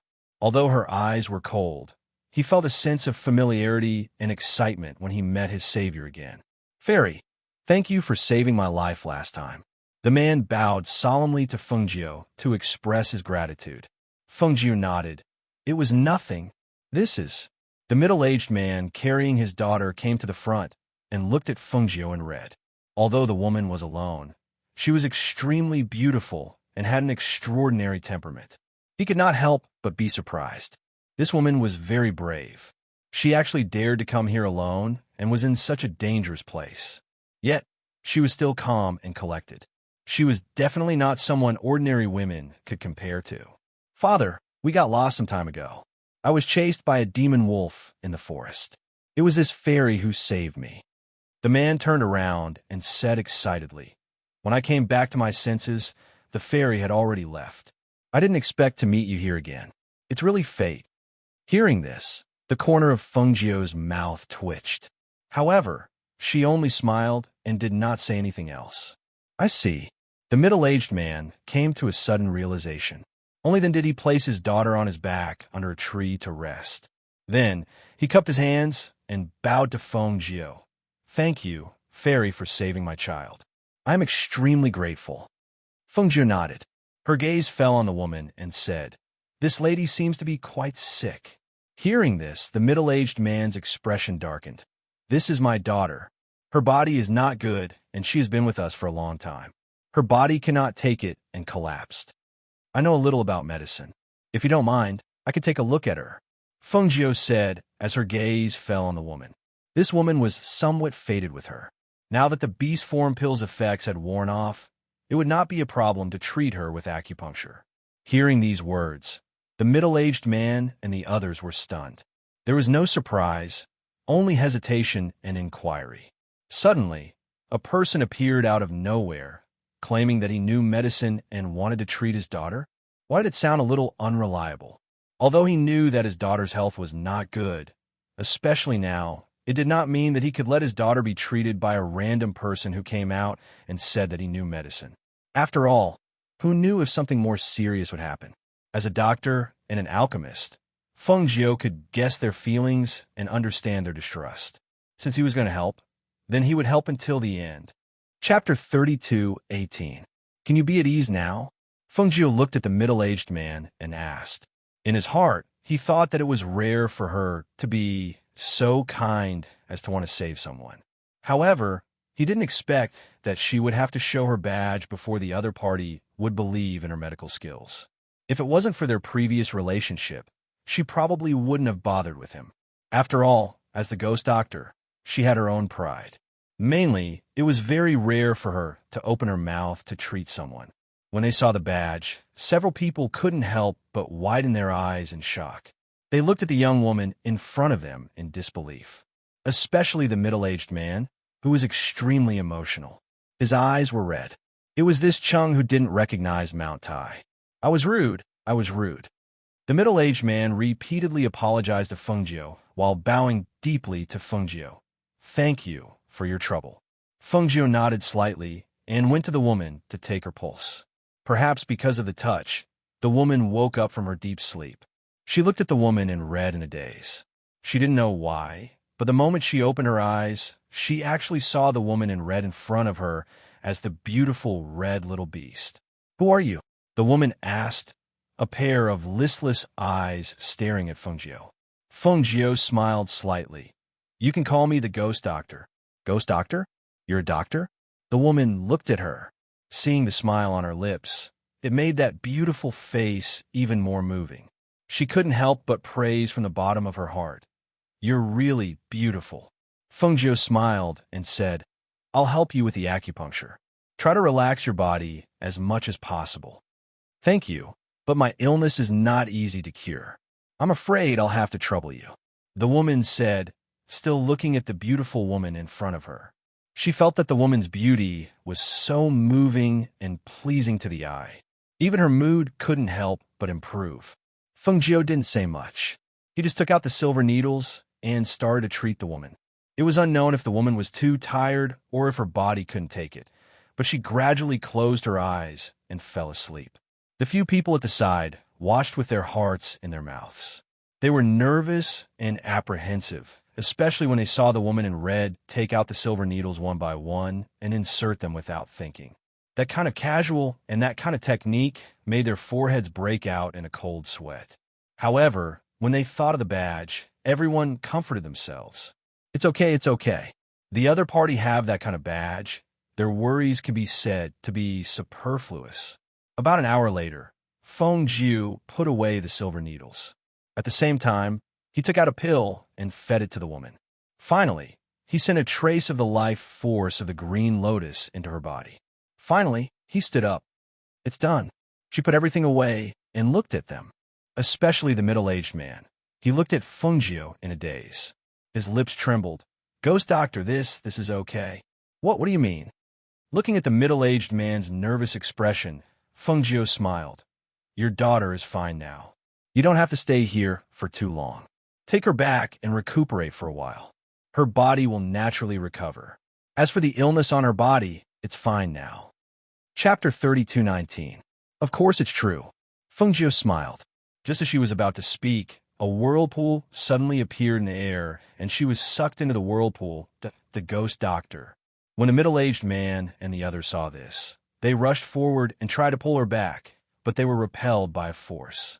Fengjiu, who was sucked into the vortex, shouted at them, It's okay. I'm going to leave here.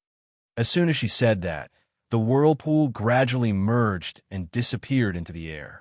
Fengjiu also disappeared, leaving the stunned Chung family members standing there, unable to regain their senses for a long time. After a long while, an old man took a deep breath and said, Family head, we have met a hidden expert. This ghost doctor's strength is not ordinary.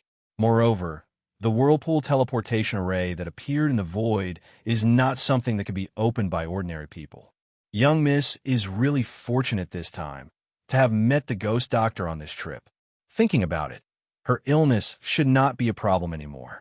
Hearing that, the middle-aged man sighed and slowly nodded. That's right, meeting the ghost doctor is indeed our fortune. He turned his head to look at his unconscious daughter and went forward to check on her. Seeing that her breathing was stabilizing, he could not help but feel relieved. Her condition is much better than before, the middle-aged man said as he helped his daughter up. The middle-aged man said as he helped his daughter up. At this moment, the woman who was still unconscious slowly opened her eyes. "Father, you're awake? Are you feeling better?" The middle-aged man asked, looking at her with a face full of concern. "Father, I just had a dream. In the dream, that beautiful red little beast turned into a fairy and came to save me. It even talked to me," the girl said in a daze. Looking at the stunned people around her, she was a little confused. "What's wrong with all of you? I'm telling the truth. I just dreamt of a very beautiful fairy. I don't know why, but I felt that she was very similar to the little beast." Hearing that, everyone looked at each other and shook their heads in unison. That was a fairy with superb medical skills, a fairy called the Ghost Doctor. How could it be that little red beast? Moreover, they were still able to differentiate between humans and beasts. The middle-aged man smiled and said, "Just now, we met a woman called Ghost Doctor. She helped you with acupuncture treatment and even gave you a pill to eat. I just help you check your body's aura is better than before. It seems that your illness is really going to be cured. Also, that Ghost Doctor is dressed in red, but she's definitely not the little red beast we met half a month ago." He smiled and patted her shoulder. "All right, we should go back. This place is dangerous, and we shouldn't stay here for long. Especially now that your body has recovered. There's no need for you to stay here." Thus, the group of people discussed and left. On the other side, after being sucked into the whirlpool, Fengjiu returned to the back mountain of Danwang Valley. She turned around and steadied herself. Looking at the old man who was sitting at the side, her eyes flashed slightly. Only then did she walk up to him. "Master, you're back." Dan Wang stroked his beard and looked at her. He asked with a smile, "How have you been in the past 2 weeks?" Chapter 32:20. Ha ha ha. As long as it's interesting. You don't need to thank me. This is what I should do. Dan Wang laughed loudly. He looked at Fengjiu and said, "Since you're back, don't waste time. Go and refine the beast form pill. There's still a 3-day deadline. If you can't refine the beast form pill in 3 days, then..." He didn't finish his sentence, but his meaning was clear. "Yes, your disciple will not disappoint you." As she spoke, she fixed her gaze on the Pill King. Seeing this, Dan Wang nodded. "All right, then I'll come back in 3 days. I hope you won't disappoint me," he said as he turned around to leave. At this time, he heard Fengjiu's voice. "Master, wait." Dan Wang stopped and looked back. He raised his white eyebrows and asked, "Is there something else? I don't know how long I'll have to stay here to cultivate. So, I want to find a time to send my subordinates away," she said as she looked at him. "No rush, no rush. Your subordinates are too weak. Just stay here for a while." His voice paused, and a smile appeared on his face. He glanced at Fengjiu with narrowed eyes and said, "Moreover, in a half a month that you weren't here, Master had people help you train them. Even if you want to see them now, you probably won't be able to. Wait for a while. I'll let you see them after a while. At that time, if you want them to leave first, I'll send them away. You don't need to worry about them. You should worry about yourself first. If you can't refine the beast form pill in 3 days, he smiled and left without saying anything else. Seeing him leave, Fengjiu looked at the cauldron on the side, and her eyes moved. She didn't refine the pill right away. Instead, she went to prepare the ingredients for the beast form pill. When night fell, she began to refine the beast form pill. When she was in the demonic beast forest, she would repeatedly think about which step was wrong. Why couldn't he refine the beast form pill? With her current strength, 7th-level medicinal pills were not difficult, but it was difficult to obtain. Every type of medicinal pill was refined differently, and everyone's refining method was also different. Especially 7th-level medicinal pills. If there was a mistake in one step, then there would be a mistake in the following steps. And this pill furnace, how was she going to control it? That night, after countless failures, she gradually gained some insight. Thus, on the 3rd day, when the sky gradually brightened and 3 bolts of lightning descended from the sky, she smiled. The 7th rank beast form pill has finally been refined. She watched as the 3 bolts of heavenly lightning struck the pill furnace. Streaks of spiritual power were refined and returned to the pill furnace. When she stepped forward to take out the pills inside, Dan Wang also arrived. Hee, I heard the sound of pill lightning from afar. Not bad. Dan Wang slowly walked over with an old man following behind him. As for the other alchemists in Dan Wang's valley, although they heard the sound of pill lightning, they only found out that it was Feng Jiu who refined the pill and didn't ask about it. Chapter 32:21. At the back of the mountain, Feng Jiu placed the pills on a small jade plate and walked towards Dan Wang. Master, please take a look. When Dan Wang saw the 2 pills on the jade plate in her hand, a trace of surprise flashed through his eyes. He smiled and nodded. Not bad. Your first pill is already a top-grade pill. You are indeed talented. When the old man next to him heard this, he also took a step forward to take a look. He was also secretly shocked. This kind of quality, this kind of smell, this kind of pill veins, it was obvious that this young Valley Master's talent in alchemy was really extraordinary. As long as Master is satisfied. She smiled and put the 2 pills into 2 small bottles. She kept one for herself and handed the other to Dan Wang. This one is for Master. Dan Wang nodded and didn't refuse. He took the pill and said, since you have refined a 7th order beast form pill, you should rest well today. I've already told the kitchen to prepare a spirit meat feast for you so that you can replenish your spiritual power and body. Come here tomorrow morning and wait. I will bring another pill recipe for you to refine. Yes, Feng Jiu responded. Then this disciple will go back to rest first. After saying this, she bowed and left first. After she left, the old man looked at Dan Wang and asked, Dan Wang, won't this give her too much pressure? Hee, she is not an ordinary person. How could she not be able to withstand this kind of pressure? Giving her more pressure will allow her to grow under pressure. This will only be good for her. Dan Wang stroked his beard and said with a smile, let's go. Let's go back and drink a few cups. Thus, the 2 of them also left, leaving only the pill furnace in the back of the mountain. Just as Dan Wang said, the kitchen had prepared a lot of food for her. There was stewed soup, spirit beast meat, and so on. After she took a bath and rested for a while, the food was sent over one after another. In the cave residence, the table was full of food. After those people left, she called out the contract beasts in the space and let them eat together. Tun Yun, who had been waiting here for more than 10 days, told her what had happened after she left. Master, Du Fan and the others were taken away by people arranged by Dan Wang a few days after you left. I wanted to go with them, but they didn't let me, so I could only wait here for you to come back. As for what happened to them, I don't know now. Feng Jiu already knew about this, so she said, it should be fine. Don't worry. Maybe they will come back after a while. Dan King said that he wanted to increase their strength. She thought that it was probably true, but she didn't know what he would do. It seemed that they could only wait for Du Fan and the others to return before they would know if their strength had really increased. Master, are we not going to leave? Are we going to stay here forever? Lao Bai asked. After all, they had been here for more than half a month. Although my master's behavior is a bit strange, I can't deny that he is indeed very capable. Since I'm already here, I'll stay here to cultivate and improve myself. She paused and said, when Du Fan and the others come back, I will let them go back first so that they can take care of the residents. Otherwise, I will be worried. Chapter 32:22. She was a little surprised. After eating her fill, she let the little beasts return to the space. Then, she asked the people outside to pack up and leave. Then, she checked the communication jade tablets. Lung Hua's transmission jade tablet only said that everything was fine in the mansion recently.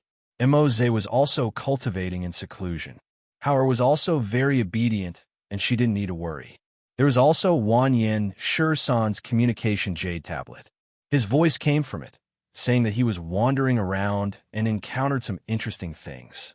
The last one was Wan Yin Qianhua's communication jade tablet. When she heard Wan Yin Qianhua's confused and lonely voice, she couldn't help but be surprised. Swordmaster Xiao Yao. Her sister actually fell in love with Swordmaster Xiao Yao, but Swordmaster Xiao Yao seemed indifferent and even wanted to drive her away. She had only heard of Swordmaster Xiao Yao, and it was only after Wan Yin Qianhua was saved by him that she heard of him. Therefore, When she heard that her sister actually fell in love with Sword Master Xiao Yao, she was also surprised. It was said that Sword Master Xiao Yao was already several hundred years old. Although several hundred years didn't mean anything in the world of cultivation, the two had different experiences and especially different statuses. It would be very difficult for them to be together. Moreover, the most important point was that Sword Master Xiao Yao didn't seem to be moved by her sister. Instead, it was her sister who fell in love with him first. If that was the case, then only her sister would suffer. Thinking of this, she frowned. In the communication Jade tablet, her sister asked her what she would do if she was in love with him. However, she was her. Everyone's way of doing things was different. Naturally, they couldn't be compared to each other. Therefore, she only gave her some objective advice. Since she had fallen in love with him, then she should persevere. After all, if Sword Master Xiao Yao wasn't made of stone, then he would also be moved one day. Moreover, with her sister Wanyin Qianhua's charm, she didn't believe that there wouldn't be a man who wouldn't be moved. Right now, she wasn't able to deal with the situation here. Her future was also unknown.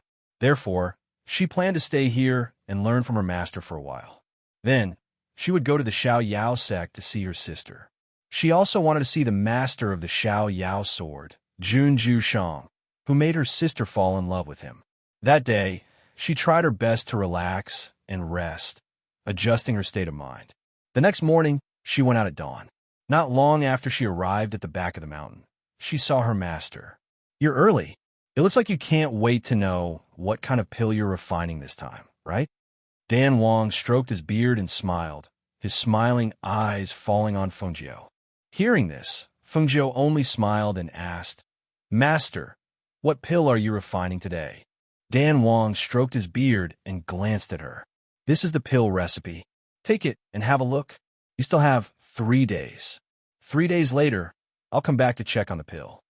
Seeing him flick his sleeves and walk away, Fengjiu looked at the pill recipe in her hand. She wasn't in a hurry to refine the pill. Instead, she studied it. The more she looked at the pill recipe in her hand, the stranger she felt. Why do I feel like there's something wrong with this pill recipe? These two ingredients are conflicting. How can they be put together? She muttered doubtfully. The more she looked, the more she felt that this pill recipe was more troublesome than the beast form pill. Chapter 32:23. All right. It couldn't be said that he was tidying her up. He was just finding trouble for her. Although she felt that this pill recipe was strange, she still tried to find a way to resolve the conflicting medicinal effects. However, after 3 days, she still couldn't find a way to balance the medicinal effects. Once the 3rd day was up, her master came again. How is it?" He looked at Fengjiu with a smile, as if he was looking for trouble for her. "Master, the medicinal ingredients in this recipe are conflicting. Your disciple has tried for 3 days, but still couldn't find a way. I wonder if Master can explain a thing or two." She looked at him and asked. Dan Wang stroked his beard and looked at her, nodding. "As your master, if you encounter something you don't understand, I naturally have to give you a pointer or two." He walked forward with a smile and said, "The medicinal pill in this pill formula is actually a level 8 medicinal pill. It will be quite difficult for you. Moreover, you haven't refined a level 8 medicinal pill before, right?" Fengjiu shook her head. "No." Then that's right. Among the 8th level pills, many of the spiritual herbs in the recipe have conflicting medicinal properties. If you want to refine them, you have to find a balance between these medicinal properties.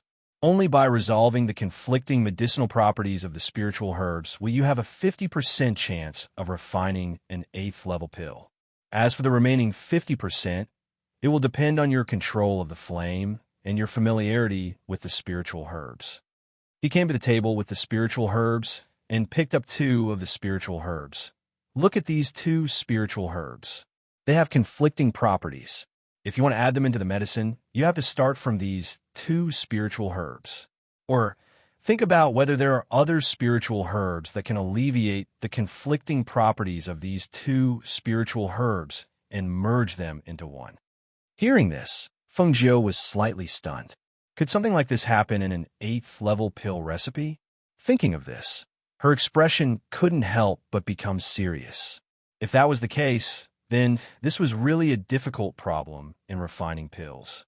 Dan Wang glanced at her and said, "You'll have to figure out the details yourself. If I tell you directly, it won't be the same as if you figure out yourself." He paused for a moment and stared at Feng Jiu with a smile. "However, I'm not here to tell you this today." Feng Jiu looked at him and asked, "Master, where do you want to send me to train?" She found that this old man especially liked to use the teleportation array to send her to other places to gain experience. She didn't know what was so strange about it. "Ha, it's good that you know. Master is doing this for your own good." As he spoke, he drew a formation on the ground. When the transportation formation was completed, he looked at her and said meaningfully, "Last time, I sent you to a dangerous place. This time, I'll send you to another place." "Another place?" Feng Jiu raised his eyebrows. "Another deep forest?" Hee, little girl, do you think that there are only a few continents in this world? Do you think that training can only be done in the deep forest? He stroked his beard and smiled mysteriously. Hearing this, Feng Jiu's eyes flashed. "Master might not know, but I came from the lower realm and have been to many places." Chapter 32:24. Feng Jiu was slightly startled. 100 seriously ill people? Is this the punishment for this trial? That's right. Master knows that your medical skills are not bad, so you don't need to treat most of the minor illnesses. You can only choose to treat those who are seriously ill, and these people cannot be unpardonable evildoers, nor can they be people who harm the common people. You can't search for them. You can only meet them and save those who are fated. Once you've treated 100 people, Master will naturally bring you back. Hearing this, Feng Jiu's expression could not help but reveal a trace of strangeness. "You're not by my side. How do you know everything about me?"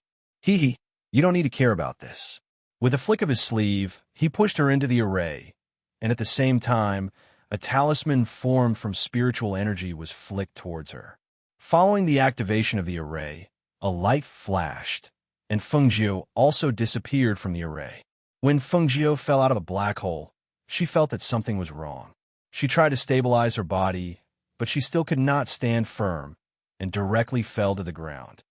"Hiss!" She groaned, and when she looked down, she could not help but be startled. "What's going on?"